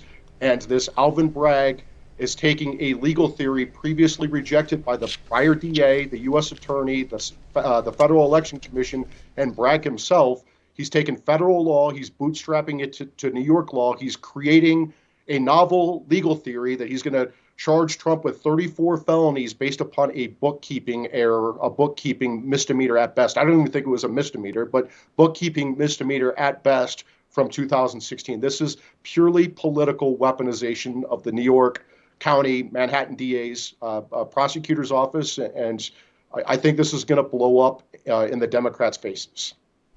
Mike Davis, thank you so much for your insights, and Mark Ruskin for joining us in studio. Appreciate both of you for joining us on our special coverage today. And we'll be continuing our special coverage. Now we'll be checking in with Roman Balmakov, who's at Collect Pond Park. Here's him now with more info. All right, so we are here live in Collect Pond Park here in downtown Manhattan with, I would say, a couple of hundred Trump supporters on this side. And if you can see here, there's a barrier that the police set up. On that side is the anti-Trump crowd. Very smart move by the cops to separate them. Let's go take a walk. As you can see over there, over the course of the last hour, quite a few Trump supporters have shown up. Before, when it first started, there was more reporters than protesters. Now it's about 1-to-1. I would say one reporter for every one protester. Would you say that's accurate? I would say, yeah. Typical Manhattan protest, more reporters than there are protesters. Hey there. All right, so as you can see, there's a lot of energy here among the pro-Trump crowd. A lot of people we spoke to, they told us that they think this is kind of a political job, that there's not enough evidence to actually indict him, and this was just a politicization of the Manhattan DA. On the other side, people are saying that, hey, you know, if the evidence shows that the grand jury had enough evidence to indict him, then let the process play out. It's kind of an interesting dichotomy here. Let's go see if we can talk to some people. Oh, this guy right here. Sir, what brings you out here today? Support Trump all day. I'm actually a single-issue voter, abortion, and he kept his promises. And I love the Epoch Times, if I'm saying it right. But yeah. You guys, I'm sorry you've been getting censored, but I appreciate your coverage with COVID-19 and January 6th. It's been really helpful. Well, it's obviously politicized because from what I'm hearing, it's only a misdemeanor. Second of all, we haven't even, no one really knows the evidence at this point. So I guess once it comes out, we can take a look at it. I'm going to say this on air because I actually repented for it, but I did vote for Hillary Clinton in 2016, and God changed my heart. And ever since like 2017, 2018, I've been pro-America, pro-Trump, pro-babies. So I thank God for that, and I thank you guys for it. 4 years. This is probably the biggest pro-Trump rally I've seen in Manhattan. Would you agree? Yeah, definitely. A lot of New Yorkers are afraid to express themselves, so now's an opportunity. Plus, we're, pardon the phrase, pissed off. This is so unfair what's happening to Donald Trump, and he loves New York. He was a great New Yorker. He saved the city. So for this idiot Bragg to target him, which is illegal. You don't target someone and then find the crime. So what they're doing to him is a disgrace to New Yorkers and to this country. Totally politicized. He can't get a fair hearing in this city, which is a shame, again, because of the good things Donald Trump has done for New York. A lot of the liberals in this city and other big cities, they're ingrates. They don't appreciate him. People who wear Biden hats, not that you see them, all right, or Hillary, Democrats should be ashamed of themselves. We shouldn't be afraid to support who was great for this country. What has Biden done? Biden, in my opinion, is a traitor, and he's compromised by China, okay? I think just came out the other day how the balloons from China got sensitive information from this country, and Biden just let the balloons go, and they lied about it, his fake administration. All right, so that's what's going on here. Thus far, the vibe is peaceful. I heard there's a fight that broke out. We didn't see it, but apparently one fight broke out. But everything here is peaceful, probably because the police did take good precautions to split up the park between the two sides. So we'll come back to us in about an hour, and I'll give you an update. Until then, back to you in the studio. Roman, thanks for that on-the-ground reporting. Next, we asked a few people in New York City what they think of Trump's indictment, and here's what they told us. We have to be perfectly honest. I think it's trash. He helped us better than any president has in the last 30 years. I think it's a travesty of the American people that one party in politics is so controlling and controlled by the liberal media. Well, I think it's a sad moment in history. I feel like it's just common sense what's correct and not. I guess so I don't get a break. It's common sense to me. That's Trump, fine. I'll stay I think here. it's a good thing. I think he has done a lot of things that the community and everybody's not happy with. I wish they'd quit picking on him. He's not any guiltier than the Clinton Foundation. Oh my gosh, the things I've heard about that. He's no more guilty than Biden's son. Honestly, I don't really pay attention to it. I just go to work every day and come home. I'm looking forward for big changes in the American political system, hopefully. I think it's about time. I wish they had done one of the others first. I think this one is probably the more minor of the charges. I think it's well appropriate, and he's not above the law. Is it something that we're doing to harass him because of what he did as president? I don't think so. What he did was wrong, and he should pay the price. Well, I think if it's true, and then let law prevail. And so I think that, yes, if that's something that he committed, it should come out, and he should be held accountable like any other person. I think it's fabulous. I think it's long overdue. I think the man is not well, and he should not be above the law, and he's just egregious. So I'm really glad that they finally made a decision one way or the other for him. I don't think it was right for the reason that I think all these presidents have paid hush money. I think there's all been things that they've done, and Trump hasn't been the president for a few years now, and they're stuck on him. There's a lot more important things going on in Manhattan, in the country, that should be addressed. That the president now, that's on the job now, I don't know what's going on, and a lot of people don't. So to be still messing with Trump, I think it's insane. And it's going to open up a can of worms for everybody else. Well, it should have happened about 4 years ago, at least. 5 years ago, 6 years ago. The FEC should have looked into it. They didn't, because they had 4 Republicans on the board and they all squashed it. The fact that it has to come down to the Stormy Daniels case, that's like what he's actually getting indicted for.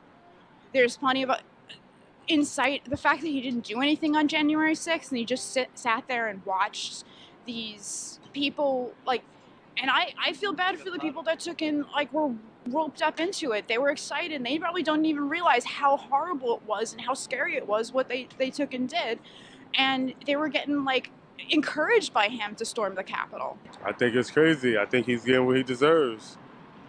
I think he truly is getting what he deserves. It's payback. It shows that this nation has fallen towards actual fascism.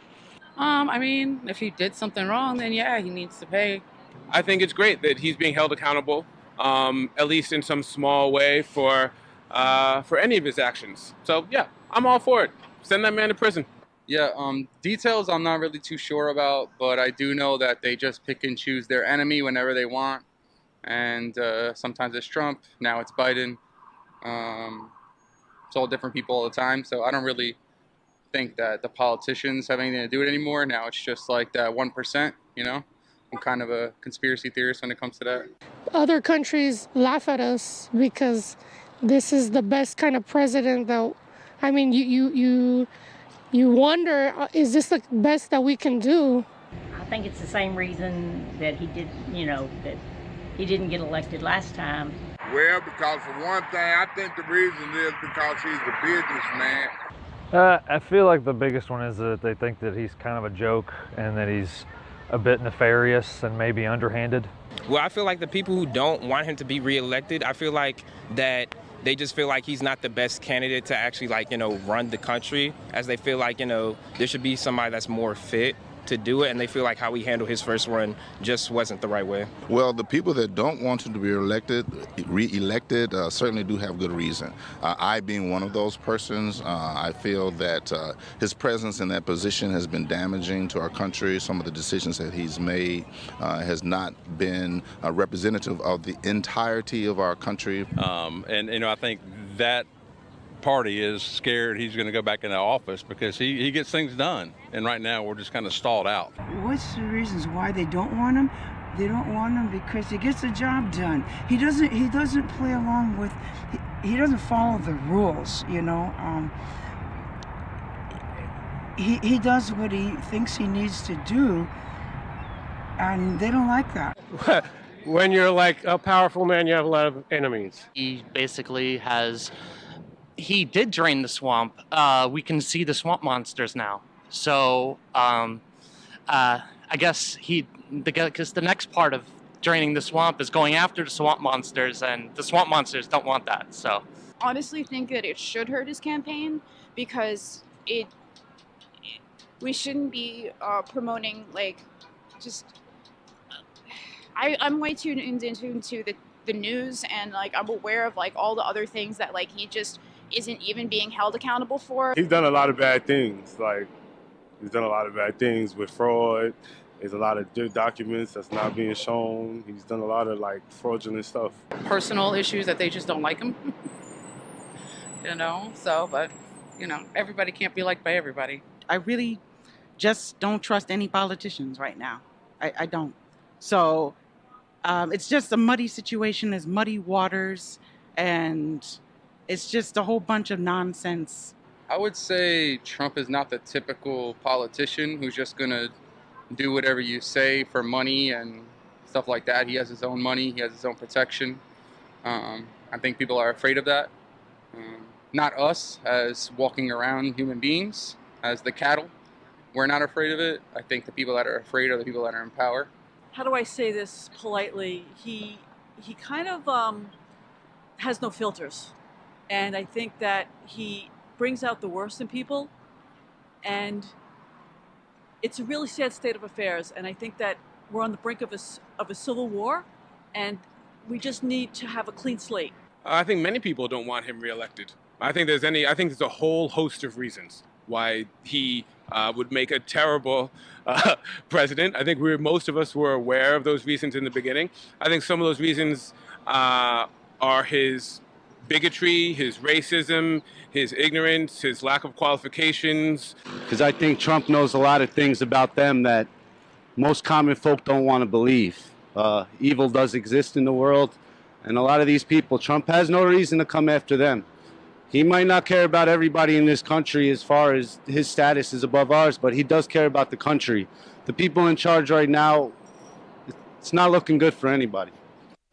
And some insights and perspectives there from the people that we talk to out on the streets, because they do have a stake in all of this. By the way, we're focusing, of course, on the arraignment of the former President of the United States, Donald Trump, as we've been stating all along, as you've heard over and over again. This is unprecedented. It is historical. Mr. Trump posted on Truth Social earlier while he was heading to the courthouse. He wrote, quote, "Seems so surreal. Wow, they are going to arrest me. Can't believe this is happening in America." MAGA, which stands for Make America Great Again. Let's also take a look at what to expect next now that Trump has arrived in the courthouse. He's probably being fingerprinted right now, and the arraignment proceedings will be closed off to video recording, but cameras are still allowed in the courtroom before the hearing. So we'll likely see some photos coming out of that courtroom where Mr. Trump will be arraigned. We can also expect the Manhattan District Attorney to address the media after Trump's arraignment. The process where the charges will be unsealed begins at 2:15, which is, by our count, 9 minutes away. We're continuing to follow the developments of this. And joining us now is A. Scott Bolden, former prosecutor and white-collar defense attorney. Scott, good of you to join us this hour. This is not a moment that anyone takes glee in, I would suspect, and certainly from your legal expertise. How do you view this? Well, I think Donald Trump captured it well in his tweet. It's surreal. He can't believe this is happening to him, let alone in America. But Donald Trump drives this negative narrative and now this potentially criminal narrative. And at 2:15, we're going to find out the conspiracy or the racketeering story behind whether it's Stormy Daniels or business and financial fraud. And I think you're right. I mean, for our democracy, for our republic, it's never good for a former president to be criminally indicted and prosecuted. We've never had that before. But let's remember, we've never had a president like Donald Trump before. And the criminal case is the first time he's faced the criminal justice system. He cannot manipulate it. He does not have any control over it. The criminal justice system is going to control his movement and where he is and what he does. And he is going to have to face these charges while trying to run for president. I think it's going to be difficult, especially if he gets indicted in Georgia as well as by the feds. Yeah, and those are the other cases that are waiting in the pipeline, so to speak. Look, as you know, there's been much to say about this, and of course, people have been following Donald Trump for most of his adult life as a successful business leader, and then becoming president of the United States, the most powerful man in the world, and then losing the election, and now he's basically stating that he is going to run again, and of course he's leading in the polls among the Republican Party.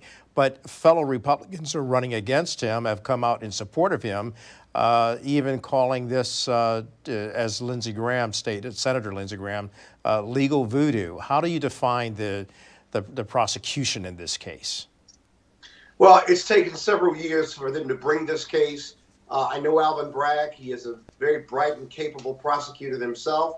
He's an elected official. Listen, when you do something for the first time in history, you've got to make sure it's done right. I think the difference between when he first came into office and today with the indictment of Donald Trump is that the CFO has pled guilty or been convicted after trial. The Trump organization has been convicted. And those two entities, the individual and that entity, have individuals that have been cooperating with Alvin Bragg and his prosecution team. And now they believe they have enough information to bring a criminal charge, undoubtedly a criminal charge where they can prove the case beyond a reasonable doubt. We'll have to wait and see, but this is unprecedented. But the facts in this case and the strength of this case has got to be unprecedented as well. Yeah, you know, we have just a few minutes now before the president, the former president, will actually be there in the courtroom and receive his arraignment. I'm looking at my clock right now, 2:10. He's expected at 2:15. Judge Merchan will be presiding over this case. And we were speaking earlier today with the former Assistant Attorney General Jeff Clark, who stated to us here on NTD News that he believes the judge should recuse himself because of his family's affiliation with the current Vice President of the United States, Kamala Harris. What say you about that? I haven't seen any evidence or factual support where a judge would have to recuse himself. It would be up to the discretion of the judge. If he's got family relationships with Kamala Harris, that may have an appearance issue, but appearance issues don't get you to a conflict or get you to a judicial recusal. There's got to be a real threat of a conflict of interest whereby the judge either has to serve two masters or has allegiance to one master over the other. I don't see that here. Judges don't operate that way. They don't have political agendas, whether they're Republican appointees or Democratic appointees. They want to do their jobs. They call balls and strikes. The jury makes the decision, and while the judges can have real influence in what they, how they rule on certain motions, there's been no evidence that Merchan is going to be prejudiced against Donald Trump or for Donald Trump. And so I think that's political talk and rhetoric. The reality is that we're going to do this arraignment. Merchan is going to be on the case unless some other information comes to light. And he's going to do a very good job at calling balls and strikes. And Scott, you know, the rhetoric has been out there, and it's been fiery rhetoric. It's been troubling. It's been disconcerting. People on both sides. I want to ask you more specifically, since you know Republicans and Democrats alike, what brings this country to healing beyond this indictment and arraignment, the first ever of a former president of the United States. And will the former president play a role in bringing that healing to unite this nation? Well, how much time you got? That's a whole nother show. Yeah, it really is. It really is. You know, I don't see the Democrats jumping for glee here. I mean, listen, we're all Americans. We love this country. We've all come from different backgrounds. Our community was brought here in chains. We're a country of immigrants, if you will. And deep down, there is no better country. The healing process has to take place, and it starts with a national dialogue, whether it's on race or immigration, or just Republicans and Democrats being Americans first, or whether it's gun control and what have you. And we just haven't figured out how to talk to one another. We need a therapist almost, and I can't tell you who that therapist is. Obviously, God and country and love for one another matters most.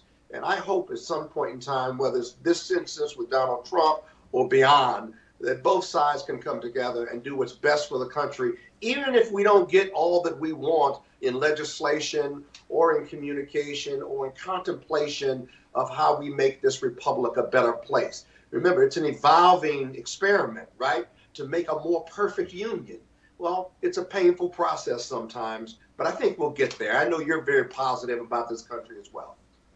Indeed, I am, Scott. You know me very well, but I appreciate you for joining us and sharing your legal mind and your expertise. And I think you said it best.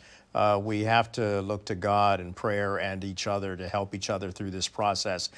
This is going to be with us for the foreseeable future. His legal troubles are not going away, speaking of the former president of the United States.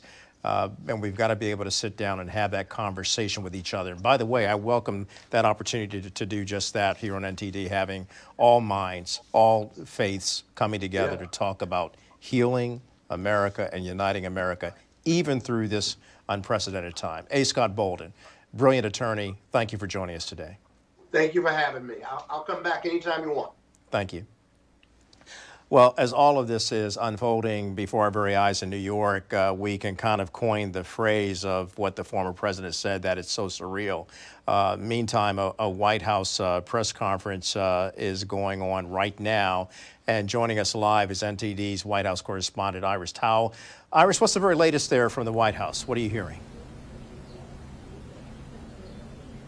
Good afternoon, Steve. You are right. As this is all unfolding right now in New York, the White House is holding a press conference. And basically, we have heard several questions on Trump's arraignment. And the press secretary is insisting that because it is an ongoing process, so she's not going to directly comment on that. However, she did say that this is not a focus for President Biden. Instead, the president is focused on delivering for the American people and lowering cost.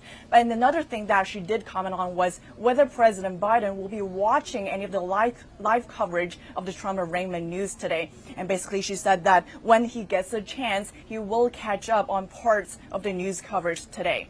And also, we see that apart from the White House, aside from what is going on here, lawmakers are also giving their reactions from all over the country. And so we see that Republican Senator Marco Rubio posted a video on Twitter shortly before Trump's arraignment tonight, this afternoon. And let's take a listen at what he's saying. He's basically saying that this will mark a new chapter, a turning point in the state of American politics. Let's take a listen. After today, every prosecutor in America that wants to make a name for themselves now is going to have permission to basically go after someone in the other party. What's going to stop some Republican or conservative prosecutor now from saying, well, now I'm going to go after Joe Biden or his family?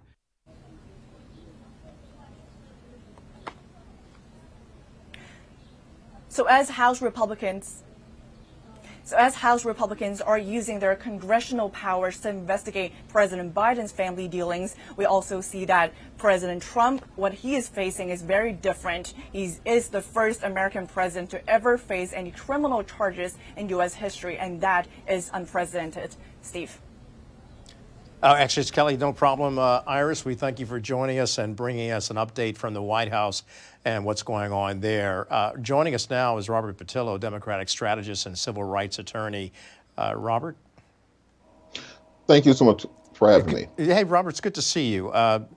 So weigh in on this issue for me. As you know, Democrats and Republicans alike have been embroiled in divisive politics for many, many years. Have we crossed the Rubicon, as we've been hearing here a lot today, spoken from Republican colleagues and defenders of the former president of the United States? What are you saying as a Democrat? No, I don't think we've crossed any sort of Rubicon here. If politicians don't want to face criminal charges, they should not commit crimes. I think that's a very clear standard. And we've seen this happen on the congressional level. We've seen this happen to governors previously, where they've been arrested after leaving office, some while in office for misdeeds they've taken part in. What I think we're seeing here, and what we're going to find out when these indictments are unsealed, is that the reason this took so long is that additional evidence was uncovered either in the Northern District of New York investigation of the Trump Organization by Letitia James, or during the investigation and conversation with Michael Cohen and Stormy Daniels, and that justified the upgrade of these misdemeanor charges to a felony charge, which vitiated a prosecution here. So I think if President Trump or any other politician does not want to be prosecuted, they should not commit crimes. Robert, bear with me right now. I want to talk about that video that we're seeing right now. We're seeing New York City police officers standing outside the courtroom, and we do know that the former president of the United States is there. He's being arraigned, which means he is facing 34 charges, we understand, in this indictment. They will likely be unsealed as we speak. It is now 2:18. The president is supposedly standing before Judge Marchand along with his defense attorneys there, and the prosecutor, District Attorney Alvin Bragg, in this case. As it unfolds right now. The scheduled time was 2:15, and the judge is probably sticking close to that timeline. Most arraignments, as you know, Robert, are very quick. In this case, because of the unprecedented nature of this, it could go a little off schedule. But what does this say about our country as the world is watching? What does it say about our integrity as a nation and about the rule of law? It says that we are a nation that truly is living up to our values of considering the rule of law above the rule of men. What we have wanted for years is the understanding that regardless of your political position, of your wealth, of your race, or any other external factor, that you will be held to the same standard as any other American in this case. And I think that we are showing that beyond politics, beyond celebrity, beyond anything else, that everyone in this country has to answer to the laws of the United States of America. And again, this entire spectacle is President Trump's making. He could have done this hearing over Zoom. It was offered by the judge that he could have stayed home in Florida and simply done this hearing over Zoom or over Skype and had this whole arraignment done in 30 minutes or so, and he would have received an updated court date and they would have been done after that. He wanted the entire media to be on him leaving Florida, landing in New York, taking a motorcade, 24/7 coverage of this, because he understands the political aspects of this. But I think the American people and the international audience have to understand that the difference between America and every other nation on earth is that we hold everyone accountable for the laws of this land, regardless of who you are. We should not have a sacrosanct class of individuals that, because of political office or because of wealth, do not abide by the same laws as the rest of us. I think we should encourage this going forward to ensure that any politician or any public servant that strays away from the highest standards of public service and public integrity is held to account. I believe that should be across the board, Republican or Democrat or independent or anybody else. Yeah, Robert, I hear you loud and clear. Look, I do know that that those who are for President Trump and even Republicans are saying that this they're claiming that this was politically motivated and that this is weaponizing our legal system in America. And when I hear statements like that, it takes me back to when I was covering the war in Iraq. And during that coverage, I remember the handover of sovereignty. Saddam Hussein had been toppled, the regime had been ended. They were just a couple of weeks away from capturing him. But more importantly, they were handing over sovereignty, becoming a republic. And what they talked about was the rule of law. And what they based that on was the form of rule of law that we have in this country. That is so important to point out because the world watches America, and the hope for America is that it will always have that rule of law and be seen as a beacon of hope and not of despair. Talk to me about that in your terms. Yeah, you're absolutely correct. Let's understand that in Taiwan, when they are protesting against the China trying to have incursions there, they fly the American flag. We look at Hong Kong, when you have the protest against the Communist Chinese Party, they fly the American flag. Freedom movements around the world, the idea of truth, justice, and the American way, those old school ideals of America are based upon the conceptualization that we have left old Europe. We are no longer beholden to the royal families, the Habsburgs, the Windsors, etc., that there are certain classes of individuals that have a divine right to rule, that there are certain people who are simply above the rest of us because of their station of life, because of how they were born, because of the wealth that they hold, because of the office or their positions. We in America are one singular experiment that says that every single person within our borders and within our jurisdiction have to abide by the same rules and the same regulations that every single other individual does. So people should be hardened right now because President Trump is being indicted on these counts, but he has every right to a trial by jury. He has every right to the best lawyers in this country. He has every constitutional right that every other defendant has. And if he is innocent, I hope that he is found not guilty and that he is released and that he has every opportunity to proceed with his life thereafter.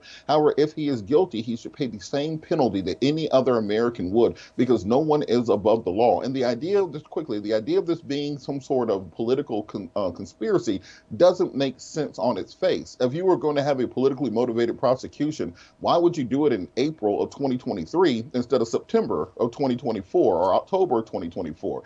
If you were going to file charges against a president to stop him from running, you would have something stronger than a Class E felony that has a maximum of 4 years in prison and that no one ever actually goes to prison for on a first offense.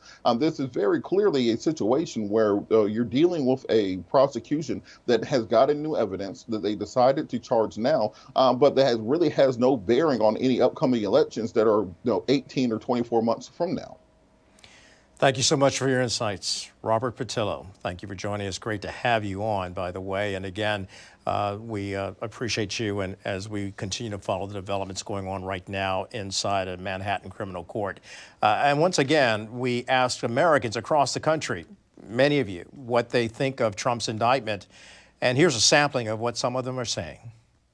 I do not know what it will do, but I hope that it helps because I think the American people have got their eye on things right now, and you know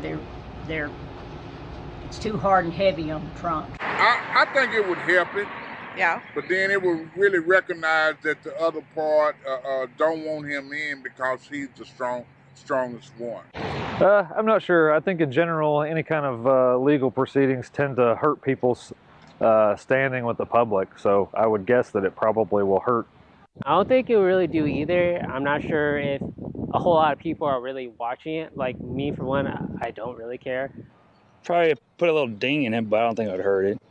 Because they've been trying to do a lot of things when it comes to Trump on there, and he seems to bounce back like a rubber ball. So I don't think it'll bother him none. You know, there was a substantial amount of things going on before, during, and after his presidency. He was able to still, run. So I feel like this isn't really going to hurt him too much. I think it will energize his base, be good for fundraising, but ultimately be a drag on his candidacy. For those supporters that he has, which is a very large number of people, millions of people that support him, it'll help that in that regard. But what they don't understand is the Republican people are full of liberty. They're going to fight the cause because they are indicting him is going to empower the Republican Party even more than they are now. Both. I think it will help his supporters rally around him.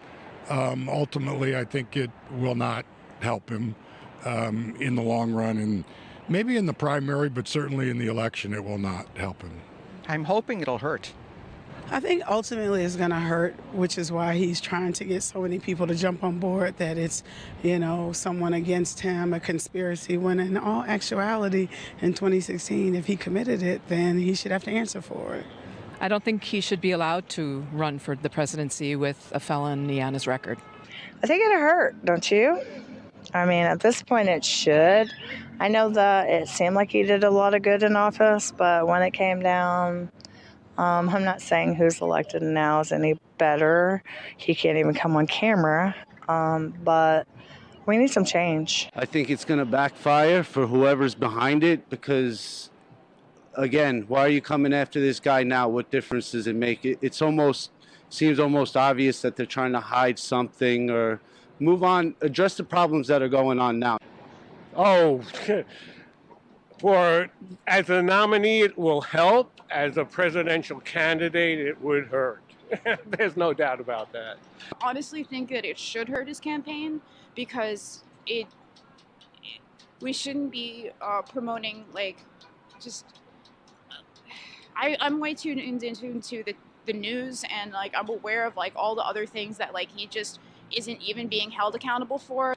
Not too sure. You never know. Might hurt it. I'm pretty sure it's going to hurt it, though. It's not a good look. If he gets through the nomination process, I think there's machinations with this that can hurt him. Other than that, it's making him the hero right now. Not really sure. It could actually go either way. I don't even think he has a campaign. I think in his mind there's a campaign. And honestly, given the state of the American public, maybe he does have a campaign. I certainly don't want anything to aid it. Publicity for Trump is going to be good for his campaign, especially all the people that voted against him and then realized that they made a mistake.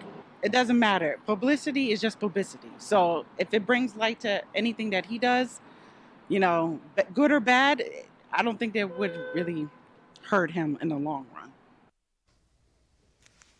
And as the unprecedented arraignment process of the former president plays out, this process, we're told, will take about 15 to 30 minutes.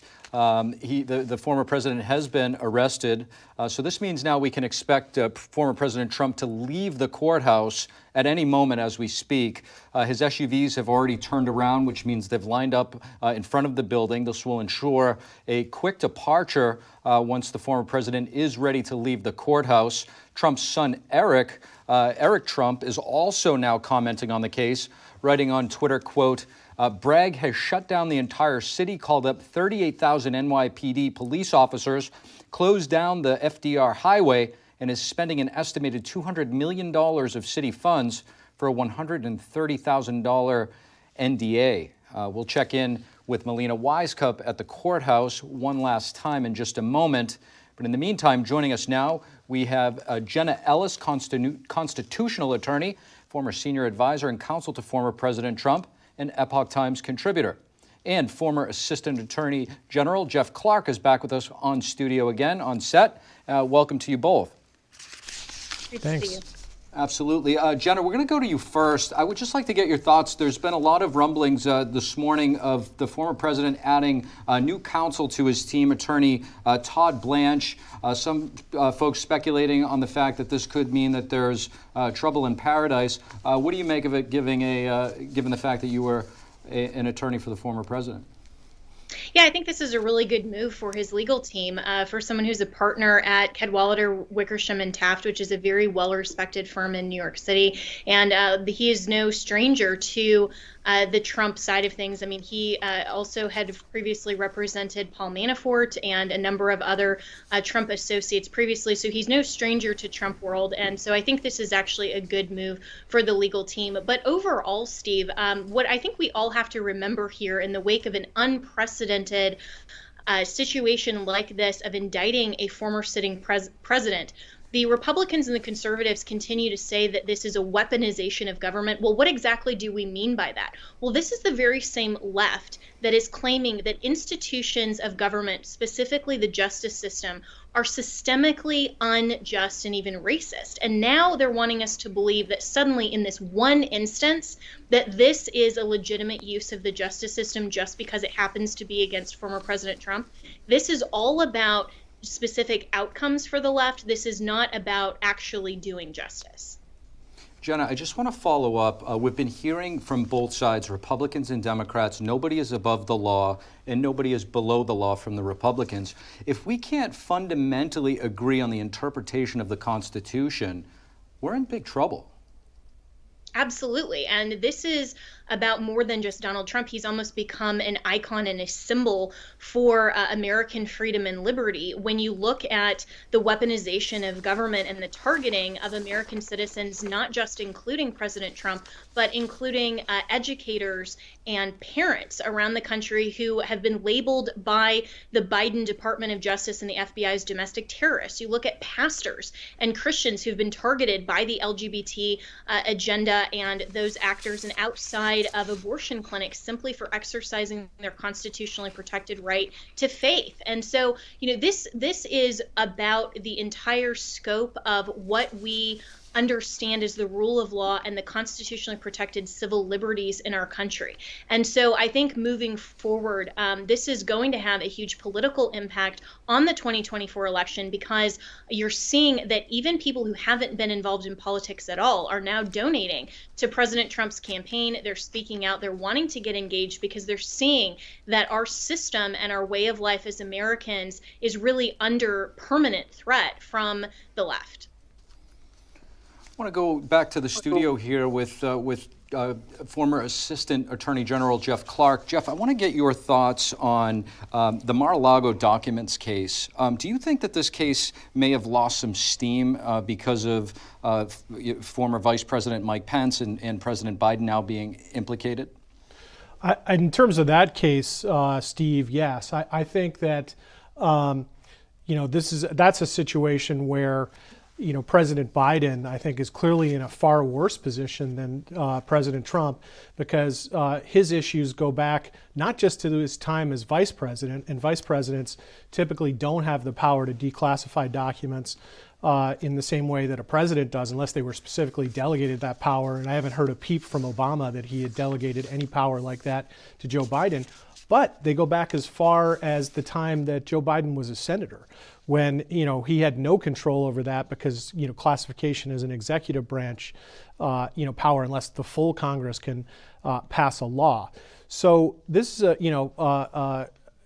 the kind of case that seemed to be kind of petering out as a result of that. We haven't heard anything from the special counsel set up for Biden, Robert Hur, since it first happened, which is also very strange.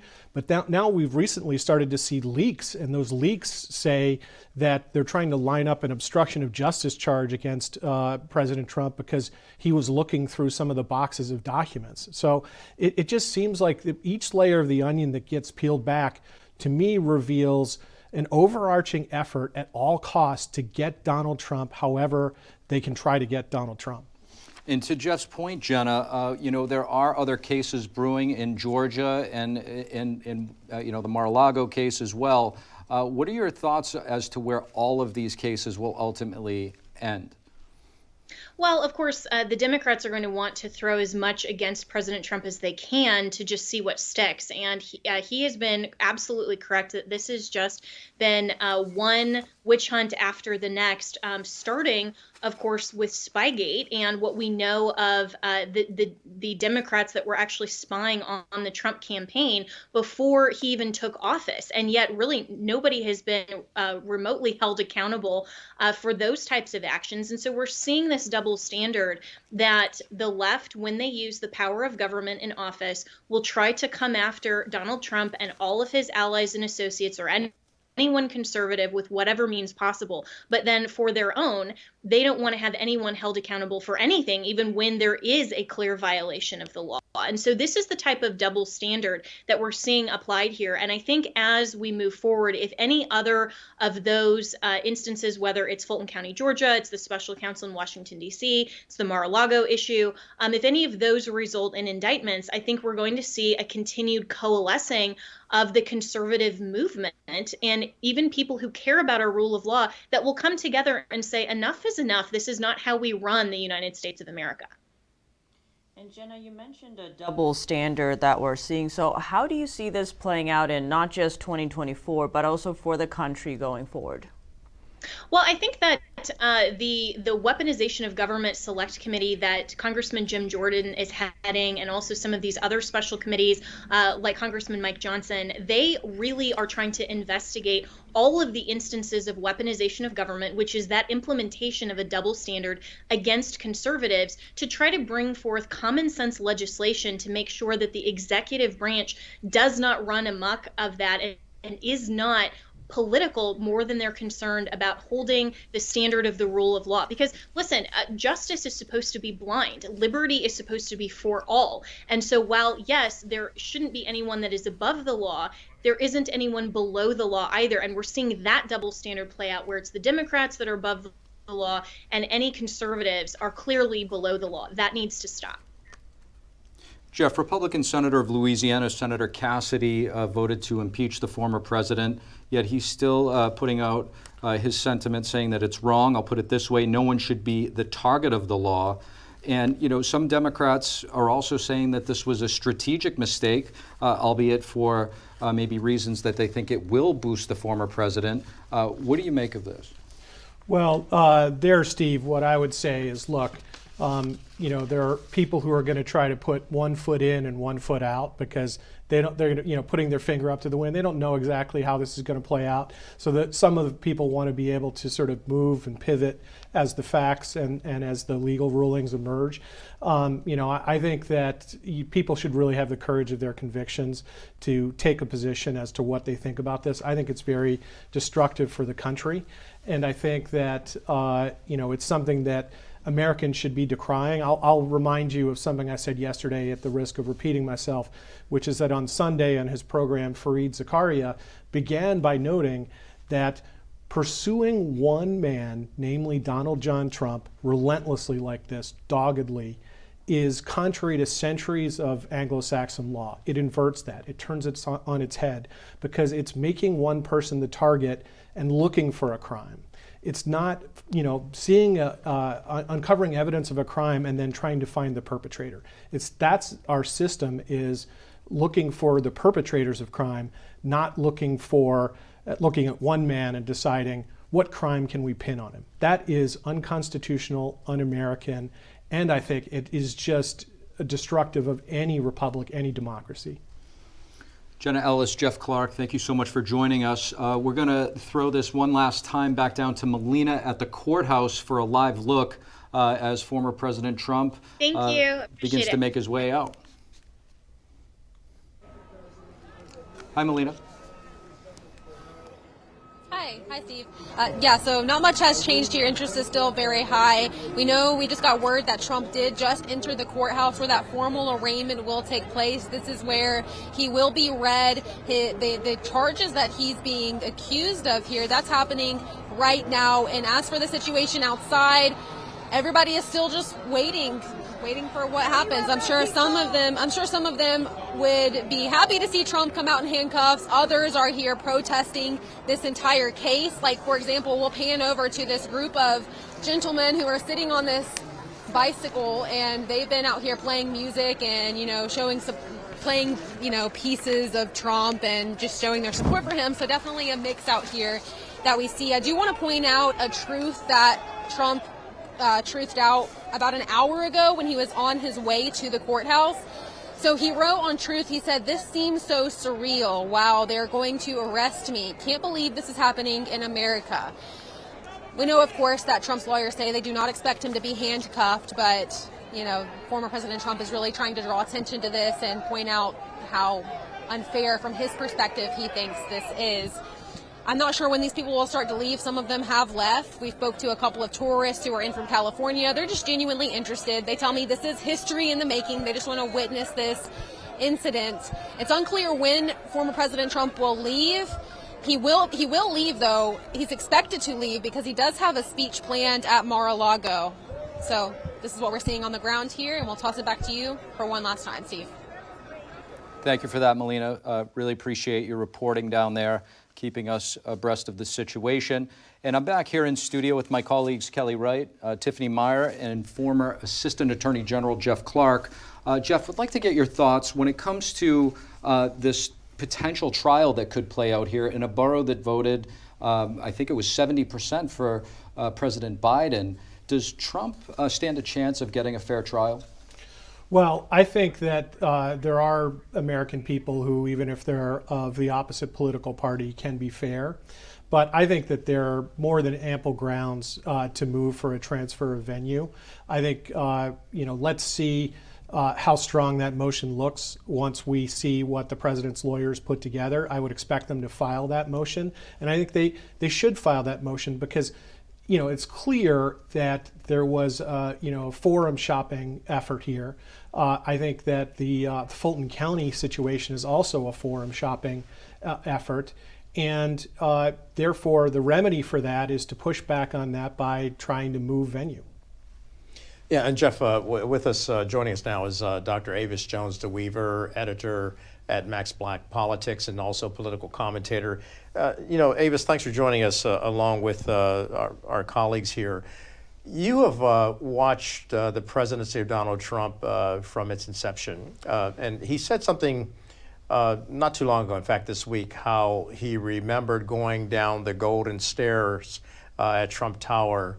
And from that moment on, he encountered a lot of difficulties in getting to the presidency, and then once getting there, as he stated today, he says it's a very surreal situation. But the reality is that this is unfolding before our very eyes. What do you make of this in terms of how this impacts our country? Well, I think that hopefully this is a civics lesson for the entire nation, in that every human being in this nation is is held to the same standards as you are. Whether or not you are president or a pauper, when you run afoul of the law, there are repercussions and consequences associated with that. And obviously, I'm sure that running a presidential candidate is challenging, right? I'm sure it's hard. If it was easy, everybody would do it. But, to complain about this specific occurrence in terms of this impending indictment, in terms of everything that is going on, in terms of other indictments that may be forthcoming, such as in Georgia, the bottom line is the root cause of all this is Donald Trump's behavior. If you do not want to be held to account for your behavior, do not engage in activity that seemingly runs afoul of the law. And Jeff, as the former Assistant Attorney General, based on what Avis was saying, Donald Trump, as I indicated before, and as others have indicated, he has the responsibility and accountability to hold himself to account. And while he's making statements about this is a witch hunt, some of this is on him, is it not? So, Kelly, I don't think so. I think that, look, I'm watching, it's 2:44 p.m. Where's the indictment? This looks like a deliberately choreographed political hit job on President Trump, designed to lock down the news cycle. We're just watching the time and the day count down before the evening news shows that people who have jobs to go to are the only ones that they can really see after they eat dinner. And how are the president's lawyers going to respond to this indictment, even assuming it's unsealed an hour from now, 2 hours from now? It's not a fair process. Whereas on the other side, and it clearly has to be coming from Alvin Bragg's office, someone in Alvin Bragg's office, we're seeing leaks against the president. It's an unfairly stacked deck, and I think it was designed to do that. And I think that is not an American process. And to your point, and Avis is still standing by, when we were speaking with Melina Weisskopf there on the scene in front of the Manhattan Criminal Court, she was talking about how so many people had come down, throngs of people, Avis, if you saw that shot, and certainly Jeff and the rest of us saw that, where people had been there en masse. And then after the former president arrived, many of them left. They just basically said, oh, we want to see it for the history of it. So is it somewhat of a spectacle in terms of people wanting to come by and see this spectacle unfold, or is it really a case where the rule of law is actually being implemented here? One could arguably say it's a combination of both. I definitely think that it is a combination of both, in that this is history. And so can you not blame folk for, if they're in the vicinity, to want to be there to watch history unfold. But at the same time, this district attorney has a job to do, and it's his job to enforce the law. And I have to say, this thing about this being some sort of unfair, political stunt. Well, I tell you what, Donald Trump sure is profiting off of it, is he not? He just raised $7 million in his campaign. His campaign has already produced T-shirts with a fake mugshot on it of him. All right, so if we want to talk about politicizing the situation, I think we need to look no further than the actual Trump presidential campaign. But if we're talking about actually what's happening in the courthouse right now, you are actually having Donald Trump, for the first time in his life, being held accountable for his behavior. And that means that he will face a court of law. Now, when this indictment drops, when he goes to trial, whether or not he is found guilty, that is up to our legal system. But before we go and trash the legal system for doing what it must do, holding everyone accountable to the law, no matter who you are, let's just look at who is politicizing the situation. And it looks to me as if that is squarely in the ballpark of the Donald Trump campaign. Avis, Jeff, my colleagues here, Tiffany and Steve, any questions from you? I'd just like to go back to Jeff and just, Jeff, I'd like to get your thoughts. Some people have raised the question of how rare it is in New York City for a 70-something-year-old man to be, indicted or arraigned on low-level nonviolent felony charges. It does seem a little bit out of the ordinary. If you could speak to that, and also give us an idea of what you think the former president's legal team strategy will be once the indictment is unsealed. I'll take those in reverse order, Steve. I'd first say, look, I think they're going to unleash a torrent of motions. They're going to make the statute of limitations argument. They have a variety of motions that they can file. The change of venue, one we talked about. I think they're going to challenge the propriety of the indictment on the merits. And in terms of your first question, the first thing that occurs to me, right, is it's not just a question, if you're a prosecutor, of can you bring a case. There's always a question of should you exercise your prosecutorial discretion to bring a case. And here we are in New York, where we're seeing violent felonies go unprosecuted, right? Where we saw, a gentleman who was at a parking garage who was shot at and got shot, and then managed to wrestle the gun away and shot at the perpetrator, and he's the one who gets arrested until that was dropped. I mean, it's upside down world here with Alvin Bragg, it seems to me. And I would just also say, in response to your question, Steve, let's ask the question, why is Donald Trump the first president to ever be considered for an indictment like this? Were there no grounds to pursue Barack Obama? Were there no grounds to go after even candidate Hillary Clinton? It was one thing on the campaign trail for Donald Trump to get mileage out of the whole lock her up thing, but when he got into government, did he actually pursue that? He did not. So all past presidents, all past state and local prosecutors, for the most part, there's one exception, I think, the Spiro Agnew situation, they've exercised restraint. Why is Alvin Bragg not exercising restraint? And I think it's because he's out to shiv the president and do him in. All right, Jeff, thank you so much. And Dr. Avis Jones-Weaver, thank you again. We've got to move on because there's so much more to uncover before we close this special report on Donald Trump's arraignment. Again, Dr. Avis Jones-Weaver, thank you for joining us.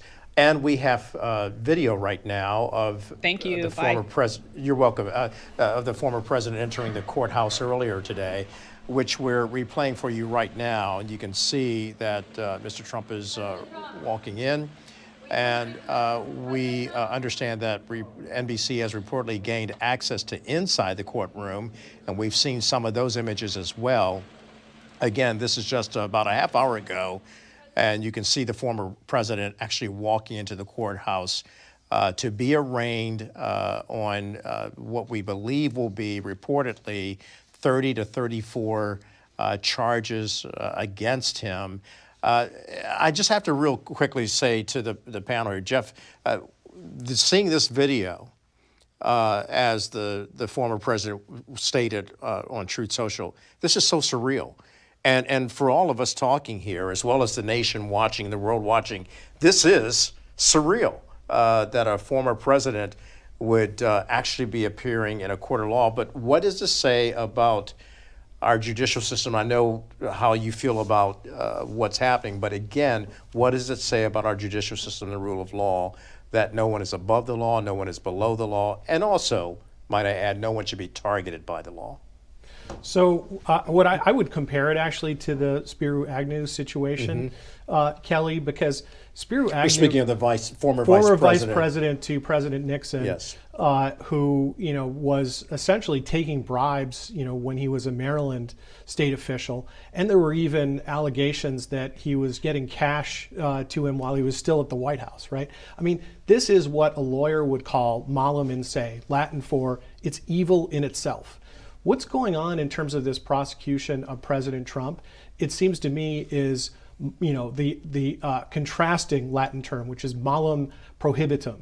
It's only unlawful because you could make some kind of argument that it's prohibited. It's like a hangnail, and it's the kind of thing that it's an abuse of prosecutorial discretion to pursue. It should be the kind of thing that a prosecutor exercises restraint not to bring. So I think I've used the same word you just used, surreal, in some tweets. And I think it is surreal for the world to watch this. I'm getting European friends, sending me notes of, what is going on over there. And I think they're rightly surprised and alarmed. I receive the same kind of questions from foreigners that are friends of mine, and they're saying, what's happening in America? You guys are a great nation. Have you lost it? And maybe there's some truth in that question. Jeff, thank you for that. Joining us now is Mike Evans, New York Times bestselling author and Nobel Peace Prize nominee. Mike, I want to thank you for joining us. You, in particular, I wanted to have on because you were actually in the room, in the Oval Office, with the former President of the United States, along with other noteworthy faith leaders and evangelicals who, quote unquote, laid hands on the president when he was serving in office, the former president, and praying for him because you wanted to be sure that he could move forward, first serving God and then country. What say you now about this historic, unprecedented situation that he now finds himself in, that the nation finds itself in? Well, number one, what's happening today is going to be rocket fuel for him. He's going to suck the oxygen out of the media for the next 12 to 16 months because you may have 2 to 3 more cases.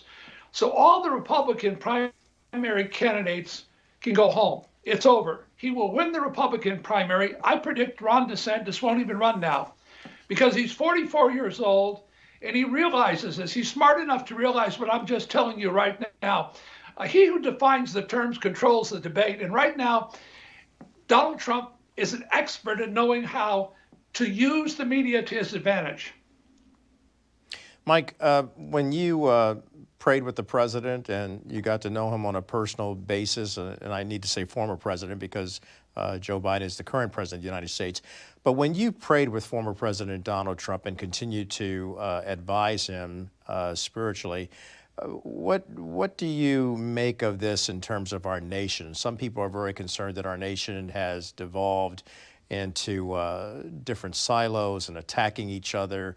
And, there's a proverb that says righteousness exalts a nation, but sin is a reproach. Break this down for me in terms of how evangelicals, which is still a strong base for the president. I cannot say we advised him spiritually. We were there a lot. Donald Trump exceeded our expectations. It was all transactional.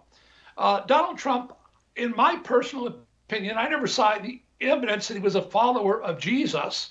But I can tell you this, he understands the power of the evangelical movement. He made promises to us. He exceeded those promises. He's a brilliant businessman, a very brilliant businessman. But I would say no moral clarity. And it's a real problem for us now because here's the situation. You've got a Stormy Daniels case. Well, the evangelical movement is based upon moral clarity. And so if they're going to have to be reminded day after day, week after week, month after month of a man who had an affair with a porn star 16 weeks after his son was born, it's not going to set well in their stomachs, even though they greatly appreciate what he did for them and still do. Mike Evans, we appreciate you and appreciate your time. We're running out of time, and thank you for joining us, Mike Evans. You're welcome, Kelly. Thank you. After today's arraignment, the legal fight could go on for quite some time. We want to show you some images right now of the president there in the courtroom, and there it is, the former president of the United States being indicted. Live updates continue, and as he stated, tweeted on Truth Social, "This is surreal." And those are surreal images, photos of former President Donald Trump in this unprecedented moment, seated with his defense attorneys as he wages this legal fight. It could stretch on for months or even longer, and perhaps even into the campaign. Within the next 15 days, the prosecution must turn over evidence to the defense for the discovery phase. Trump's legal team is expected to file motions to fight the case. Only after these issues are resolved could the case go to trial. Look, on behalf of all of my colleagues right here, Tiffany Meyer and Steve Lance, and as well as the former Assistant Attorney General Jeff Clark, we want to thank you for watching this special coverage of former President Trump's arraignment here in New York City. We will have continued coverage on our other news programs continuing into the evening. One reminder to you, we are one nation, under God, indivisible, with liberty and justice for all. Let that not be forgotten. Manhattan DA Alvin Bragg is expected to hold a news conference at 3:30 p.m. Eastern. We'll be live streaming that on NTD's YouTube channel. And we'll also have more details for you on NTD Evening News, are airing tonight at 6:30 p.m. Eastern. From all of us here, Godspeed, have a wonderful rest of your afternoon, and keep the faith.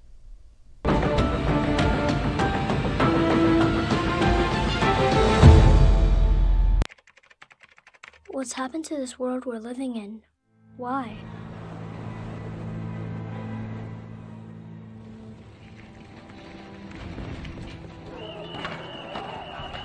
For the 4 years he has been on this earth, he has known nothing but war.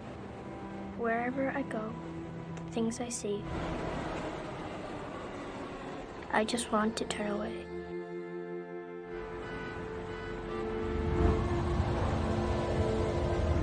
The dreams I have, the stories I could tell, will they still be possible? This year, more than ever, I need a brand new world, a clean world.